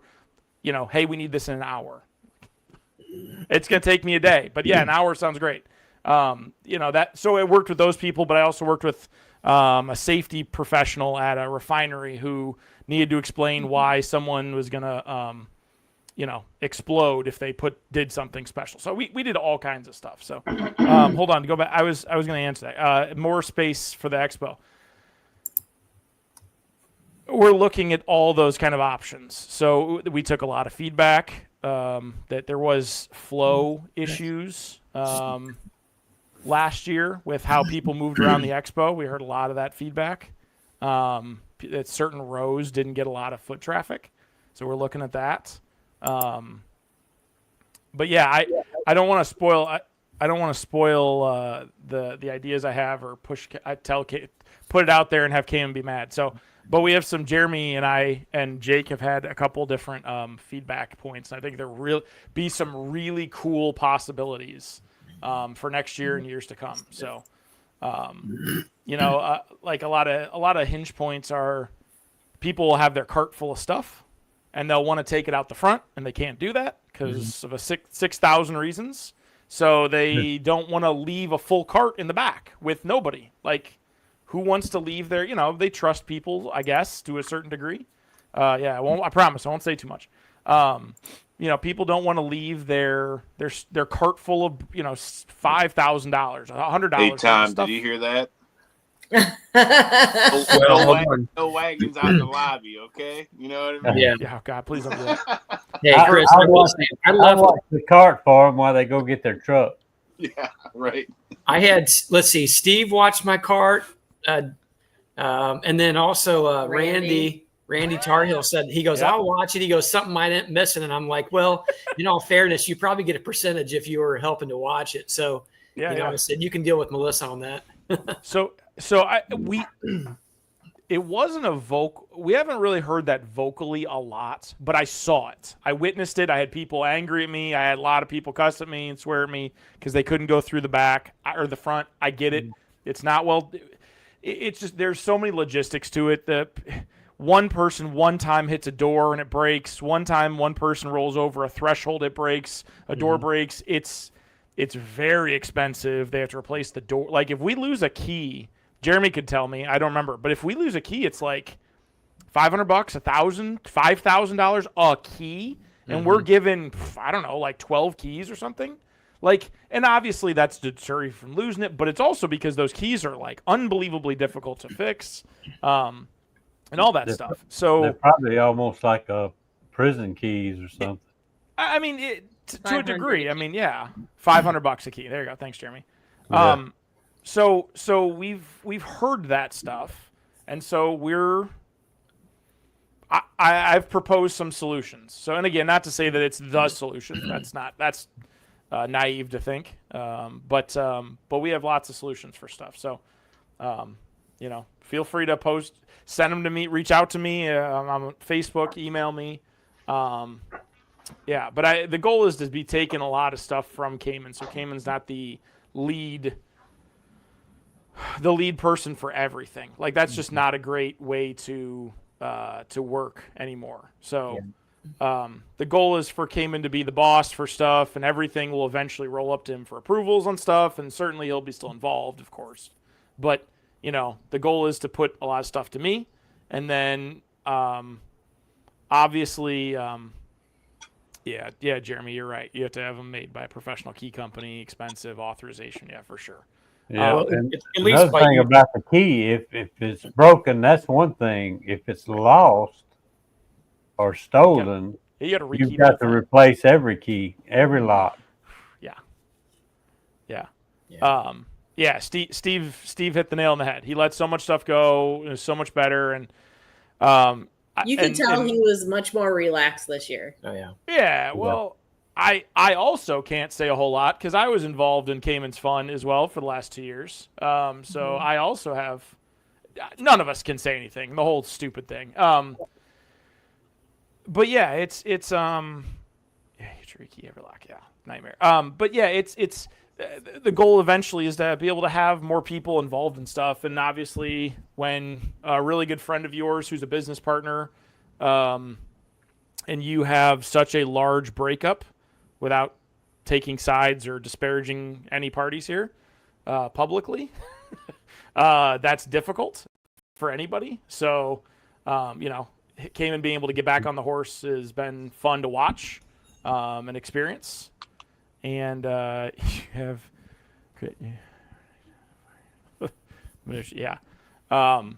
yeah. So again, I mean, the goal is eventually is to have a much larger company, have people who are good at everything, be able to like compartmentalize stuff because that's the best way to get stuff done. I'm certainly good at certain things and not great at others. I'm a great graphic designer. Certainly, I've just have the experience, but there's a lot of things in graphic design that I'm not good at. And so, eventually hiring artists and stuff like that would be great. And we have a lot of fun plans, and I'm not Cayman. I won't ruin all those fun plans because I know when they eventually get announced, some people's heads will blow off in excitement. So there's lots of fun things to do. We can only do so many things in a week, in a year. So stickers. Yeah. As funny as those stickers were, people stuck them and inappropriate isn't necessarily like as you might take it inappropriate. Just like they stuck them places that shouldn't have been stuck. Period. Like poles and stuff like that. Not necessarily like in a urinal or anything. Yeah. But like so we had to do a lot of de-stickering. Yeah. So Sean from Copper Canyon, is gonna get penalized for that heavily. No, I'm just kidding. Sean's awesome. So I drink Copper Canyon every day, and I'm better for it. So his stuff's awesome, and he was gracious enough to hook me up with some of his bags. His what are those called? The coffee bags are made of I'm losing it. Saturday night. Must eat more coffee. Yeah. The burlap. Thank you. Burlap sacks. Yeah. Sean hooked me up with some of his burlap sacks, and that's been the best part about coming into the bee industry, because I've only been in it for 4 or 5 years now. So I mean, I've only seen a limited amount, but it's just been the people who are in it by and large, at least especially around the expo and stuff like that. I mean, they're all everybody's great. Everybody wants to help each other succeed. There's so much positivity. But again, we're talking at large there. Mm-hmm. And I was talking with someone the other day on Facebook, and I don't remember who it was, but they said something about never going into. Oh, was it Bruce? I think it was Bruce. He was saying that he had never been into one of the speaking rooms, and I was like, "Well, I've been in there to give Cayman a sandwich or a water, but I've never sat through one either. Like, it's just certainly I'm there to work, but at the same time, I mean, I could sit in a session probably." But the networking and everything is just, yeah, I'm never going to get that at any other point during the year. That's right. Even if I come to, another conference, etc., you're just never going to get that. So, yeah. Well, people need to think about all the guys behind the scenes, like, yourself, Steve, Jeremy. And again, I know there's an entire Randy. There's an entire team behind it. Those guys, if you ever go in the back and you're taking product out through the back doors, you probably met one of them. Steve, if you've seen him, you can't miss him, And but a great group of guys that are working really hard to make sure things happen really well. I know I tried to chat with them a couple of times back there, and they were, they couldn't stick around too long, of course. But great group of guys that you guys have that have been helping out for years. It's really nice to see a team work together like that. And really in such a short time, the amount of growth that's happened can really cause there can be a lot of growing pains from all that. And I feel like you guys have handled them with very well. So great job. Yeah. You guys. I think the biggest growing piece that we have like moving forward is trying to get like non-beekeepers involved, because you can say that you don't want to go into a class and everything, and but at some point they want to walk around, and we can't just ask Steve and all those guys who you see in the back to, hey, just stand at this door for the next 4 days. Right. They're also there for themselves too, and it's not in a selfish manner. Like, they're there because they want to be there too. That's right. And yeah, of course they want to help, and they never say no, and that's a whole nother thing. They're selfless people. They're great people. But that's why you have to take your stuff back there and sit it with them and talk to them. Yeah. You have to see them out. Yes. So we need McDade brothers. Yeah. Again, yeah. That's why I don't want to say everybody. There's so many people that like Cayman's family comes in, and some of their family friends come in. And I don't necessarily know all their names, because there's so many of them, and again, they were awesome. And my grandparents don't beekeep, so they're great to kind of keep out in the front. People run the shop out in the front. They're great. They're not beekeepers. Yeah, his younger version picture on his profile pic. Yeah. He changed it though, I think. No, he did. Yeah, so we're gonna do a much better job promoting our staff moving forward. They're gonna be more front facing, not necessarily like everybody can. Well, I mean, people can contact them, sure, because they're gonna have more of a direct role. But the point is to so they also have their time in the spotlight. So. Yeah. So. Yeah, I think Jeremy's in charge of the hotel situation this year too, right? I think that's been put out there. So. Yep. So we will obviously too. Cayman and I both want to be really careful too, because Jeremy has a full-time, just like I have the last 4 years. Jeremy has a full-time job and bees and a wife and kids. And yes, and so Jeremy is definitely going to help with all that. He has helped with that. He is helping with that currently. I have to say peer pressure. There you go. So yeah, Jeremy's taking. I'll let Jeremy take and he should take all the credit for the hotels and stuff. I'm just gonna help him on the back end with all the BS stuff, because again, when it comes down to it, all that, the time sink of all that is just, it's. Hey Jeremy, I want a hot tub in my room, please. And Well, Just a I'm really two-person. excited. Kudos to Jeremy because I bet Cayman's in bed now, so I can trash talk him. Cayman is the worst at picking out hotels. Not his forte. No. Jeremy and I have agreed to come together to help Cayman with. No, I'm just kidding. No, listen. The Crown wasn't his fault last year. 2 years ago. That was hogwash. It was an older hotel, but it was well kept. And then, unbeknownst to us, I guess it's our fault for not going back there like a week before. But polished turds. Yeah, there you go, Jeremy. Polished turds. The whole place is under construction, and it was a war zone. It was awful 2 years ago. And then, of course, the fire drill and all that stuff. And people, I forget who they were. One of the vendors. This is 2 years ago. And I'm sorry, there's a lot of vendors. This year we had 160 vendors. So I don't know everybody's name. I apologize.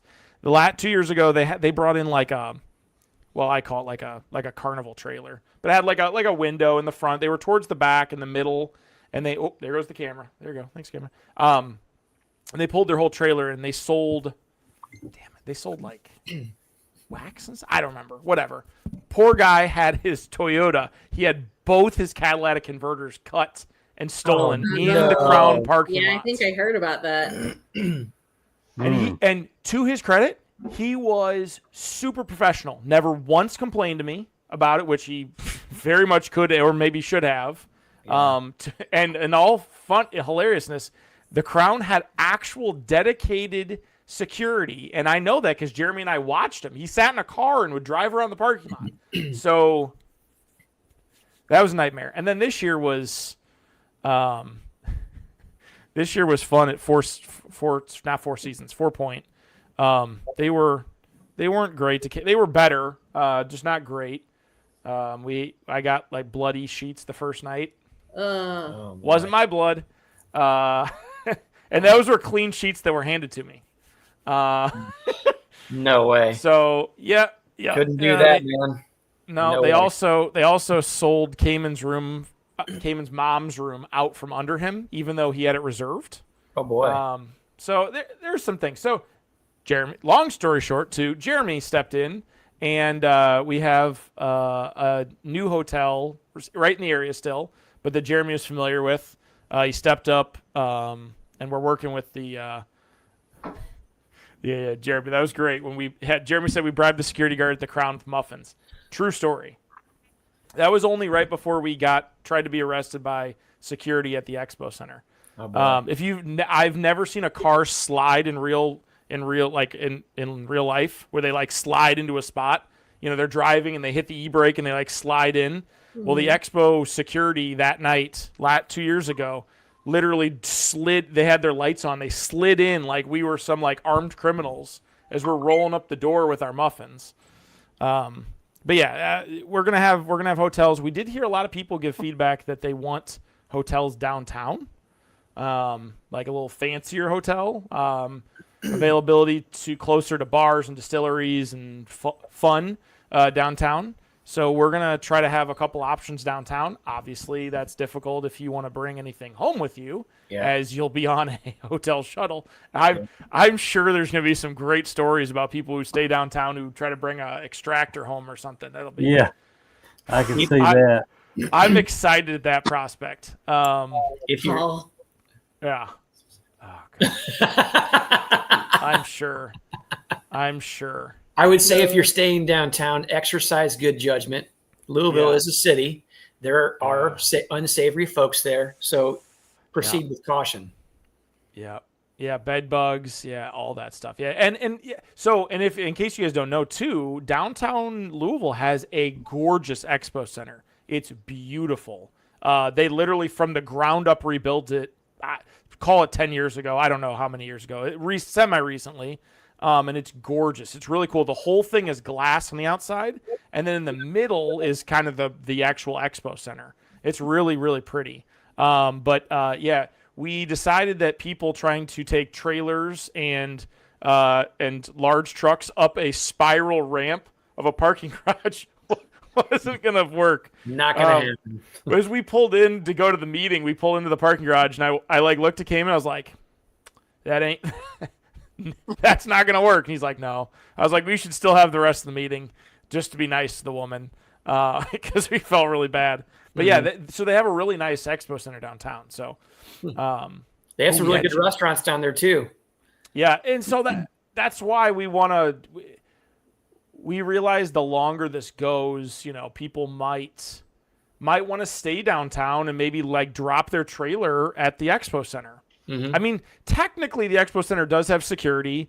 If somebody goes flying through the gate, just as an FYI, if you decide you don't want to pay and you just fly through the gate, everyone who goes through, your license plate has a picture taken of it. There's a little behind the curtain, not by us. Mm-hmm. But by I want to add something. When you're going in, those gate attendants on the last day, we gave the gate attendant a bottle of honey. He said that was the first bottle of honey that anybody had given him. So next year, when everybody's bringing this honey to exchange, give it to some of those gate attendants. Mm-hmm. They really appreciate it. Or even the staff. Yeah. Yeah, they can't leave their post. Chris. And FYI, yes, sir. I've showed cattle down there for 30 years, ever since they opened it, the Expo Center. And I got ripped off 2 different times. They got me and it was the security staff, I can assure you. They're at the Expo Center. Yep. They got me for about $3,000 one year and about $2,200 another year. Yep. We that was an eye-opening experience. To build on your comment. We were going to have the honey show basically right where Cayman's merch is at today. Mm-hmm. We were going to have it right there, like beautiful light. It was going to be great. Okay. So we walk in, this is 2 years ago. We're walking in, Jeremy's with us, walking around. We're going to have this year, this year, this year. And the woman looks at us, she goes, "Well, how are you going to take all that in every night?" We're like, "What are you talking about? We're going to leave it right here. Like there's building security." She goes, "Well, I don't know if I'd trust the building security." What? Like, isn't that their job? I'm telling you, so I wouldn't. Now, knock on wood. I don't want to. I'm sure. God, somebody at KDC's listening. We've had a great experience so far. We haven't had any issues that we know of. There was an issue between 2 vendors this year, and that's drama for not me to spill. But yeah, we've been fortunate, lucky, both, all the above about all that. But, we've been diligent. We put stuff away. We do this. All the silent auction goes in a room that's locked that we have keys to, out of sight, out of mind kind of stuff. So don't it is a big city. Open. What was that? Don't leave yourself open. Yeah. I mean, like, gosh, I'll throw John Hill under the bus just because it's fun. It wasn't John, but it was some of his workers left laptops sitting on the table, like out in the open. And so I messaged him with pictures, and I'm like, "I'm moving all of these laptops," and I just shoved them under a thing. Mm-hmm. Came back and drove to another wrong way.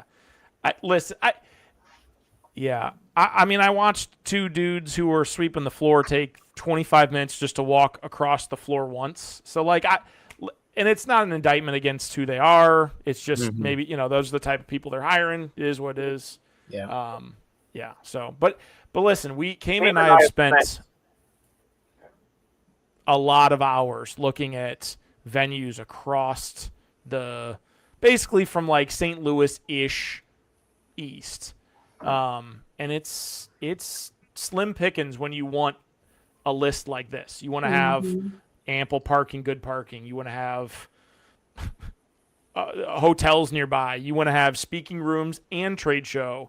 You need to have the ability to have a nice loading dock, all that stuff. We love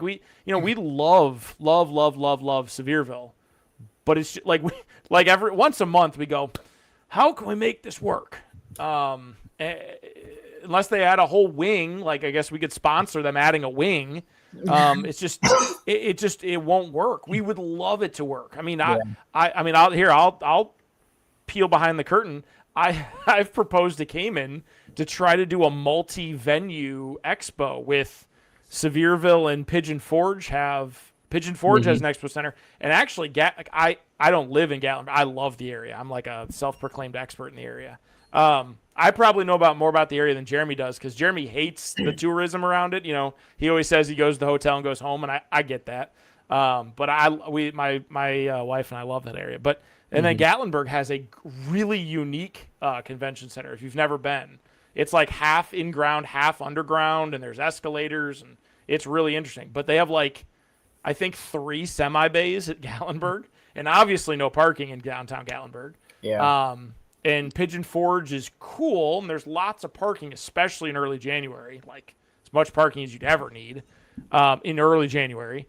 But there's no speaking room at Pigeon Forge. There's some trade show floor, and maybe enough for us, maybe. And the Black Fox Lodge is across the road. That's Jeremy's hotel. I always just say Jeremy owns it. He's gonna hate me for saying that, but I just say Jeremy owns it. I just gave him a promotion. And then Sevierville is obviously kind of out. So like, you can't do that. You can't have venues that are 10, 15-minute drive between them. Yeah. So like, I know some people don't like Louisville. I know a lot of people have suggested lots of other places, and we're always willing to listen. But like, the problem is there's so many things that we have to have. It's not nice to have this or that. I mean, again, if you come in during load in or load out and there's 15 semis on the dock, and that's this year.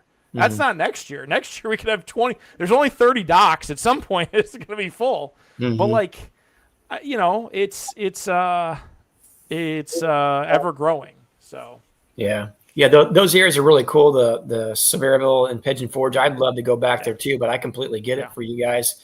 Logistics is a nightmare, and but fortunately you have all that easy highway access in Louisville. Yep. You have the airport that's literally right there, and you can move tractor trailers in and out of there with somewhat ease. And plenty of parking logistics on that, so it kind of makes sense. So we completely get it. But I mean, Columbus has a cool convention center again downtown. Cincinnati has a couple cool ones. Cool, like DC, Atlanta, St. Louis, Chicago. I mean, I spent a week solid like pulling all the spec sheets from every reputable place that could host us, and this was 3 years ago. And even 3 years ago, most of these places couldn't hold us, let alone this year. So look toward Branson. Dolly Parton needs to get off some of that money and build a big convention center. Yeah, there you go. Well, yeah. I don't know. I wouldn't mind listing some of my cattle barns, Chris. You said your cattle barns? Yeah, I said I wouldn't mind leasing you some of my old cattle barns. Well, okay, I'll tip my hand on one thing. If we ever, we've talked about doing smaller things. And that really opens us up to these really cool, unique locations across the country, where we've had one of the larger beekeeping companies reach out to Cayman and I and say, hey, we want to have an event where we'll run out a what is that called? Like a horse track. And if you've never been to a horse track, they're huge. They're not like a track at a high school. They're huge. They're always like usually a half mile or a mile if you run the whole thing. Huge. And they're like, we'll do like 100 people or 300 people, and we'll bring a nuke or a package for every single one of them, and then we'll just spread them around the track, and we'll have staff to help everybody. And we're like, what? How are you going to do that? So I mean, like, there's lots of interesting ideas out there. And a lot of people asked Cayman to come to New England and come to, we had who did we have on? It wasn't, we had, oh gosh, I can't think of his name, from out in California, but he's up in Oregon. It's not Jeff. I was just talking to him the other day. It's not Zach either. Oh man, so many names. I'm not sure. Anyways, we had him on the live chat the other day. He's going to kill me when he sees this, but he's up in North Carolina or North California. But his home's up in Oregon, and we have an Oregon just 20 miles from me. So Oregon, tomato. So there's lots of places that Cayman specifically hasn't gotten to that people would like them to. So we've even talked about renting a like a van and doing van life for like a month and doing like a tour of the continental U.S. Because that's something too. Like I remember when Bob did a couple tours of people's bee yards who at the time weren't well known, but he kind of exposed them a little bit. There's so many new names. I apologize. But anyways, there were a couple people that Bob did. Like this has been like 4 years ago. And I told Cayman, I said, if you go out and, seeing Corey Stevens' operation, that's cool. But people have seen that. Seeing Natalie's stuff, cool. People have seen that. But what if you go to these beekeepers that somebody might know, but they're not necessarily on YouTube, and like show the operations, like, and pull back the curtain. People can appreciate. It's Todd from Loma Vista. Todd Prater. Yeah, I don't think he has a house in Oregon. Well, he wasn't. Was it Jake or something like that? Yeah, I like literally see him on Facebook every single day. I just can't think of his name. You're not talking about DC, that DCB's guy. Nah, it's not DCB's. I'll find it. What his name is. I'll find it. But yeah, there's so many. Oh, crap. There's so many different great options of things to do, and I think just the positive exposure that people like Cayman and others have and do on YouTube is so positive for the industry, because as the saying goes, you ask a beekeeper, you ask a set of beekeepers a question, you're going to get, 2x the answers. Yeah. So, and Cayman's open about this, but a lot of people say he's not, but he is. And well, the way Cayman keeps bees in Tennessee doesn't work in Maine.